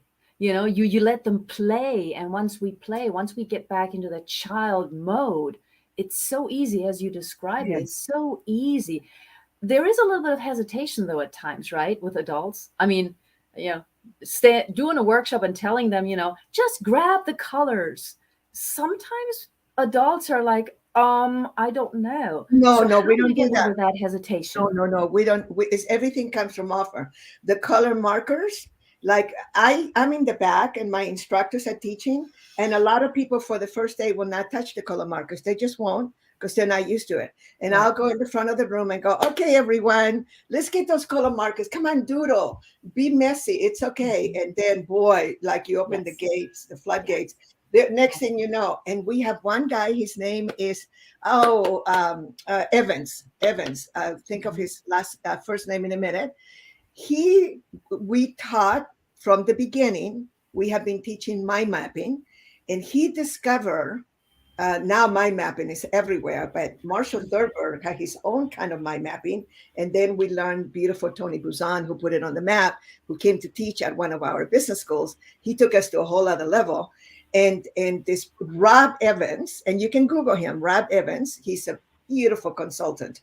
And Rob Evans discovered mind mapping and this whole artistic side, and just transformed his whole life, because he had no idea that he was an artist, because all he did was just discover with his little color pens.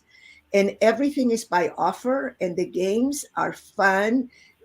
We are the come from offer people. Never do we put people in a compromising situation or make them do anything, because that plugs them in immediately to school. We do the total opposite. And I'm going to say one quick story here. Marshall Thurber has never drank caffeine, never drank alcohol, never done drugs or anything. So when we first started and I was working on the logistics of everything, he refused to have coffee for everyone. He didn't want everybody caffeinated. And I was a coffee drinker then. And I stood my ground and said, I get it that you don't drink coffee, but the rest of us mortal beings, we need coffee. And people say, why do you have coffee? Well, what we are handling is the human creature needs. So we make it so they don't have to think about it. They have coffee and tea and drinks. They have snacks, and then they go out for lunch. And then we have this amazing party at the end that I'm not going to tell you about. And everybody really converts into a little kid, like, yay! And it's like, what we have to deal with is the inner child within. But you don't go to a top executive or a billionaire and go, hey, come and learn about money and you by being a little kid. It's actually, that's not how it actually happens. Naturally, our curiosity gets activated. Our ability to be able to learn gets activated. The healing is so deep. And that's why I love neuroscience. Wow. There was so much. It's like, I'm really just grateful for you and all of the wisdom that you share. I wish I could make money in you this year, but unfortunately I'm moving right now, but just wanted to offer some appreciation for you and the work that you do. And it's lovely to connect with you again. And something that I really appreciate about you is how you take these really seemingly daunting concepts around money that really trigger people, whether they have trauma or childhood stuff. And as Dr. Natalie Forrest was mentioning, there's sort of this playful aspect to it. And so with that in mind, I'd love to ask a question related to, if I was a newborn baby, or if I had a blank slate of a mind, what would be one of the first things that you would talk to me or teach me about as it relates to money and the mind? Immediately, that is just a means of exchange. And I would do what my mother did, which to this day, bless her heart, she's still around, 97 years old with advanced dementia, which is tough to watch. She took me, I think I was 6 or 7 years old. She took me to a bank and explained to me a bank, open up a savings account. I always had access to money, always. And probably why I ended up writing a book called, The New Definition of Wealth, access to everything. I put cash because people love the word cash, right? So one of the things that Mama did from the very beginning, from when I can remember, I always had access to whatever money she had. Mama used to say, all the money I have is your money. All the money I have is your money. I could go into her purse. And she began very young to teach me that money was just a means of exchange. How this brilliant woman, she had her own business in the 50s. She was gorgeous. She was gorgeous. When I think about it, she had me when I was 25. So at 30 years old, this woman had her own salon, and I used to be the cashier. She taught me how to be the cashier. Of course, everybody was kind of like the customers, the clients. She had a beauty salon. They loved me, but they would pay me. There was no credit cards, no checks. You just did everything in cash in the 50s. I was 5 years old and I was dealing with cash. And if I made a little mistake, they would, correct me or whatever. And they always used to give me a little tip. So I learned about tips very, very young. And I also learned how to be a very gracious and very abundant tipper. Even in places that they say, oh, no, we don't like to deal with cash. I go, oh, yeah, right. When we go to Australia, I carry lots of cash with me and I'm a great tipper. And certain people get $100. Let me tell you, I want something that always carry lots of $100 in your purse, in your pocket, because $100 will get you out of the biggest trouble you can. $100 will get the helicopter pilot to fly over the lava in the big island. We were just together. And I said, can we go and look? He goes, oh, no, we cannot. At any moment, the lava. I pulled out $100. I said, it's just you and me. You and me. I said, I'll give you $100 just for like 1 minute. I just want to see the lava. It's my dream to see the lava. And he just like goes, okay. And we just went and put the helicopter to the side. I'm one of the very few humans that has looked into a live volcano with lava. $100 will get you out of a lot of trouble, just so you know. So Mama taught me very young, and just remember, and I'm glad I remember this. So many people now, even in my own business school, just recently, everybody wanted to do, credit cards, and they wanted to do, iPhone Pay and all that pays. I go, no, we ask everyone to bring lots of cash, because in our unconscious, people have cash in their minds. They were trained by cash. Now, your children and the future generations will not. And that's a whole other conversation I have about people looking at numbers as opposed to working with cash. But most of us still have been dealing with cash. So in order for people to get plugged in to things, and we use a lot of cash in our advanced programs. In Money and You, we have a little thing that I'm not going to tell you guys about, where we do deal with little cash. But in the business school, we deal with big cash. And we play games where at the end, I literally shower people with lots and lots of cash, like $15,000, $20,000, because all the groups brought cash. They chipped it in, and they know that at the end, that one team is going to get it all. You talk about incentive. So people are still very incentive, however that is said in a verb form. And what happens is that when you play with cash, because it's so totally unconscious. So when we start talking about these things, it takes us back to being very young. So I was blessed. I was lucky. I had a very successful auntie, same thing. I was so used to cash around. It was like, it was no big deal. But so many people had a total opposite. So that's why I do the magical recovery exercises. Go to fridayswithdoria.com. I left them up for another week or so because we just redid them from COVID days. And I'm going to bring Rex to actually do a whole thing about there is no such thing as self-sabotage, because it is absolutely essential for us to teach our children very, very young that cash is just a tool of exchange, and for them to feel that they have access to it at all times from you, not from funny business. Hey, Doria, I just want to say something to you. You know, I was about 20 years old when a friend of mine in Hollywood said, always keep like $300 or $400 on you, in your pocket, because if you get into trouble, it'll help you get out. But he also said, you'll walk around like you're feeling wealthy. So I was 20 years old. I got a money clip. I stuck $40 in my pocket. I'd been held up at gunpoint and didn't give up the money. Things that happened in my life. I go, I don't have any cash here. Look at my wallet. But and I don't recommend people tell people that you're carrying a lot of cash.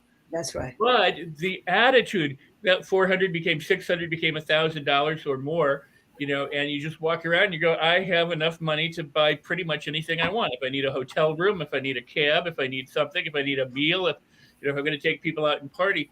But to know that you can do that instantly is really cool. So I won't say whether I keep a lot of cash on me to this day or not, but it's a truly valuable exercise, mindset practice. Yes. Is to feel wealthy. Ho'oponopono. Nobody's going to touch you. I still carry it. If somebody wants it, I'll give it to them. I have plenty of it. So I will give it to them. You don't have to hold me up. I will give it to you if you really want it. But very quickly. Very, very quickly, because we need to bring up the next person. We're starting to run over a little bit. I know Ava really wants to say something as well. But really quickly, then we'll have Ava, and then we got to move on, though. David, you're going to get in trouble. The reason I am Ava is because of Dame Doria. Ava. Ava. Dame Doria. So very quickly, do this assignment. Get an amount of cash that is so uncomfortable to you. For me, it was $15,000, long time ago, cash, and carried it in your pocket for, say, a month or two, and see what happens, what comes up, how you keep an eye on the purse, how you do all of this. It is the most magnificent exercise to do. Get the most uncomfortable amount of cash for you to carry cash, carry it in your pocket at all times, or in your purse or whatever, and see what happens. Good neural exercise for you. Okay, I'm ready. Go. I could already feel the energy by you just saying that, Dame Doria. But I wanted to take the opportunity because I am one of the privileged. My husband and I are one of the privileged graduates, scholars of Money and You last year. And Dame Doria, we're coming back this November. I know we have a Money and You November 3 to 6, right, in San Diego? Yes, 2 to 5. Yes. Okay, 2 to 5. I'm advanced one day, but yes, what a powerful program. I was transformed absolutely coming out of Money and You. And look, Dame Doria, I still have my colored pants. Before coming to Money and You, I was bland, black and white, blue.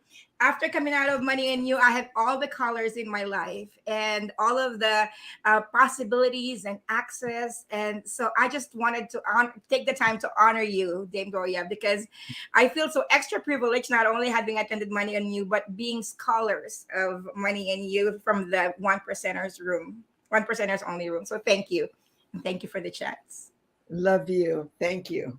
Love you. David always keeps me on track. Yes, woo. try and keep everyone on track. And we're not done with you yet, Doria. We're going to add you to the conversation a little bit. We're going to have you kind of backstage here, but then we want to bring you out and kind of add you to this conversation. I know that you love things like NeuroCom. You love things that help improve the brain, excel the brain. Anyway, so we're going to have Jim up here, and I'm going to add you in this conversation as well. I know you'll have something to contribute.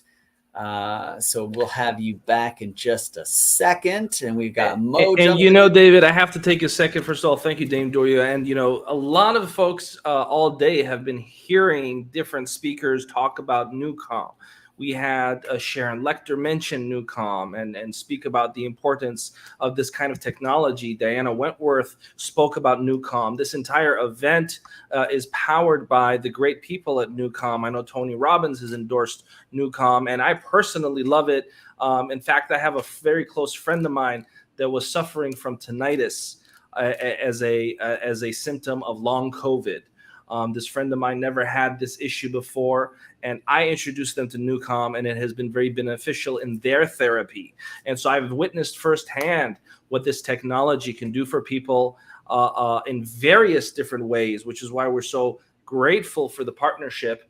And we're looking forward to continuing the next few days and discussing various different modalities. And with that being said, I consider Jim to be a pioneer and one of the best CEOs of a national brand out there, because the mission of NeuroCom and what they're doing to help increase the quality of people's lives is the value that makes it such a good fit with organizations like Top Talent Agency or the Los Angeles Tribune. The most important thing when we decide who to work with, who to associate with, Sharon Lechter was mentioning the power of association, and I know you're familiar with that, Doria, as well, as values, right? Values come first. Everything else is secondary. And when the value of a company is about increasing the quality of life for people on a day-to-day basis, that's something that we want to be associated with. So I just wanted to take a moment and give the proper kudos to Jim, his leadership, and the great people at NeuroCom. And with that, I'm going to step back for a little bit, David, and let these incredible thought leaders work their magic. Yeah, absolutely. Mo, you probably know this, but the Tribune actually did a review on NeuroCom as well. Pretty good review. You guys can check that out as well. There's been several different interviews. Jim's been interviewed quite a bit recently. Everything from the Rob Report while traveling internationally to USA Today to the New York Weekly. The list just goes on and on. He's been on some recent networks, CBS. I see that we're kind of jumping and slowing down there a little bit. But no, Jim Poole and Newcom is doing some amazing things, and they have some great alliances. So we're dropping, things like Top Talent Agency or even the Los Angeles Tribune. But Jim was just at Quantico working with the FBI. Jim, in the last couple of years, has been working with, professional sports teams and players that are in championship games. This technology used to be available to the elite celebrities, high-performing athletes, special forces in the military. But over the last, year or so, maybe almost two, they've really made the initiative to roll it out to the general public. There's some other big announcements that involve Jim Quick. But before we get ahead of ourselves, welcome, Jim. Welcome to the Los Angeles Tribune's Neuroscience Summit. Great to have you here. More than one person will be firing questions at you. I'm just the opening act. Awesome. Thanks for having me.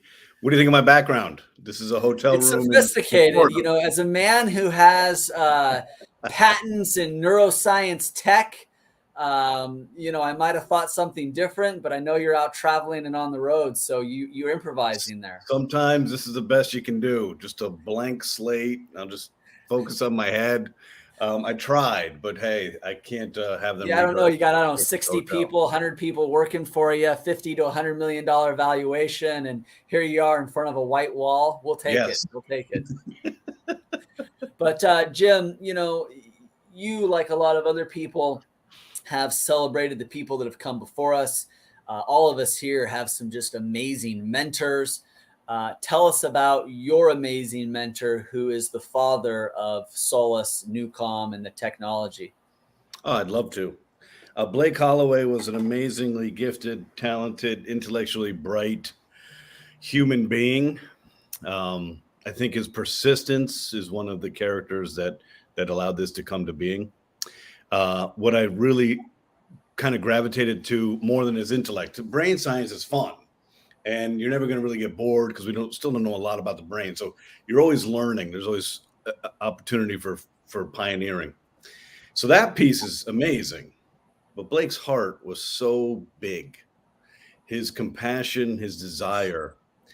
He started this journey for Newcom and this transcendent platform of neuroscience. He started in 1990. So think back 32 years ago where you were and what you were doing. That's how long this journey was for him. And he was from the South. He had a very, very articulate vernacular, but he also had a nice Texas Southern drawl, I think, that disarms a lot of people. But his curiosity, his intellect, his passion superseded everything in his life. Blake, for all of his incredible attributes, and there were so many, there's a couple of things that really resonated with me. His desire to help and do anything to help anybody, number one. Number two, he suffered significant trauma as a child, and I think he carried that with him for the entirety of his life. And that baggage it's hard, and it wears you out, and it exhausts your soul and your heart and your mind. But I think that also helped drive him to be so persistent in developing this. And Blake also had Asperger's. So I don't know, if you think about how did this evolve, and was this a manifestation of the abuse, or however that came to be, it actually insulated him as a defense mechanism against a world that he didn't trust. So Blake was, I could count on him for anything. His level of knowledge in any aspect of humanity, life, interspatial, galactic physics, it didn't matter except for sports. There was no sports in his DNA.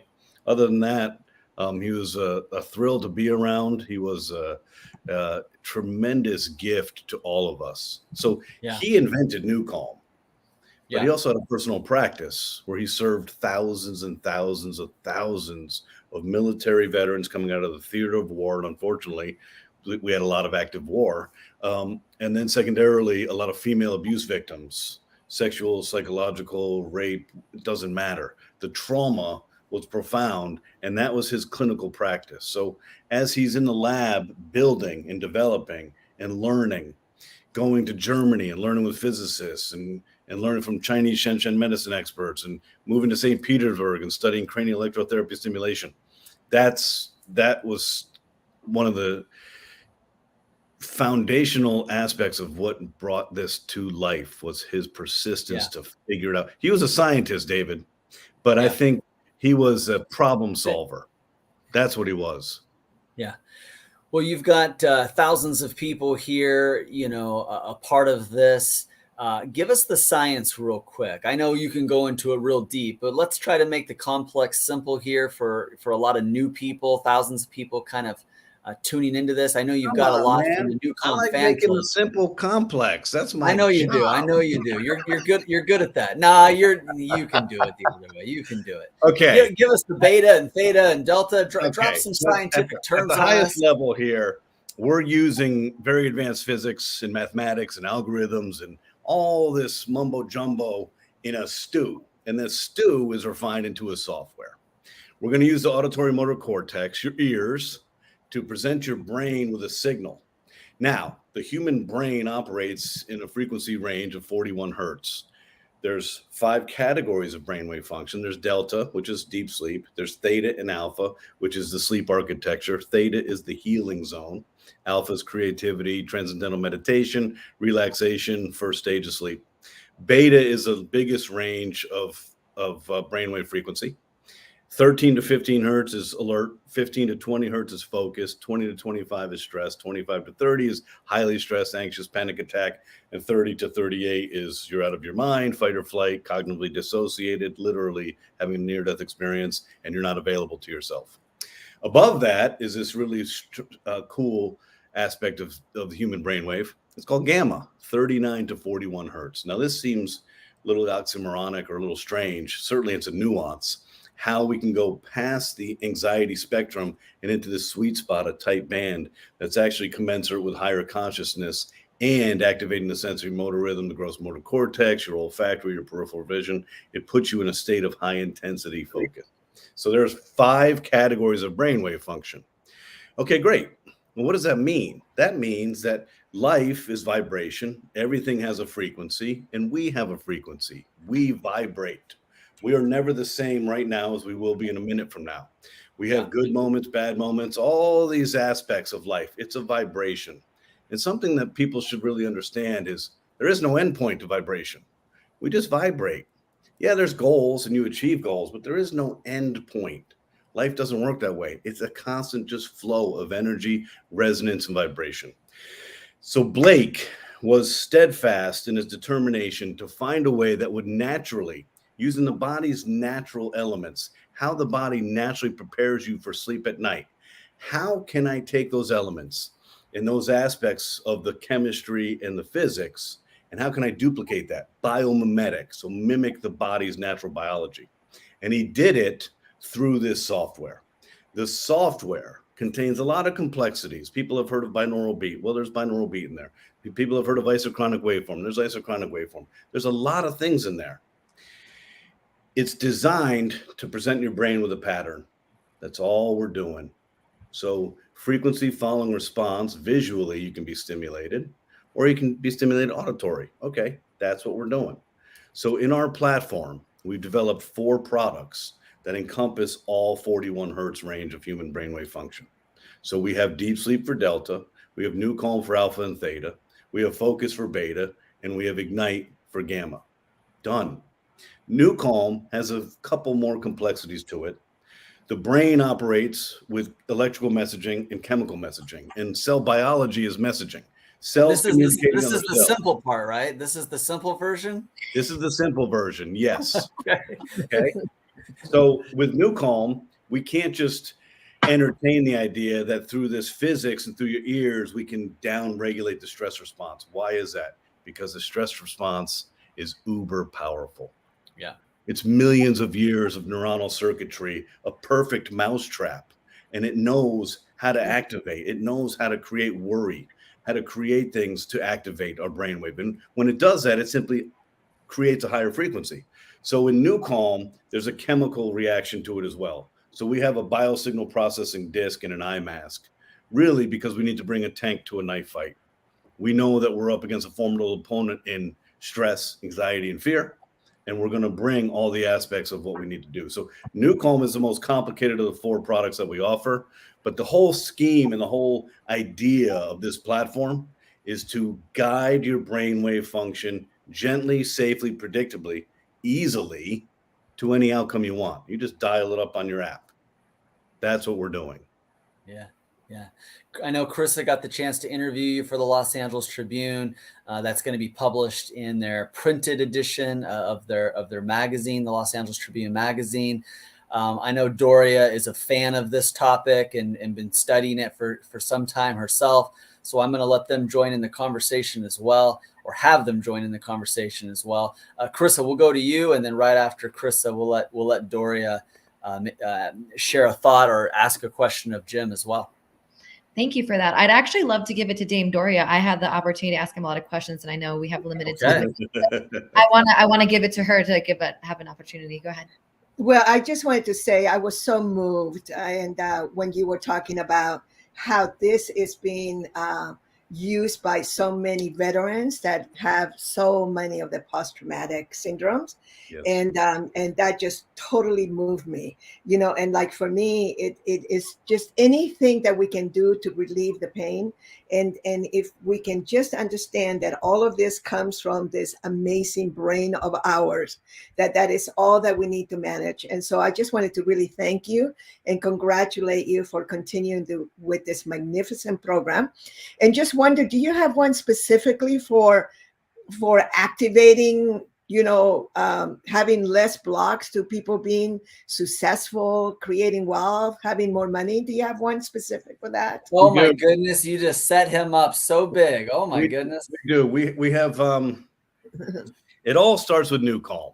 Why? Because we're all challenged by stress. We work across the gamut of humanity, from monks to people suffering from post-trauma, comorbid with addiction. We all suffer from stress, all of us, and it doesn't go away. It's persistent. Every day there's stress coming at us. So New Calm is a foundational piece. Why? Because we have to get into balance. We have to find that inner calm in our gut, in our heart, and in our mind. And if we don't get access to our creativity. We don't get access to our goals. We don't get access to our aspirations because we're busy fending off worry, stress, anxiety, and fear. So New Calm would be the foundational piece. And in New Calm, there are 3 categories: rescue, reboot, and recharge.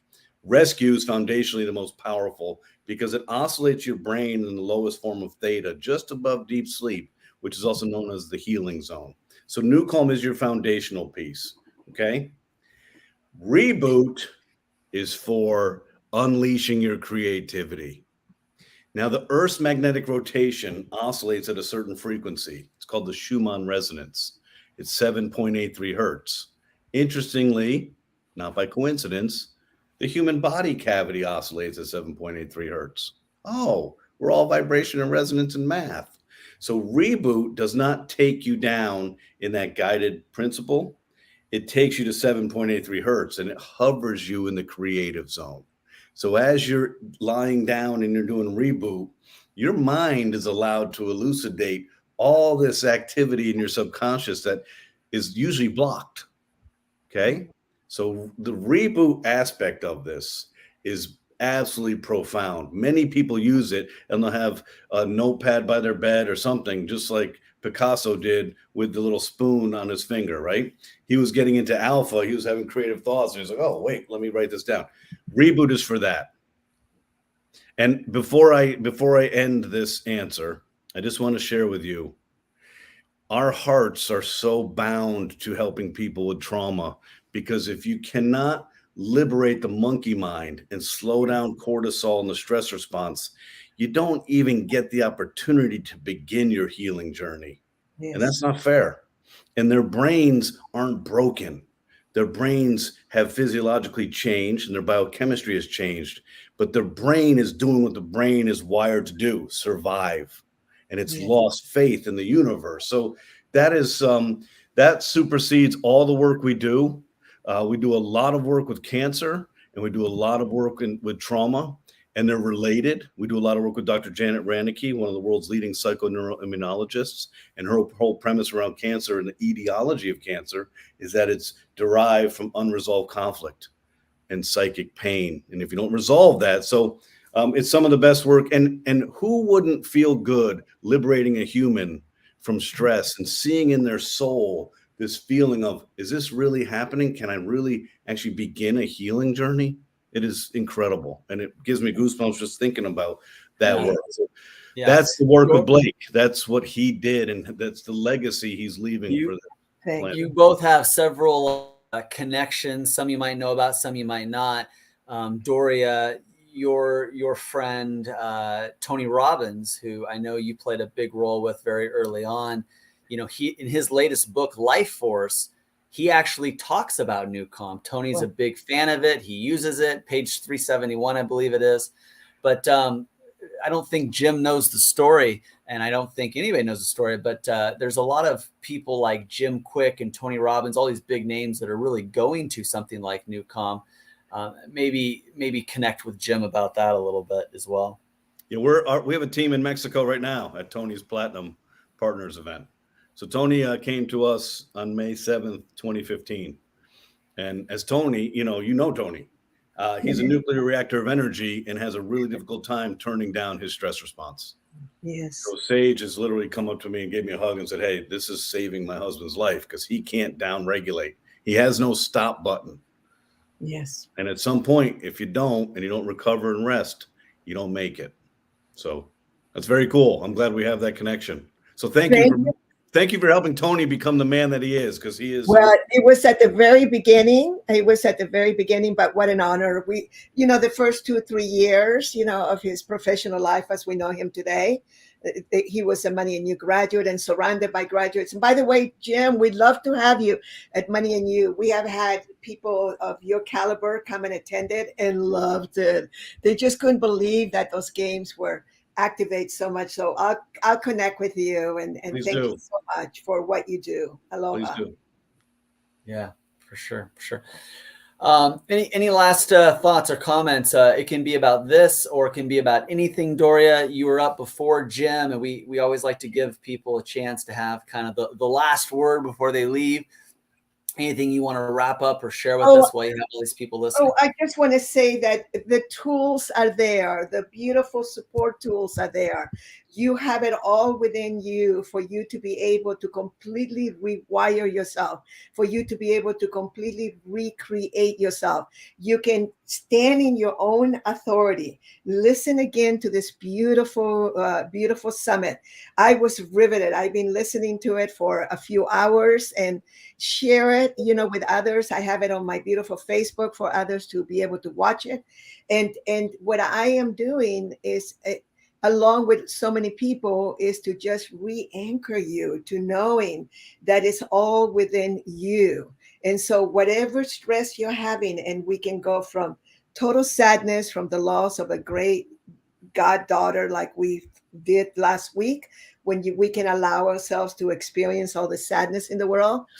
And then we bring ourselves back and still a little bit heartbroken, but we are in charge. So just know that whatever is ailing you, whatever may be hurting you, that all of these different beautiful tools and information that is being given to you, it is available to you. You're wealthy because you have access.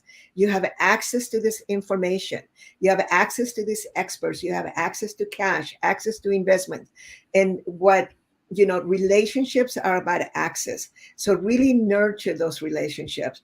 But more than anything else, nurture the relationship you have with yourself and allow yourself to be as magnificent as you can be, even if you have physical challenges like the beautiful Amber was sharing. So with that, I'm Doria and I'm complete. That's that clubhouse lingo, lingo. Thank you. Thank you, Doria. We'll see you again. We'll have you back here. I'm sure. Jim, you do have a lot of professional athletes. It's really kind of cool for me to be able to see kind of behind the scenes, Golden State Warriors, NHL teams, in the Stanley Cup. But the more impressive is what you're doing with everyday people, including cancer patients that are going through cancer treatments, various phases or stages. Maybe you can speak a little to that. I'd love to.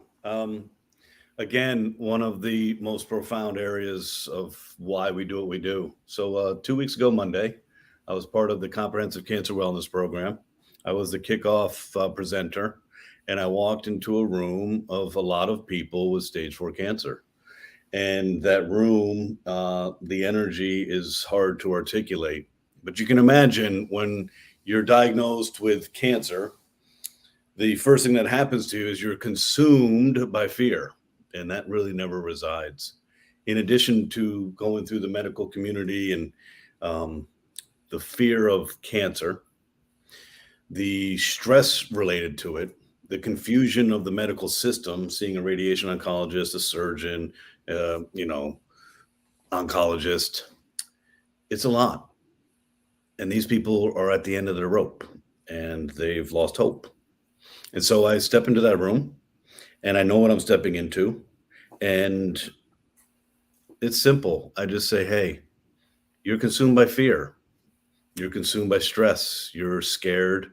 You're uncertain. You're anxious. You don't sleep well. I said, I'm not here to cure cancer for you. That's not what I'm here to do. I said, but when's the last time you had a moment to yourself where you had any peace of mind, just for a 10-second period, any peace of mind? When's the last time you woke up and you actually felt like you slept?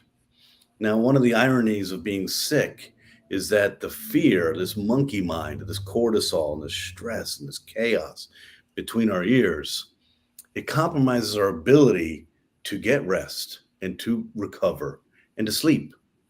And sleep is the most powerful tool in our body's defense against disease.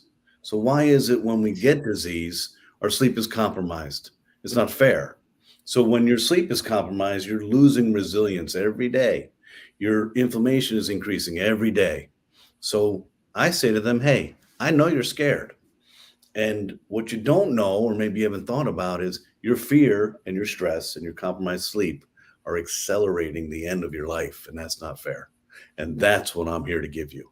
I'm here to give you peace of mind, whether it's 30 minutes or 40 minutes in New Calm, where you actually get to forget that you have cancer.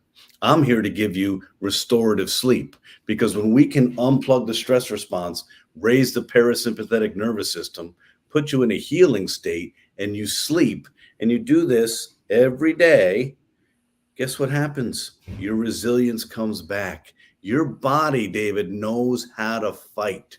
It's your mind that overrides your body's ability to get back into balance and keeps us on this path. Fear, stress, anxiety, depression, and worry compromise our sleep. Sleep gets compromised, your resilience gets defeated, your inflammation gets raised. So we are here to give them a tool that's going to be a great confidant tool to help them along their journey, but also to help them fight and live.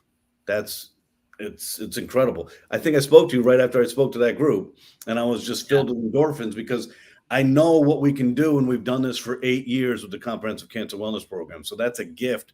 How can you not be excited about? Yeah, I'll kind of lend my view that's a little bit different. Diana Wentworth was on earlier today. She kind of lent her experience. But at this Neuroscience Summit, for all you listening, you need to do things, right? And I think a lot of you know what you need to do. We're just not always in the mood, right? We just don't always feel like it, right? That's where discipline can come in, commitment can come in. One of my favorite books is the book, Willpower is Not Enough. Willpower is not enough. And maybe you've heard the saying too, push their buttons. Oh man, that person really pushes my buttons.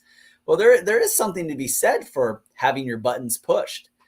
And for me, I know that if I can feel a certain way, I'm more likely to do the things that I need to do, right? And so I'm kind of pushing my own buttons, so to speak. And to me, that's kind of what New Calm is. It's like, okay, right now I need to rest. I need to sleep if I'm wired, right? So New Calm will help me feel how I need to feel in order to do what it is I need to do. Exercise. I got to go exercise right now, right? I don't feel like exercising. Man, I turn on Ignite, right? I turn on Ignite and it helps me feel, gets me kind of fired up, right? Things are touching and firing and just going off in the brain, and I'm feeling it. And it's like, okay, it's getting me in the mood. So if you've ever been in a place where you're like, man, I need to write right now. I'm writing my book, but I can't, man, I'm just not in the mood to write. Or I got to go run, or I got to go exercise, but I'm not in the mood. Man, I need to sleep. I got to wake up early, but I'm not in the mood. NeuCalm can help you push the buttons you need to push inside your brain to help you feel the way you need to feel so that you can do the things you need to do. Now, those are my words. Those aren't Jim's words. And, you know, he might have another way of saying that. I'm just telling you, that's the way I look at it. And when I'm helping clients and when I'm, you know, working with people and I'm trying to help people perform at their highest, when I'm trying to bring out the best in other people, you know, I even have a few kids and, you know, at least one of them that, you know, struggles with some things.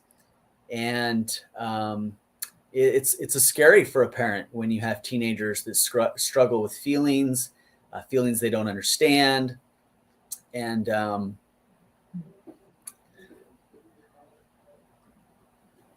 sorry, but it's really scary. And sometimes those kids need something besides medication or instead of medication. And I'm not a doctor, and I'm not saying put your kids on medication or take your kids off medication. What I'm saying is they need to feel some things, and there's more than one way to get that feeling, right? So that they can do the things that they need to do, so that they can show up, so that they can be that version of themselves.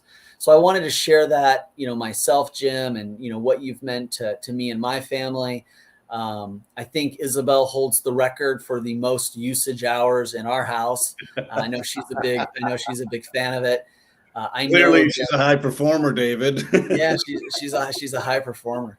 So thank you for that, and thank you for that gift. I'll let you respond, but we also have Krista back as well, and she might have. First of all, thank you for sharing. As a parent, you're only as happy as your saddest kid, and that definitely grips all of us. So.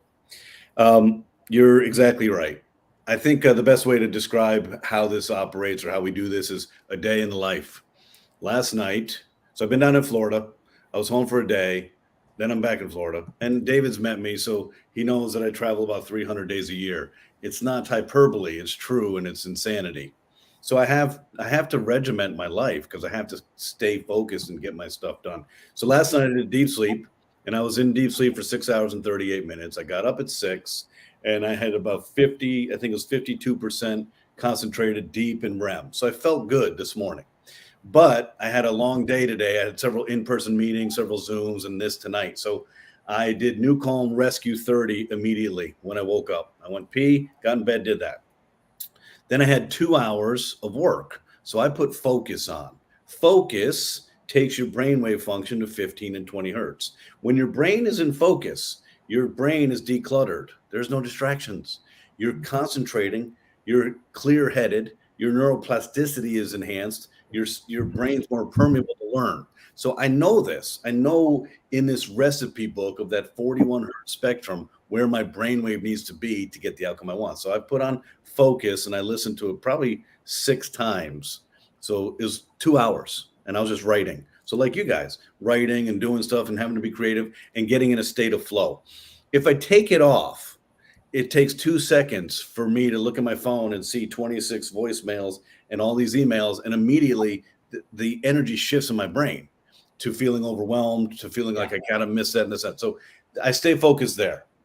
Then I have an in-person meeting, great meeting, and I go for a walk around the hotel and I come back and I did focus for another hour. Then I worked for a little bit more, and then I did a 20-minute recharge. Why? Because I knew I was going to be on this, and I want to have good energy. I want to be focused. When you're talking about the same subject for 14 years, rest assured there's an opportunity maybe to get bored. Well, I don't want that. So I did a 20-minute recharge. I lied there like I was a mummy. I popped up. I took a shower. I found a good spot in my hotel room, and I'm here. So I use that. In this whole matrix, there's 4 products, and each of them allows you to dial up or down, just like you talked about. The exercise one I use all the time because I find that in the natural biorhythm of humans, between 2 and 4, we naturally want to take a break. a lot of us choose to exercise during that time. So Yeah. say I want to exercise at 3:00 and it's 2:15. Rest assured every day that happens, this itty bitty shitty committee inside my head starts telling me, well, you don't need to exercise at 4, or you don't need to exercise at 3. Why? What? I don't want to have that dialogue. I put on Ignite before I even think about exercising, so that I don't even have that dialogue with myself. So I've learned from myself, I'll always find a way to make excuses not to take care of my body first so that I can take care of everybody else. So I use Ignite to get me into that place where I go put on my Peloton outfit before I even think about having that dialogue with myself. And then I'm on the Peloton. So I use Ignite for that purpose. Yep. I also can use Focus when I'm driving or whatever. So to David's point, we all kind of know what we need to do. And then along the day, there's a lot of external forces that come into our life and nitpick at our time. So we all, rest assured, we all know this. Your day is not going to go as planned because that's not how life works. And people aren't going to give you the liberty of taking a day off, especially during a work week. So you get to pick and choose what outcome you want. If you want to focus and work, you put on Focus. If you want to exercise, you put on Ignite. If you want to sleep, you put on Deep Sleep. That's the power of this tool. It literally allows you through listening. I know you have to suspend your disbelief for those of you who haven't tried this because it doesn't make sense. You mean I listen to something and it changes my state? Exactly. That's exactly Let me jump back in here because we do have questions, and I want you guys to know that this is the beauty of doing this kind of broadcast, is because you can ask questions. We want to get as many of them answered as we can. So I haven't forgotten you. We're going to give some questions to Jim. We're going to give some questions to Moss. We want to involve Carissa here as well. But every so often, I want to encourage the comments and thank you for the comments and thank you guys for sharing. It's been an amazing event, and you guys have just really added to the value by us seeing instant feedback by, what you care about most and, the things that you're most curious of from the experts that we're bringing on. So please keep doing that. And if for some reason we miss your question, we'll get it later on, or we'll connect you with the people. There's a lot of things that are coming out here. Carissa, you may not know this, maybe you do, but, both Jim Poole and Moss Sajadi, they've done a lot of stuff with us. They've been in USA Today, in addition to the Los Angeles Tribune. Both of them are up for interviews on NASDAQ coming up here in December, Fox News, Bloomberg, Newsmax. Next month, less than a month from now, we're going to be in Kenya. I get to take Jim and Moss to the universities in Kenya. They're speaking to multiple universities and organizations there. It's like a 9-day trip. It's actually Jim's birthday there at the end of it. And I've got this amazing thing, Masai Mara up there on safari. It's going to be life-changing. So how envious are you right now, Carissa? I was like, are you only telling me that to rub it in my face? I'm like, where do I sign up? This sounds incredible. I want to be there. Well, we got to get you on this, Carissa. That's why. That was my big pitch to get you on there. I was pushing your buttons. Yes, you certainly did. And because I used New Calm earlier this morning and I'm still wearing You're calm. You're just really calm. I'm like, I can make decisions easier because I'm in my executive brain, actually, because my survival and emotional brain, I feel my nervous system is very regulated. So I'm making a very conscious decision that I'd actually like to be there. Yes. Okay, good. We want to do that. Moss and Jim were both a part of the Think and Grow Rich tour, and they were both on the same time then. They did such a good job. We thought, we'll just bring them back on again. They really create some good synergy between each other. They're still getting kind of to know each other. So, Moss, how would you best explain to Jim, who's got this, patented neuroscience technology? He already knows a little bit about you, but how would you best explain to Jim in your neuroscience connection world of who you are and what you do and where there might be some complementary or synergistic things between him and Jim? Oh yeah. And Jim, when we get together in Africa, talk to you. And I think we've got a lot of synergy together, obviously, just as humans, and we both have that same passion to really help people and just analyzing you, Jim. Ever since you were a little kid, man, you wanted to be there for, I don't know, a grandmother or a mother that just wanted to be helped. And it's like, shit, I'm helpless. You know what I mean? What do I do as a little kid? And I think that's what really spurred your say connection or that desire to say create a tool or connect with a tool like NewCom and do all the things that you've done from say that point in time when you were a young kid and you felt helpless. How many of you, like even you, David, you know, you were talking about being a parent and then being helpless. It's like, what do you do with your kids? You know, it's like that your kids have problems and so on. And that's what got me into what I'm doing too. And I kept, you know, when I was younger, you know, I was very shy, very timid. And then, you know, I just wanted to know and understand life at a deep level, just like you, Jim. And again, I can read anybody. And again, pure heart, that guy. But, you know, and then it's like it led me more and more and more and more to like things. And, you know, I checked out religion, and religion was great. It's got a lot of fantastic opportunities. You know, success is great. It's got a lot, but you don't see that deeper connection, whether it's religion or science or success or whatever. You know, it's like, if I get X, then I'll be happy. And again, people aren't really happy. They're missing the bigger picture. It's like, God, what is it in me that's still missing? And that's the piece, Jim, that I actually bring in.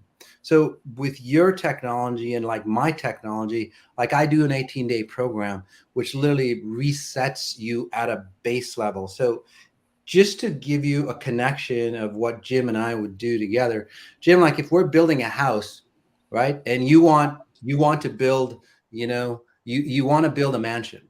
You want to build this beautiful mansion, but you know, you inherited this foundation that only supports a hut, right? So Jim is great at electrical work, plumbing work, and, you know, creating this beautiful masterpiece on top. I would be that individual that like, gosh, you know, you're building this beautiful mansion, you know, on a foundation that's not really, it's not going to support that mansion.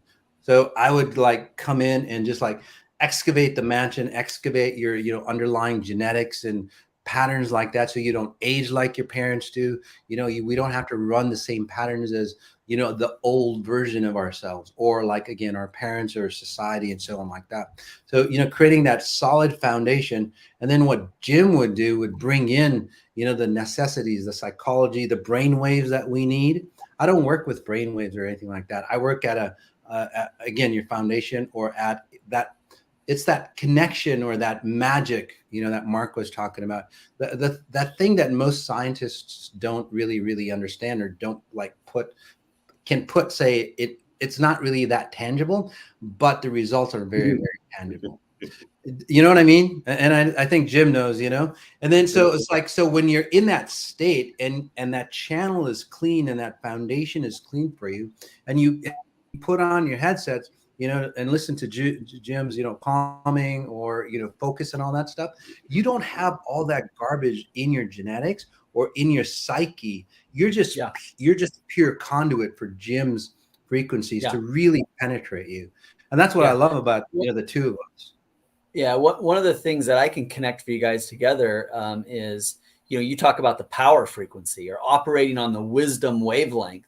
And I think that's something that NewCom does. When you hear those phrases, the power frequency or operating on the wisdom wavelength, how does that trigger you there, Jim? I can't wait to meet Mas in Africa. That's what triggers me. I view Mas and his work as the work of angels and a channel to access to human at a level that, yes, I mean, it's an amazing gift that he has, and it'd be amazing if we all could tap into that gift. So his gift is channeling his wisdom and his understanding of how to declutter all the stuff we accumulate, all the stuff we accumulate. We don't need it, right? And we normalize it. I was talking to a group of people who are intercepting human traffickers. This is absolutely mind-blowing to me. And they said, we really want to bring NewCom into this because we need to downregulate their stress response when we rescued them, because there's a limited time window. If we rescue somebody from human trafficking, we have several weeks before they actually go back because they've normalized their insanity. But there's such a level of discomfort and uncertainty in new. So Mas's work cleans all that up, man. We won't normalize insanity. I mean, that is so frightening to me but we know this. We know the central nervous system is a creature of habit. We know we can normalize insanity because we have tremendous resilience as a human character. But in reality, it doesn't help us aspire to anything. We don't get to shift and change. Change and growth is discomfort. Okay. Yeah. We just have to rewire that. So yeah, I'm so excited to meet you and spend time with you and be all over Africa. We're gonna enlighten, inspire, motivate, educate, just tremendous people that are honorable, integrous, and who they're gonna be like, wow, what spaceship did you guys come from? We'll be like, hey, we came from Mars, baby. I'm really excited. On that note, no, Moss is right there with you. I think he has a few 5,000-year skulls, alien skulls. We can really go off in some stuff. Who believes in ghosts? Who believes in aliens? Who has 5,000-year-old crystal skulls? Oh boy, oh boy. 8,000. Yeah, I mean, actually, I'm going to be doing a talk on the science of the unseen, and actually put some science behind, what ghosts are, behind what entities are, and behind all that stuff. So you guys are into that, or aliens and so on. If you guys are into that, check out my website, masajati.com, and literally it'll give you a clear explanation. So it's not all that woo-woo stuff that's out there. Yeah. Really, like Dave was saying, it's like the science of woo-woo. But I love Jim's explanation, and Jim, I'd really like to connect with you, and let's talk about, the trafficking and all that stuff, and really clean out somebody's psyche, and let's see how fast we can do it. Because I know between the two products that we offer, you and I, man, it'd be amazing on how fast. And I think that'd be just it's not clinical studies, but like real life transformations, like right in front of your eyes. I would say within hours, within days between the two of us. Yeah, literally on. I can give you a great example. In 2014, I was working with a woman who had stage 4 metastatic brain cancer. She hadn't slept in probably a decade. Her brain was starting to swell, and she got on NeuroCalm. Now, typically, if you're relatively well-adjusted, stressed or whatever, you're in NeuroCalm for about 30 to 45 minutes. We had done a 9-hour surgical procedure, but it's surgery. She NeuroCalm for 4 hours and 4 minutes. I'd never seen this before.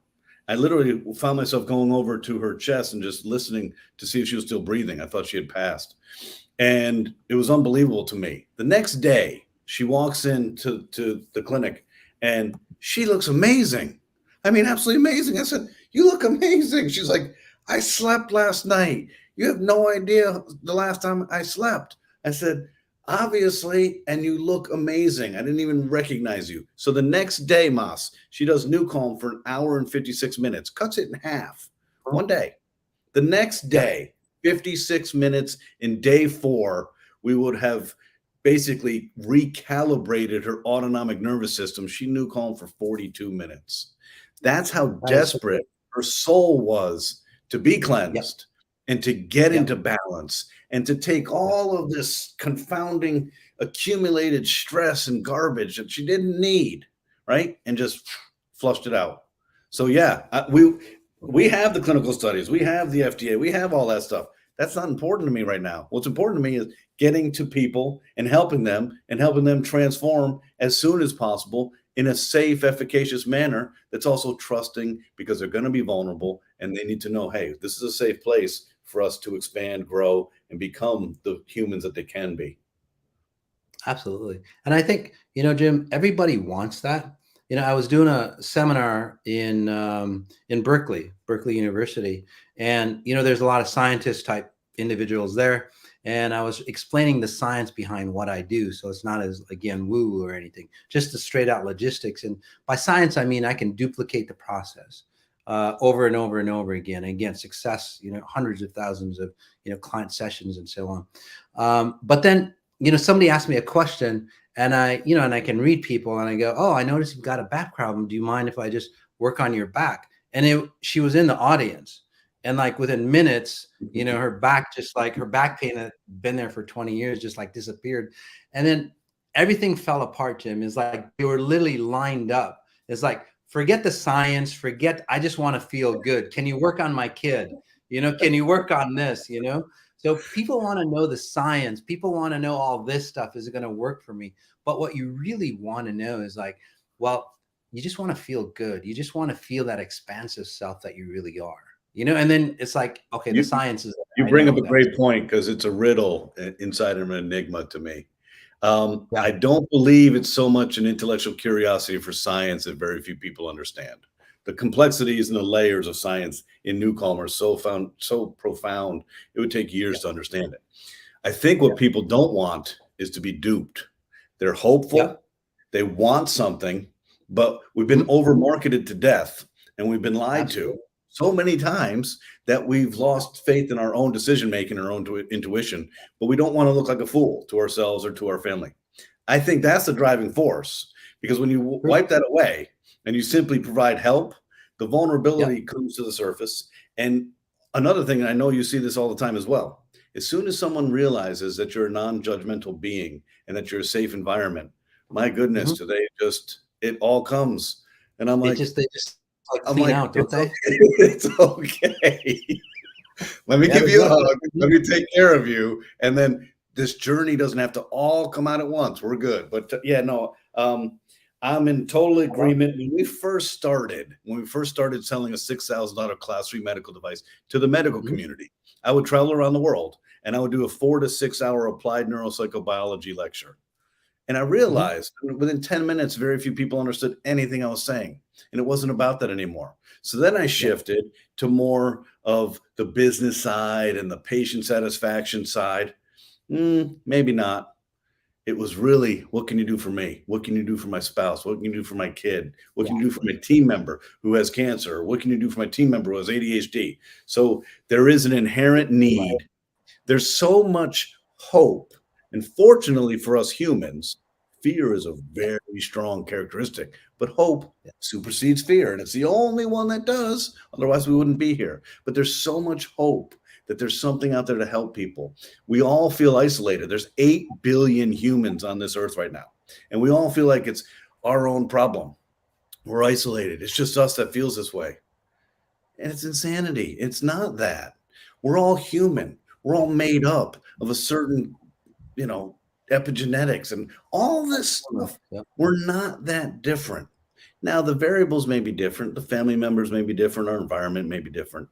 But the physiology of stress, the physiology of worry, and whatever. There's so much for us to learn and be and feel a part of the human race, as opposed to feeling isolated and scared and confused. And so what you witness and what we witness on our journey is just this incredible desire. And once you open the door and people realize you can help them, it's Katie bar the door, because they're all coming. And it's been that way for a long time. We've sold as a company $28 million of a complicated neuroscience product that no one had ever heard of and no one will ever understand. And we didn't do it through any marketing. We did it through this, because people are like, I don't know what this is doing and I don't know how it works, but my goodness, that's it. And that's the beauty of helping people and having a mission-based company where our mission is to take care of people first. Do the right thing when no one's looking. Everything else will come. And we need that perseverance, patience, and persistence to make it happen. But this is all about the mission to help people liberate humans from stress so we can be a better human being. Wow. I love this conversation. Yeah. So much for all of this. I love it. I'd love to just offer something something that's in a little bit of a different direction. So we have a lot of people watching, and let me just first start off by saying I have had the opportunity to connect with each one of you individually and can feel the heart-centered leadership that's there, as well as the desire to help humanity. We also have some people watching who might be in denial that they need any sort of healing, but identify as being a high performer. And so they might want your support in becoming a better performer, being more creative.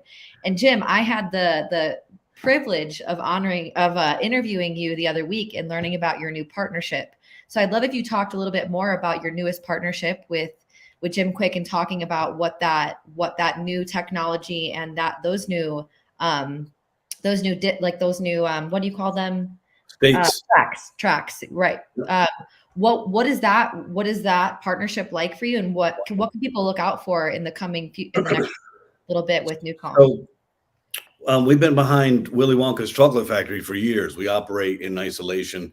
I found that when you tell people something that's coming, they start calling me the next week. I'm saying, no, it's coming in 2 years. So we stopped telling people. And so we've been working on this for a while.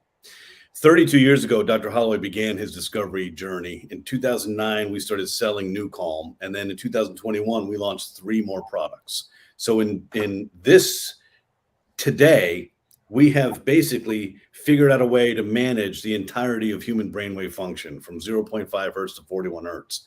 Our scientific discovery in that arena is over. To my knowledge, the brain is not going to create any new brainwave functions anytime soon, certainly not in my lifetime. So that discovery piece is over, and that's amazing, and it feels amazing.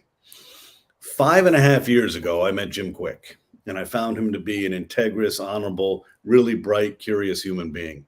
And he had suffered a traumatic brain injury, and this compromised his sleep. Then the next year I met him again, and then we just kept meeting, and there was a reason, and the reason happened to be his doctor kept telling him, you got to get New Calm because we got to help your sleep. And so that's what happened. And we developed a friendship. In business, I meet a lot of people. It's a great honor. It's a great privilege. I don't care about the business until I can take care of you. That's all I care about. So I became really good friends with Jim, and this product, New Calm, helped him in his life profoundly. It gave him the gift of sleep. It gave him the gift of waking up and having access to the good parts of his brain so he could do his job.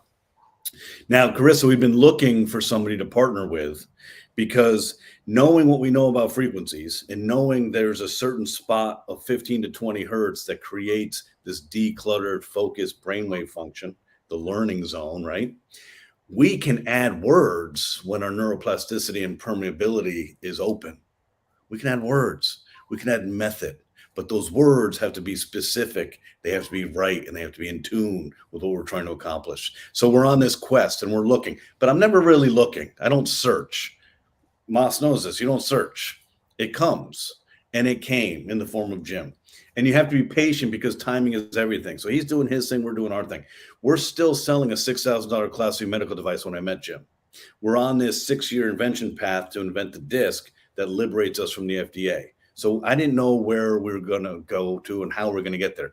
I always knew the outcome would be to liberate from the FDA and to lower the price and make it easier so we can actually help humanity and not just a finite group of people. But I didn't know how. Well, that came, and it became how. And when it became how, I remember visiting Jim in his place in New York and said, hey, we've done it. We're now going to launch a consumer product.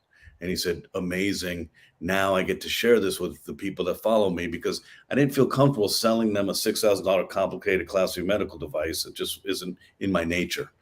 I said, okay. 17 months ago, we began a collaboration. And in January of this year, we all met in Park City, Utah with our sound engineer, our music producers, and our team. And we recorded 10 hours of Jim's content. From there, we meticulously designed, we cut up hundreds of thousands of words, hundreds of thousands of syllables, and we stitched them back together and put them into our physics platform in 15 to 20 hertz. And we built something called Quick State, powered by New Calm. This will revolutionize how we learn. Why is that? Humans cannot learn. We can't encode information. We can't consolidate to memory. We can't recall when we're not in the state to learn. But we don't seem to know this. And if we do know this, we seem to think we can override this, but we can't. When you're worried, you can't learn. When you're anxious, you can't learn. When you're stressed, you can't learn. When you're exhausted, sad, isolated, depressed, you can't learn. So stop trying. You need to change your state. You need to be in a state. And I can tell you what the state is. It's 15 to 20 hertz. We know this. So we build this physics platform. We oscillate your brain at a certain frequency that declutters your brain, opens up your neuroplasticity, allows you to encode information. We create an emotionally charged soundtrack, because learning is equated to emotion. If you just listen to a drab, monotone presentation, you don't learn because your brain isn't engaged. You need emotion. So we have this triumvirate of amazing coming together to create a revolution in learning. So Quick State powered by NeuCalm is delivered with headphones. There are 9 states, 4 focused on Jim, limitless mindset, methods, methods, mindset, motivation, and an introduction from Jim, his story, which gives you goosebumps. You're like, oh, this is amazing. I love this guy. Then there's 5 states that actually train your brain. There's Wake Up, 6 minutes and 58 seconds. I listen to it every morning. Why? Because what we don't seem to understand is that when we wake up in the morning, cortisol, the stress hormone, is at the highest levels of the day. Why? Because it has to accelerate our brainwave frequency out of delta. So we're in the slowest waveform. Cortisol has to come to the rescue and say, hey, it's time to wake up. When our eyes open up, the first thing that awakens is the amygdala. And the amygdala has a job to do, protect. So the amygdala, every morning when we wake up, starts going through your to-do list and starts worrying and wondering where you're going to fall down today. It doesn't support you. It doesn't come with enthusiasm and encouragement. You're finding all the bad things that are going to happen to you today. That's how our brains are wired. So with Wake Up, I've gotten away from this. I've put the amygdala in the corner where it belongs. I have trained myself for literally 3 months now. I get up, first thing I do, I go to the bathroom, I put my clothes on, headphones, I go outside, and I listen to this as I walk, and I listen to it twice. And what I've noticed is that it has taken my amygdala and it doesn't give it any love. And I can, with intention and focus, determine what I want to think about and what I want to do in this day. It's changing the control matrix of what I have over my brain and all this millions of years of neuronal circuitry that's really difficult to override. It's helping change that. And it takes time. There's a training going on. So Quick State powered by NeuCalm. It is not a NeuCalm product. It's not a Jim Quick product. It is a combination product. And it's not even on the app. It's a web-based delivery. It will change how you think. It'll change how you encode information. It'll help you learn more, faster, better. And it allows you to get more done in less time. And in today's world where we never have enough time to get our to-do list done, this is an amazing gift. But what I love most about it, what my kids like about it, is it's fun. They don't find NeuCalm that much fun. Lie down, put this guy on a mask, and sit there for 40 minutes and bake in your own thoughts. They love this. They're like, hey, I like what this guy's telling me. It's amazing. Amazing. I know that there's other people in line to joint venture with you on things like that. I could see that being the future. I could see, I can see you do it. I can see you doing it, David. We'll figure it out. We'll figure it out. Moss, me, Carissa, everybody's in line because we all want to power with that technology.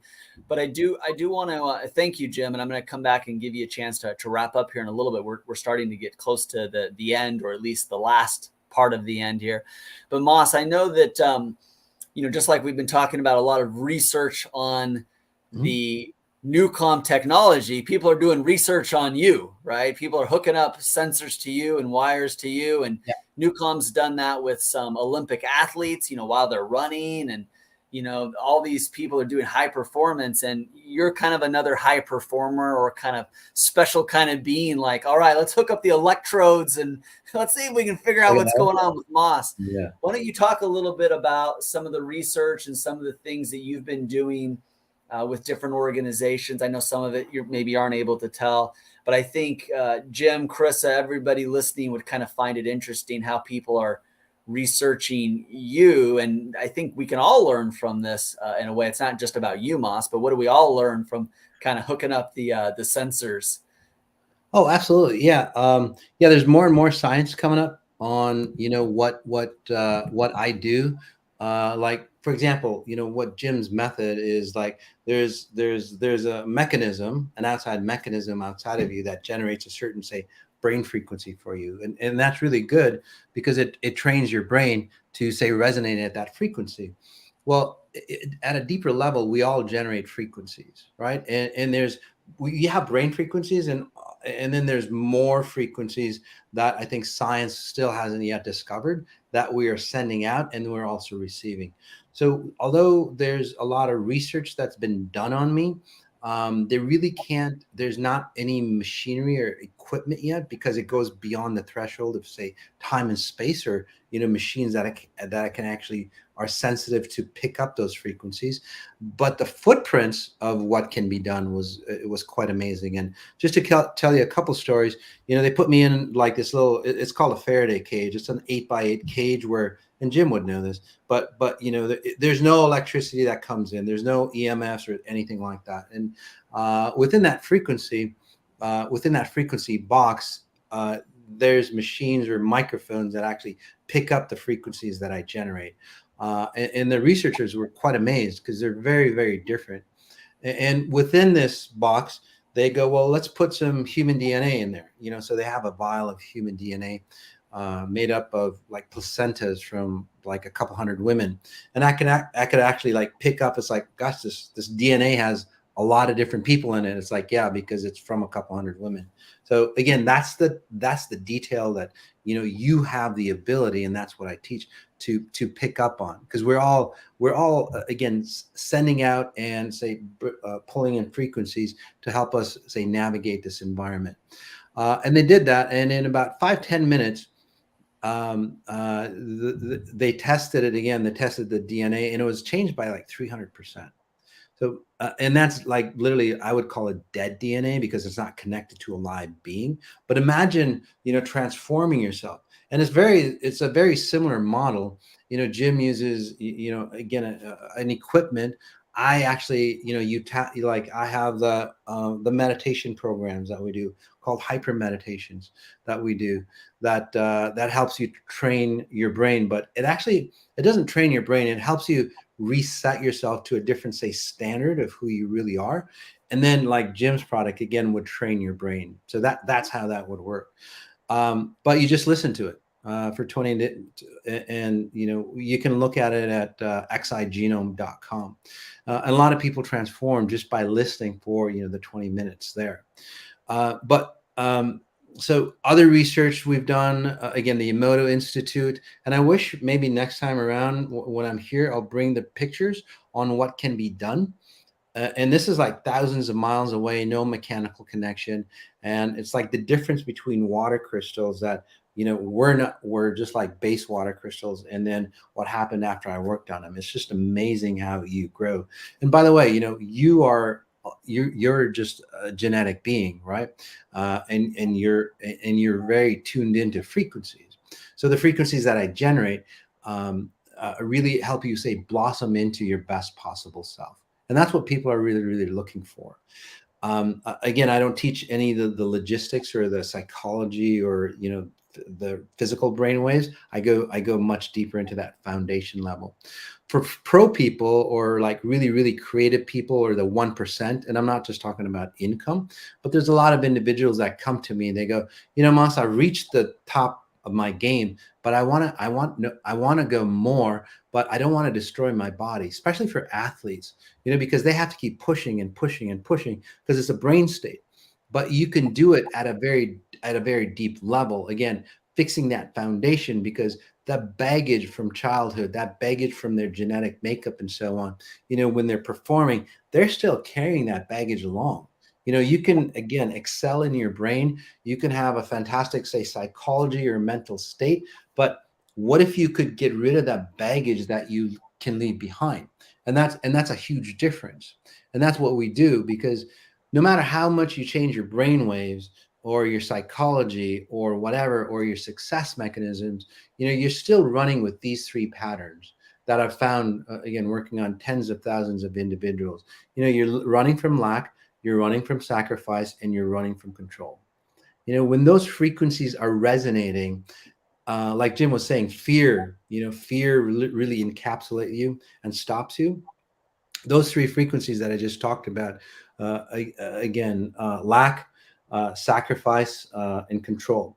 Those frequencies are within, say, the paradigm of the human species. We'd have to eliminate that out of you. And this is where you feel the freedom to be you.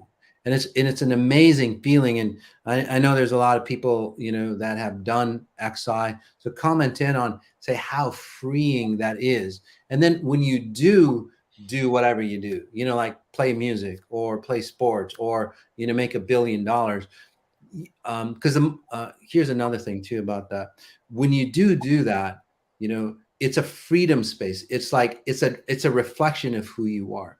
Most people who are like in the 1% that create success, what happens is that success is a magnifier. So what they start to realize, the more success that they make, or the more success that they have, the more brilliance that they have, the more they start to realize is like, gosh, I'm incomplete myself. Because they look back at their foundation, again, their genetics or genome. They look back at their genome and foundation. It's like, but I still am the same way. I just happen to make success. I just happen to change my neural psychology, you know, or my brainwave. But I want to be me, because that's the end goal for everybody, is just wanting to be yourself, right? How do you do that? Again, you start to eliminate the frequencies that created your genome or your genetics. And if you go to like I said, xigenome.com, there's a set of 4 frequencies. You meditate with me 4 times in a month, and it's amazing how you can transform within those meditations. And I bet if you did those frequencies and then did gyms, whatever, you know, calm or focus or whatever, you'd go much deeper inside, because again, I was going to say the filth, the garbage and everything that's not you has been removed. And then, like, again, Jim's frequencies will really help you transform, really help you like heal the brain here. And then that's where real healing comes within your body or a cellular structure. Mm-hmm. And I'd like to talk to you about the you know, your super intelligence as well, because it goes beyond, you know, the brain levels as well, Jim. And it'd be a cool conversation between you and I, you know, connected to your super intelligence out there. So, wow, Jim, did you want to respond to the compliment around your super intelligence? Well, Jim is super intelligent, but there's a super intelligence that goes beyond the brain, that creates your brain. Of course, for sure. Yeah, thank you.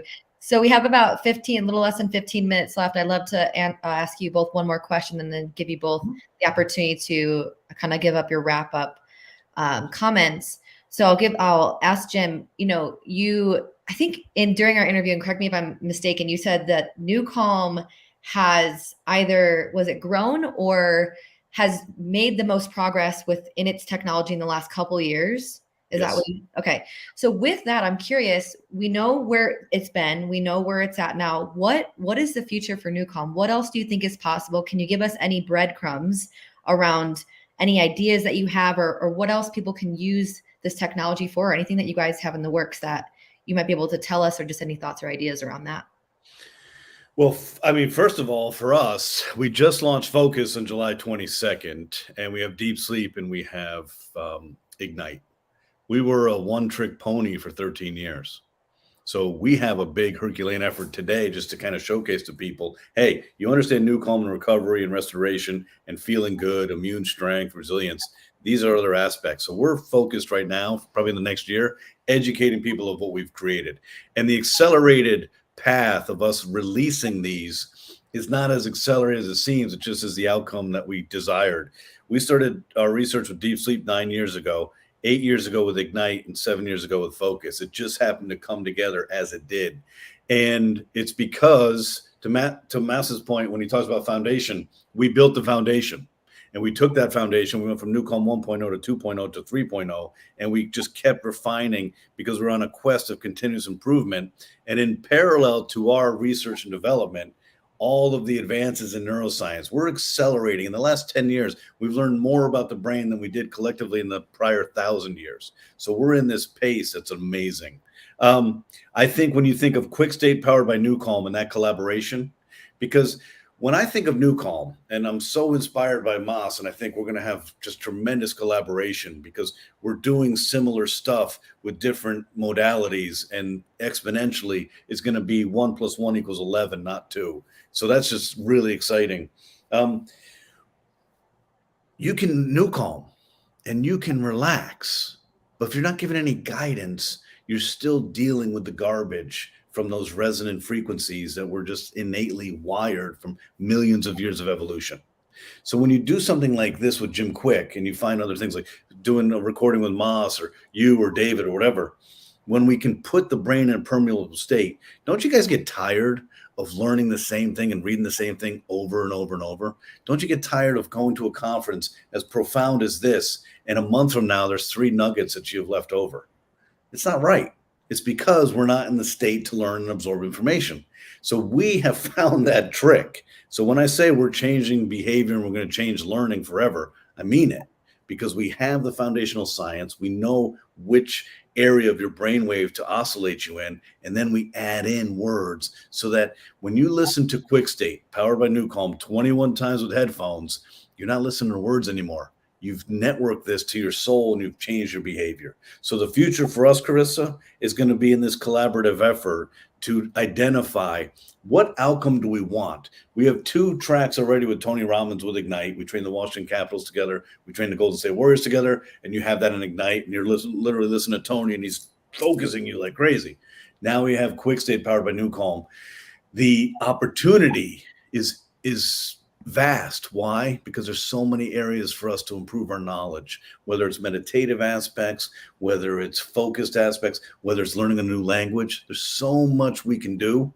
We just have to dial up the physics, build the soundtrack commensurate with the words, and make this kind of dynamic, amazing combination. The future for us is combining words, method, and training your brain while we're oscillating it at a certain spot. Wow. Thanks for that answer. And I love the collaboration piece. I think that's obviously really important. And like you mentioned before, your technology has got out through word of mouth. Through people like me, I'm spreading the message as well, but that it speaks to the power of what you're doing. So bringing in other people who have different energies, different frequencies, different things to add. I mean, that speaks to the vision of the company. So thank you so much for sharing that. Carissa, may I just add one more thing? Yeah. When Jim and I were together in Park City, I said, "Why are you doing this?" He said, "I have an expertise in the software of the brain. You have an expertise in the hardware. I don't have your expertise. You don't have my expertise. So you can position the brain in the hardware, and then I get to upgrade the software. And to upgrade the brain is the most incredible opportunity that we all have, because the brain is the most amazing aspect of who we are, and it separates us from every other living creature on this planet." Yeah, absolutely. Thanks for sharing that. Mas, I have the same question for you.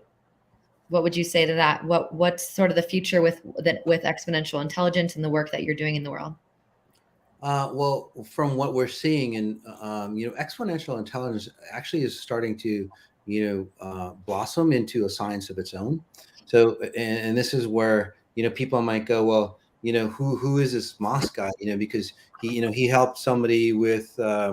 He helped somebody with relationships, and now he's helping this billionaire with his problems and making better money and all that. So you've got somebody that's recovering from like stage 4 cancer and so on with what we do and so on.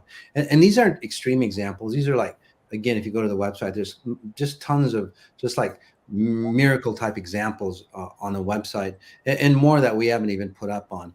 But so it's like we're all over the place, right? So and it sounds that way, but actually, what we're starting to see is that, wait a second, it's not, we're not improving your relationships, we're not improving, how your success habits, or we're not improving, whatever it might be, your health habits or anything like that. We're actually building a better human. And that's where it really starts. If you start to know, or if you start to understand, or if humans start to know and understand that, we have limitless potential within us.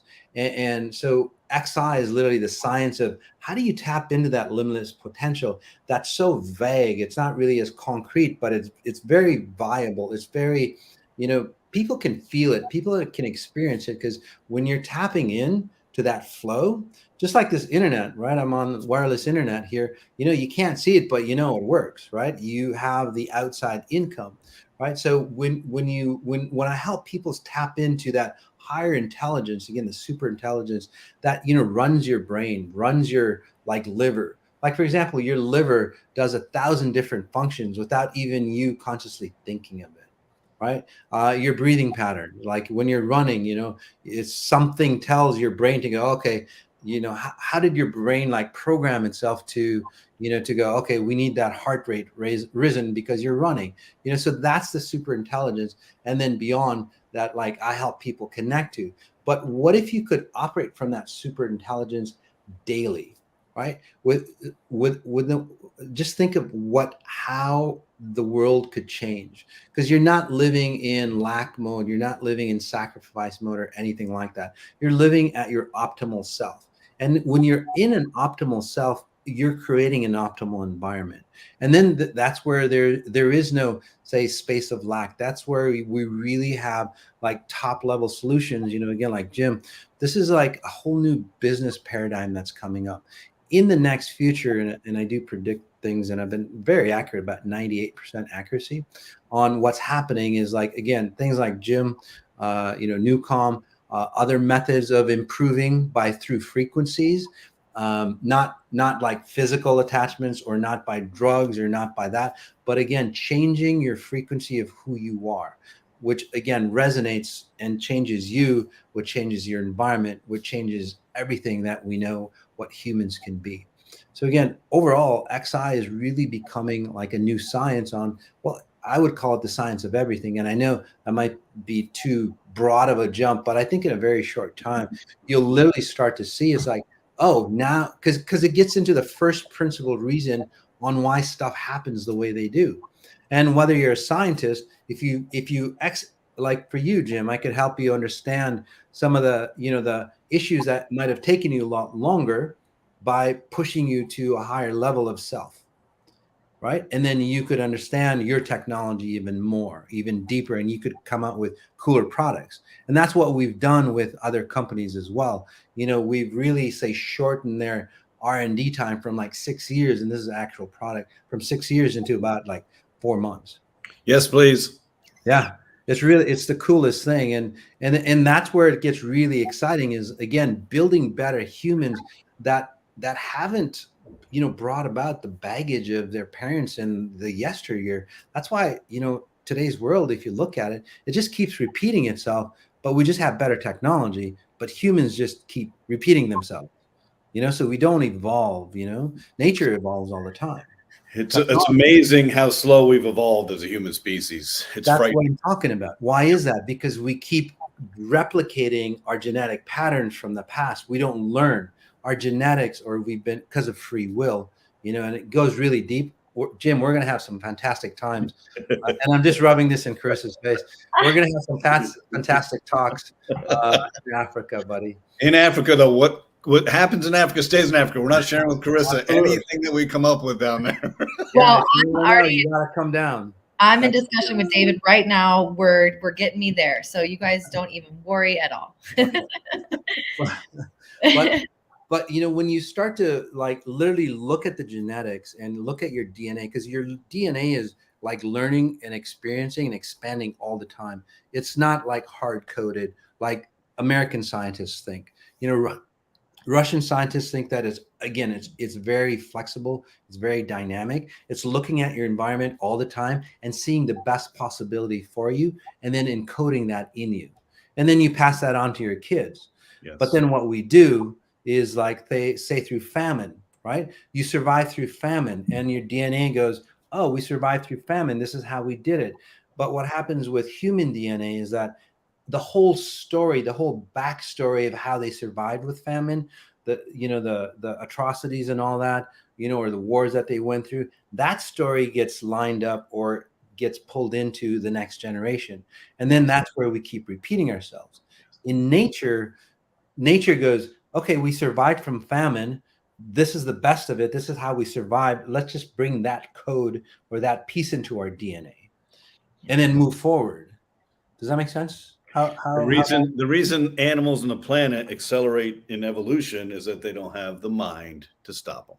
Yeah, exactly. Because we just keep repeating the same thing over. Like, well, my great grandparents had heart disease, therefore I have to have heart disease. In nature, they goes, okay, what did we learn from great grandparent having heart disease? Okay, let's learn from it, and then now we don't have heart disease anymore. Like in a animal species. Humans can do the same. And that's what, again, between Jim and I, that's what we do, is like, we don't have to repeat the past. No, and it speaks to the same thing we talked about earlier.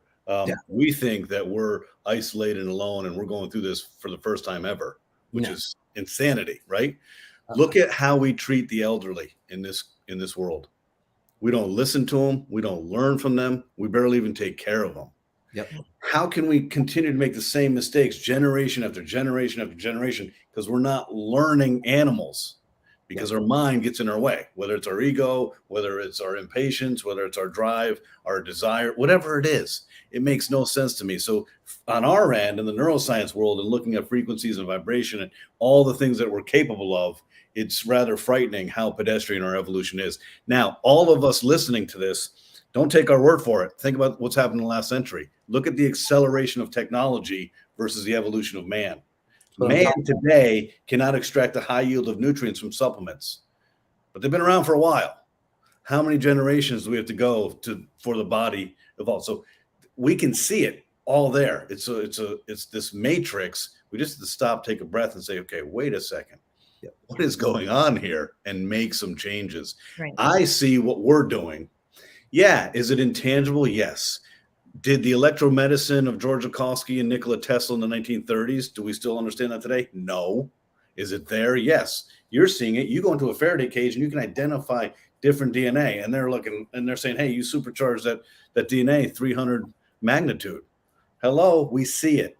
So I'm going to close this out, Krista, because I can see that you're ready for us to close. Here's my close. You ready?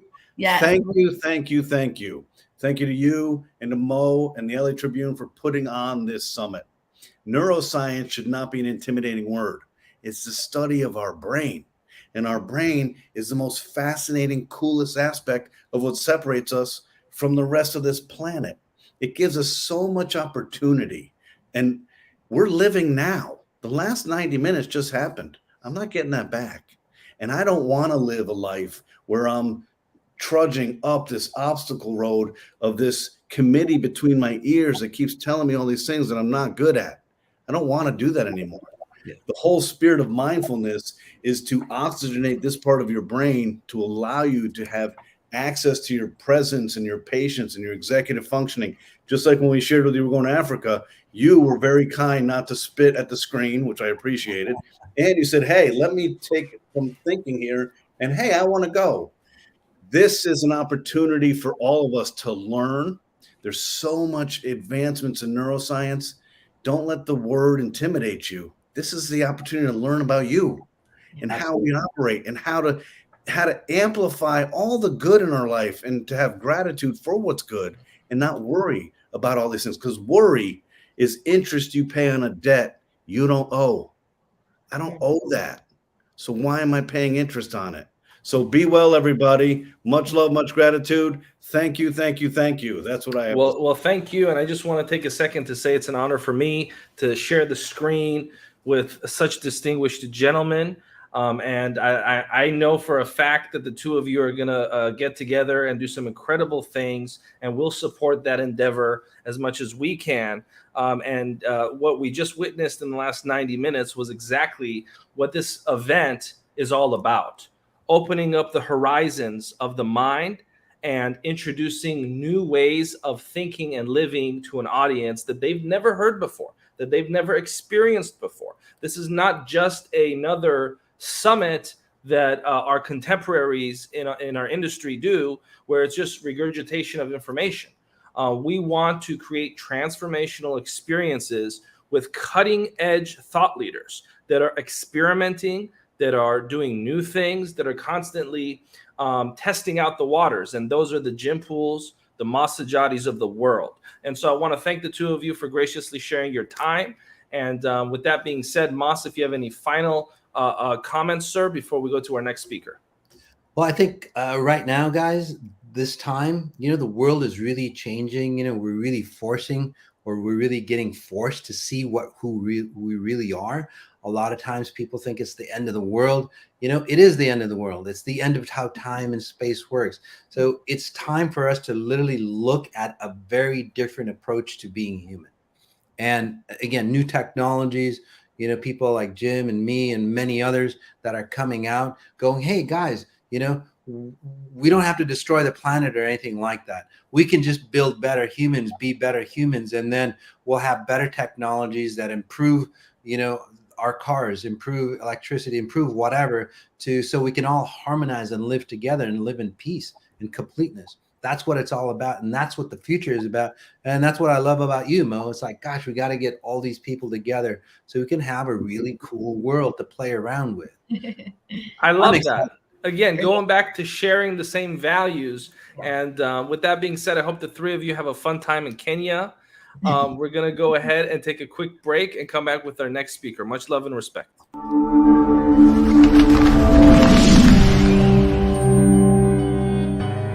Welcome to the Los Angeles Tribune page.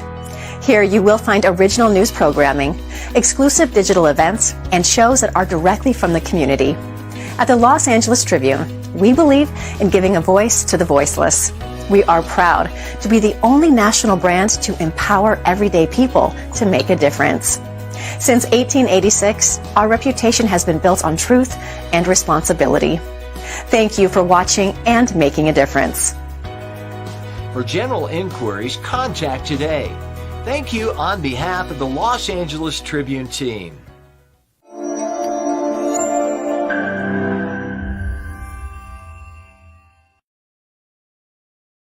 And Carissa, I have to say, that was really an incredible moment that we just experienced with two thought leaders coming together. I'm going to bring up Rex Sykes here in just a few seconds so we can wrap up and close out. And when we sat down and we had different meetings as a team and we discussed who do we want to have be the keynote speaker for day one, we had a conversation and we thought, you know, it would be really incredible if we could get a Hall of Fame speaker to close out day one.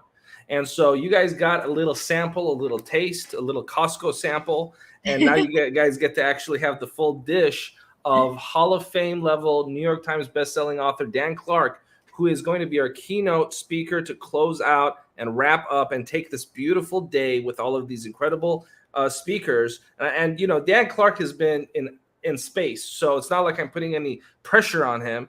He can handle it. And it's his job to take everything over the last 6 hours, wrap it up in a bow tie, and close us out. So, Carissa, as always, I'm going to ask you a question. How excited are you for Dan Clark? I'm going to bring up Rex. I mean, I was at a 12 with Moss and Jim. I was at a 15, but now Hall of Fame speaker. I mean, come on. We're really outdoing ourselves. I think I'm at about a 17 right now. Yeah. 17 out of 10. That's not bad. That's not bad. Not bad. And I'm gonna ask Rex to go ahead and unmute and share his excitement level right now as we enter the final speaker of the program. Rex, please. Well, I think it's fabulous to close with somebody who's been in outer space. I mean, William Shatner went up recently, and he had an experience that many people might not have thought one would have. And so it'd be fun to find out what Dan feels about his exploration in space, but also you've got a master storyteller who's known worldwide. He's, you know, a Hall of Fame speaker to set the tone for how we leave the summit today and sleep tonight and then return tomorrow. So it's a great way to have the day close out. I'm excited. And with that, I'm going to go ahead and bring up Mr. Dan Clark. I'm going to step back and let Carissa and Rex do what they do best. New York Times bestselling author Dan Clark. Dan, how are you, buddy? How you doing? It's good to see you. How are you, Rex? How are you, Carissa? Hi, Dan. How are you? One of the better journalist minds I've ever been exposed to. You ask such provocative and evocative questions. You helped Moss and Jim Poole. I think you were the orchestrator. You were the symphony conductor that allowed them to connect and jointly teach us and take us to the next level. So thank you for your expertise. Thank you for your passion. And everybody in the world knows I love and adore and admire you, Rex. You're just one of the great human beings. So, and Mo, I got to suck up to Mo. Can I buy you a new truck, my friend? You're one of the great guys on our planet. Dan, we're so thrilled to have you here, not just this time, but you were here earlier. And anytime we get to share space with you and get to hear from you or pick your mind or ask you questions, It's a true delight. And I'm going to second what you said about Carissa. She's really, really good at what she does. So thank you for saying that. Before you got here, I did mention, and I'd love to hear, before we turn it completely over to you, the difference between your experience and say what William Shatner experienced. He came back and reported, that he went, he took an orbit and he came back and said, wow, I just didn't expect to be moved the way I was moved. And for him, it didn't seem very celebratory, at least in his report. But what was your experience like? Because, how often do we get to talk to someone who's been in space?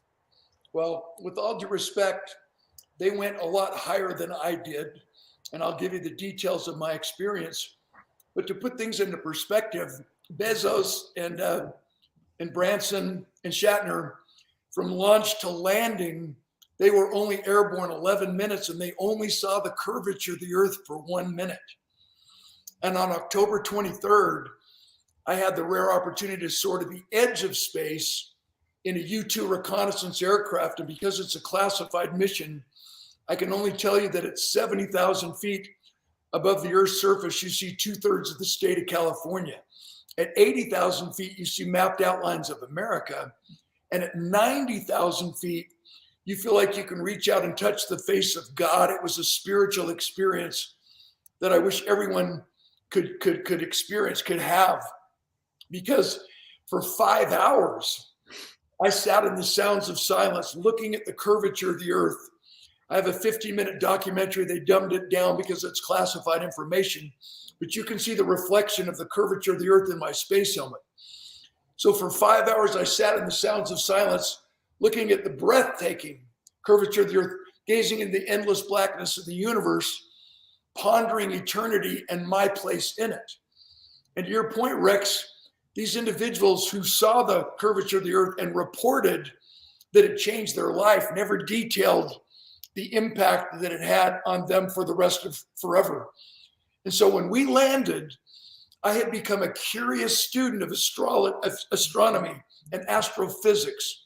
And I immediately read and devoured every word that Warren von Braun had written, who was the father of NASA. And I rewatched the movie Hidden Figures, celebrating Katherine Johnson, who was a human computer working for NASA. And if you look at the movie, Kevin Costner represented the chief scientist, and they assembled the greatest minds, the greatest left brain learners and executors on the planet. And they could not figure out how to successfully launch astronaut John Glenn into orbit the Earth 7 times in his Mercury 7 aircraft, and successfully land, penetrating through our atmosphere and landing safely in the Indian Ocean to be picked up before they drowned. And Katherine Johnson remembered Euler's theory. He's a 17th century Swiss mathematician.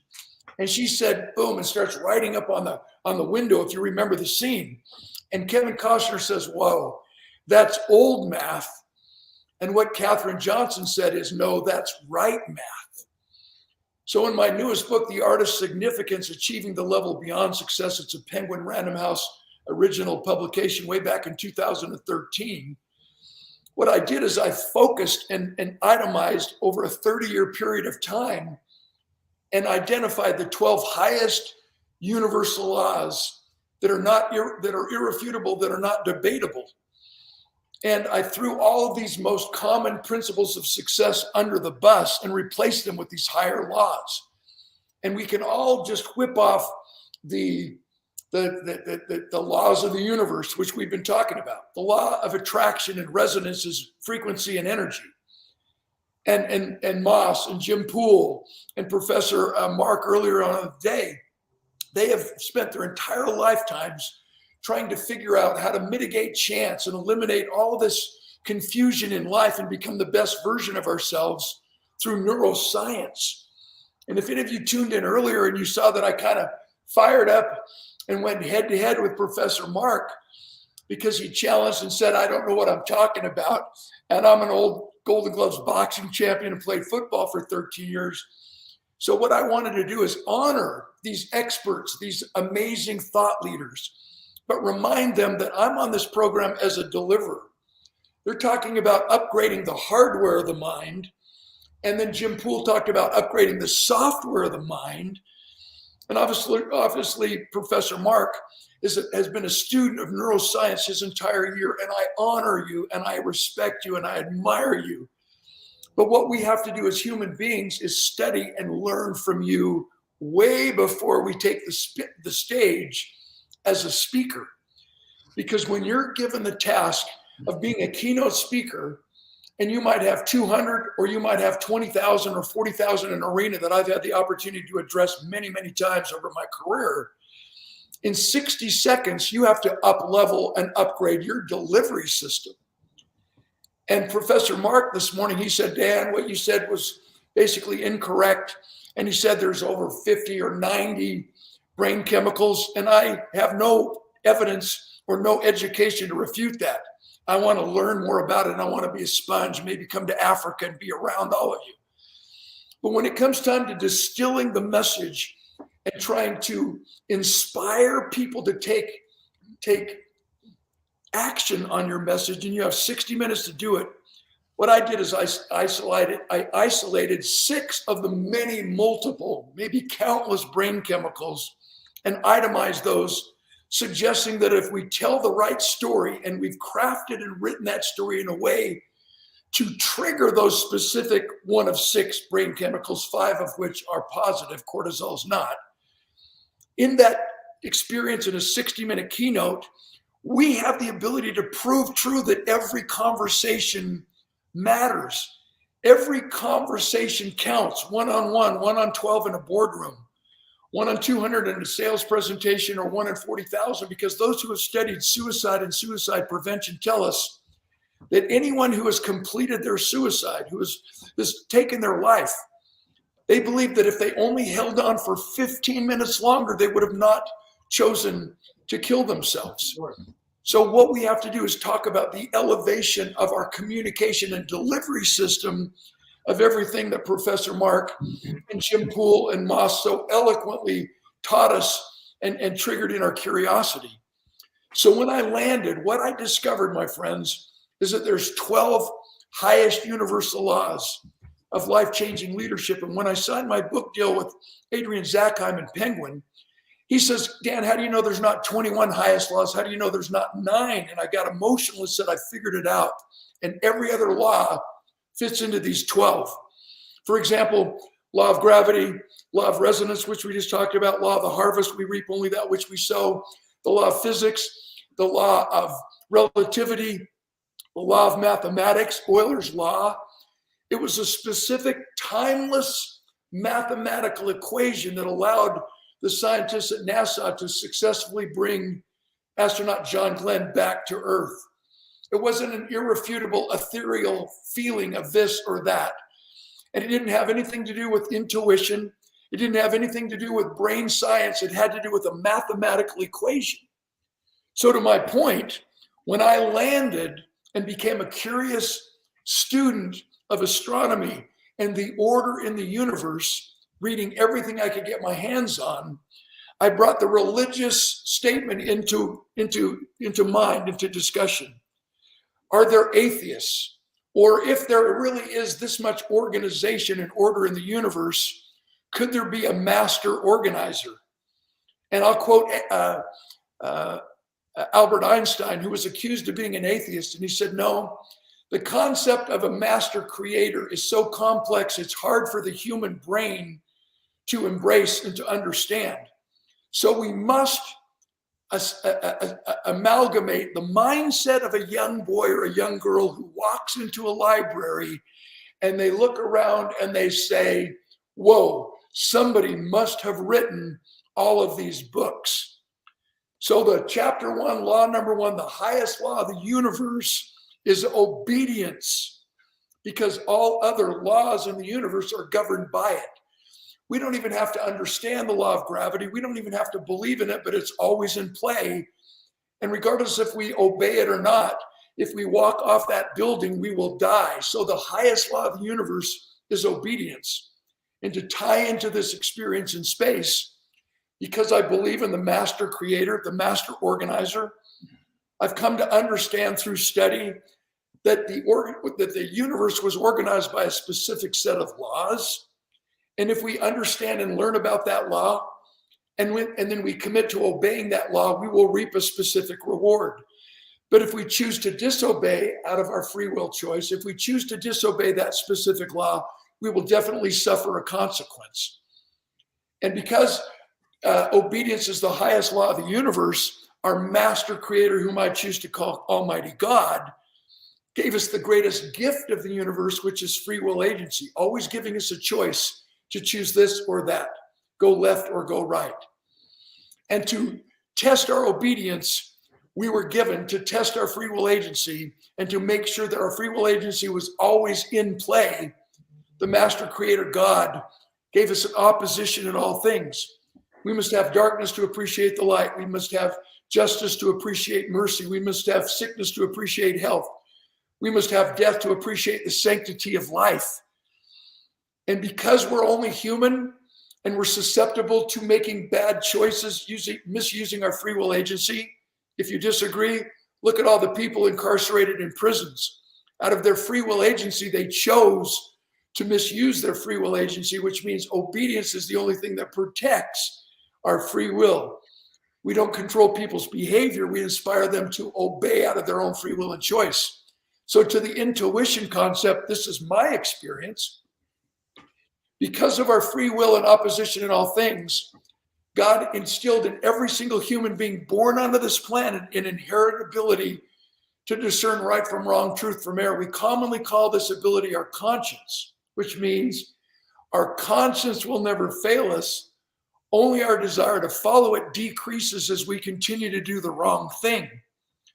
So to the power of this mastermind, Mo, to the power of every single expert that you've had today and the following days in this programming, we have to just visualize that if every single listener and every presenter could somehow gather today, right now, in a same room, and we left that room and entered another room that smelled so bad that our eyes started to water and we went into automatic gag reflex and our ears started to ring. If we stayed in that smelly, stinky, repulsive room for 5 minutes, it would no longer smell. We had become desensitized and it had become our new normal. Has that not happened during COVID? Is that not happening based on the inappropriate relationships we have and the bogus fake news that we allow into our minds and into our souls? So I compliment you, Mo, for putting together this amazing mastermind and realizing the significance of eliminating all the negative, all the bogus, all the untruths that are existing in our world, bombarding us with all these confusing ideas and focusing in on the real truth. So before I open it up to questions, let me just suggest that the 4 things we can take us with when we die. I had a board with me on that aircraft. And therefore, if you want to be a motivational speaker, an inspirational speaker, a transformational speaker and leader, and are willing to up-level your delivery system, triggering one of the 5 brain chemicals, adrenaline, endorphin, dopamine, oxytocin, or serotonin, and you choose the right and correct stories that will trigger those specific brain chemicals out of all of the choices, wouldn't it behoove us if we just focused in on a daily basis on bettering ourselves in the 4 things that we can take with us when we die? Education, we don't learn to know, we learn to do. All the information in the world is going to make a person successful. It's like the guy who has 3 PhDs, one in philosophy, one in psychology, one in sociology, doesn't have a job, but at least he can explain why. Reason leads to conclusions, but it is emotion that leads to action. We teach with emotion, we validate through logic. Number 2, our character. Adversity introduces us to ourselves. One of the things that I want every listener and attendee today to understand, I played football for 13 years. I was paralyzed in a practice tackling drill. Paralyzed for 14 months. Eye drooped, lost of speech, couldn't talk anymore, right side paralyzed, arm dangled at my side. Went to 16 of the very best doctors in all of North America. 15 told me I would never get any better. And if you believe that, you'll never get any better. No matter how much we understand about neuroscience, what we have to have is someone come into our life and remember and remind us that the reason why I was able to recover is because I didn't just focus on the how and what, which I spoke of earlier. I connected the head with the heart, with the intuition, with the belief, with the DNA that Moss was talking about, with Jim Poole and all the neuroscience that they just eloquently explained. But I couldn't understand it in that complexity because I didn't know. I wasn't emotionally available to hear this. I needed someone to just basically say, Clark, you're asking the wrong questions. You were asking the doctors how to get better when you should have been asking myself. I should have been asking myself why. And once we answer why, figuring out the how to becomes clear and simple. And that's what triggers the brain chemicals. Third thing we can take with us when we die is our conviction. What do we believe? Clark, why did you go to so many different doctors? I kept going from doctor to doctor until I found one who believed I would get better. Think about it. Purpose of a leader is to grow more leaders who believe what you believe, not just generate more followers. And the last thing we can take with us when we die is our memory. So to Moss's eloquent explanation about DNA and passing these fake news and these sub level beliefs from generation to generation and coming up with the new technology. And to see Jim Poole say, look at how much technology is actually advanced, but the human spirit, the human being, the development has still remained so archaic. We need to catch up. The way we catch up is to have masterminds like this, Mo Rock. We love you, we adore you, we honor you. But more importantly, to have these conversations with Moss and with Jim Poole and with Professor Mark and with anyone else that you've had on this program who can teach us before we're asked to deliver it to inspire people, because I was suicidal. I was given a cassette tape by a motivational speaker by the name of Zig Ziglar. I thought, whoa, his mom ran out of names. So out of curiosity, I listened to it, and he saved my life. In a 45-minute speech, I only remember one story, and that one story triggered dopamine. I can check the box. I think I can do this too. It triggered serotonin. It's the recognition drug. It triggered dopamine, the performance drug, but more importantly, it triggered oxytocin, which is the love drug. I felt needed and wanted and valued and had reason to live.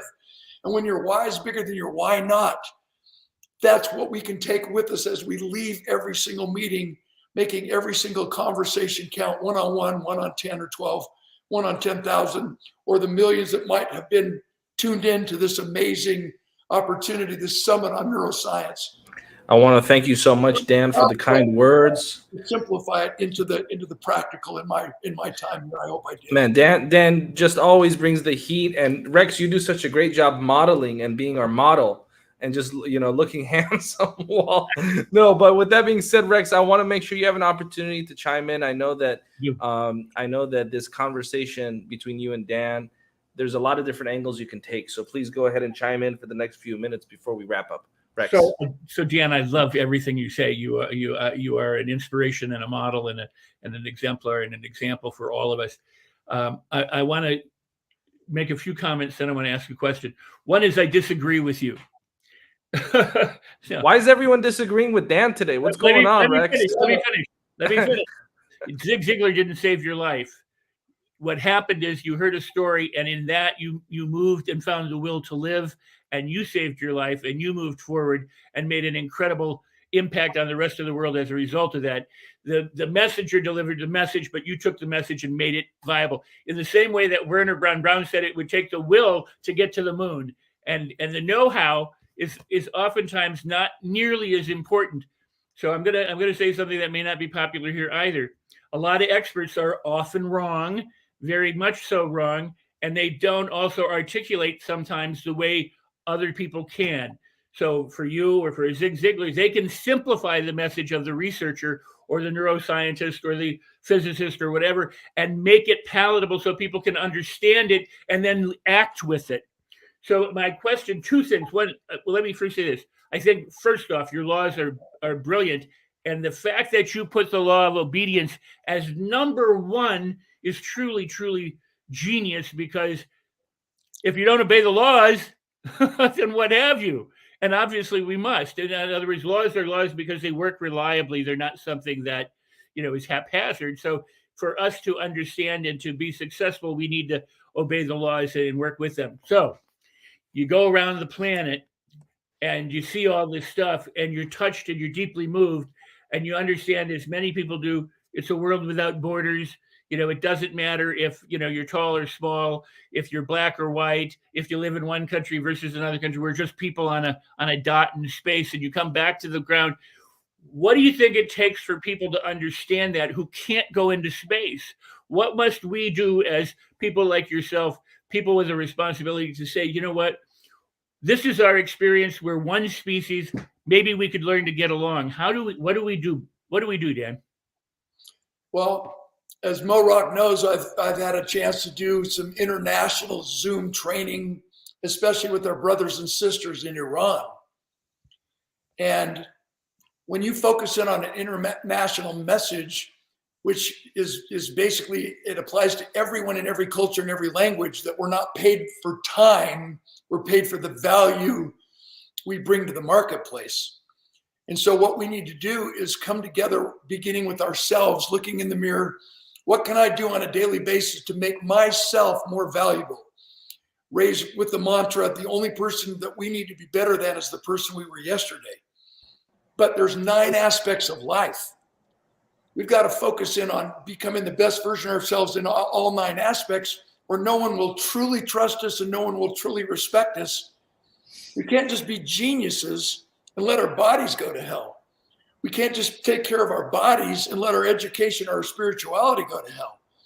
So when I'm speaking with Israel, when I'm speaking with amazing people in Iran, when I fired up the troops 8 times downrange in Iraq and Afghanistan, spoken with most of the Fortune 500 companies, Super Bowl champions, when I conduct my speaker boot camp, Speak Like a Pro, and my story selling master classes, everybody always says, I can promise to get you on stages. Or this is what you're going to do, and this is what you need to do, strategic direction. And what I do, to answer your question, is to get people to focus in on where are they right now. Physical fitness, continuous education. They're active verbs. They're not nouns, physical, mental, spiritual. They're action verbs. Physical fitness, continuous education, deeper spirituality, emotional stability, social networking, financial literacy, family togetherness, fun and recreation, and charitable giving. It's easier to act your way into positive thinking than it is to think your way into positive action. So it's not the good feelings that makes us do something good.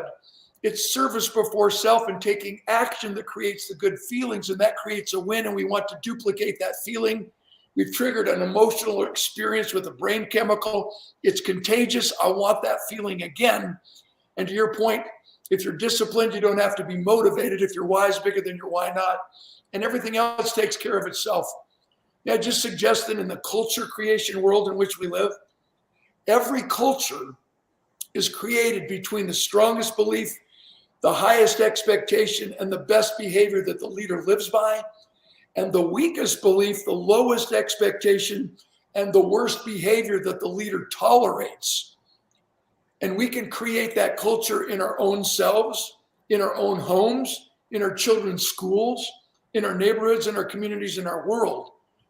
And if we can confine ourselves to that structure and figure out the way that we can fix what's broken in each of those elements of creating a culture, it begins with belief.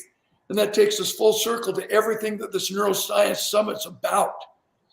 It's the questions that Carissa asked. It's your life of service before self, Rex. It's your dedication to bringing the world together, bringing peace on earth, goodwill towards men and women, Mo. And that's the answer. We've just got to focus in on what can I do right now. It's like ordering an Uber ride that requires that you enter in your current location. And if you lie about where you are, the directions won't work. Beautiful. I don't think there's a better speaker or a better way to close out day one of this awesome summit with such incredible thought leaders. Thank you to Dan Clark.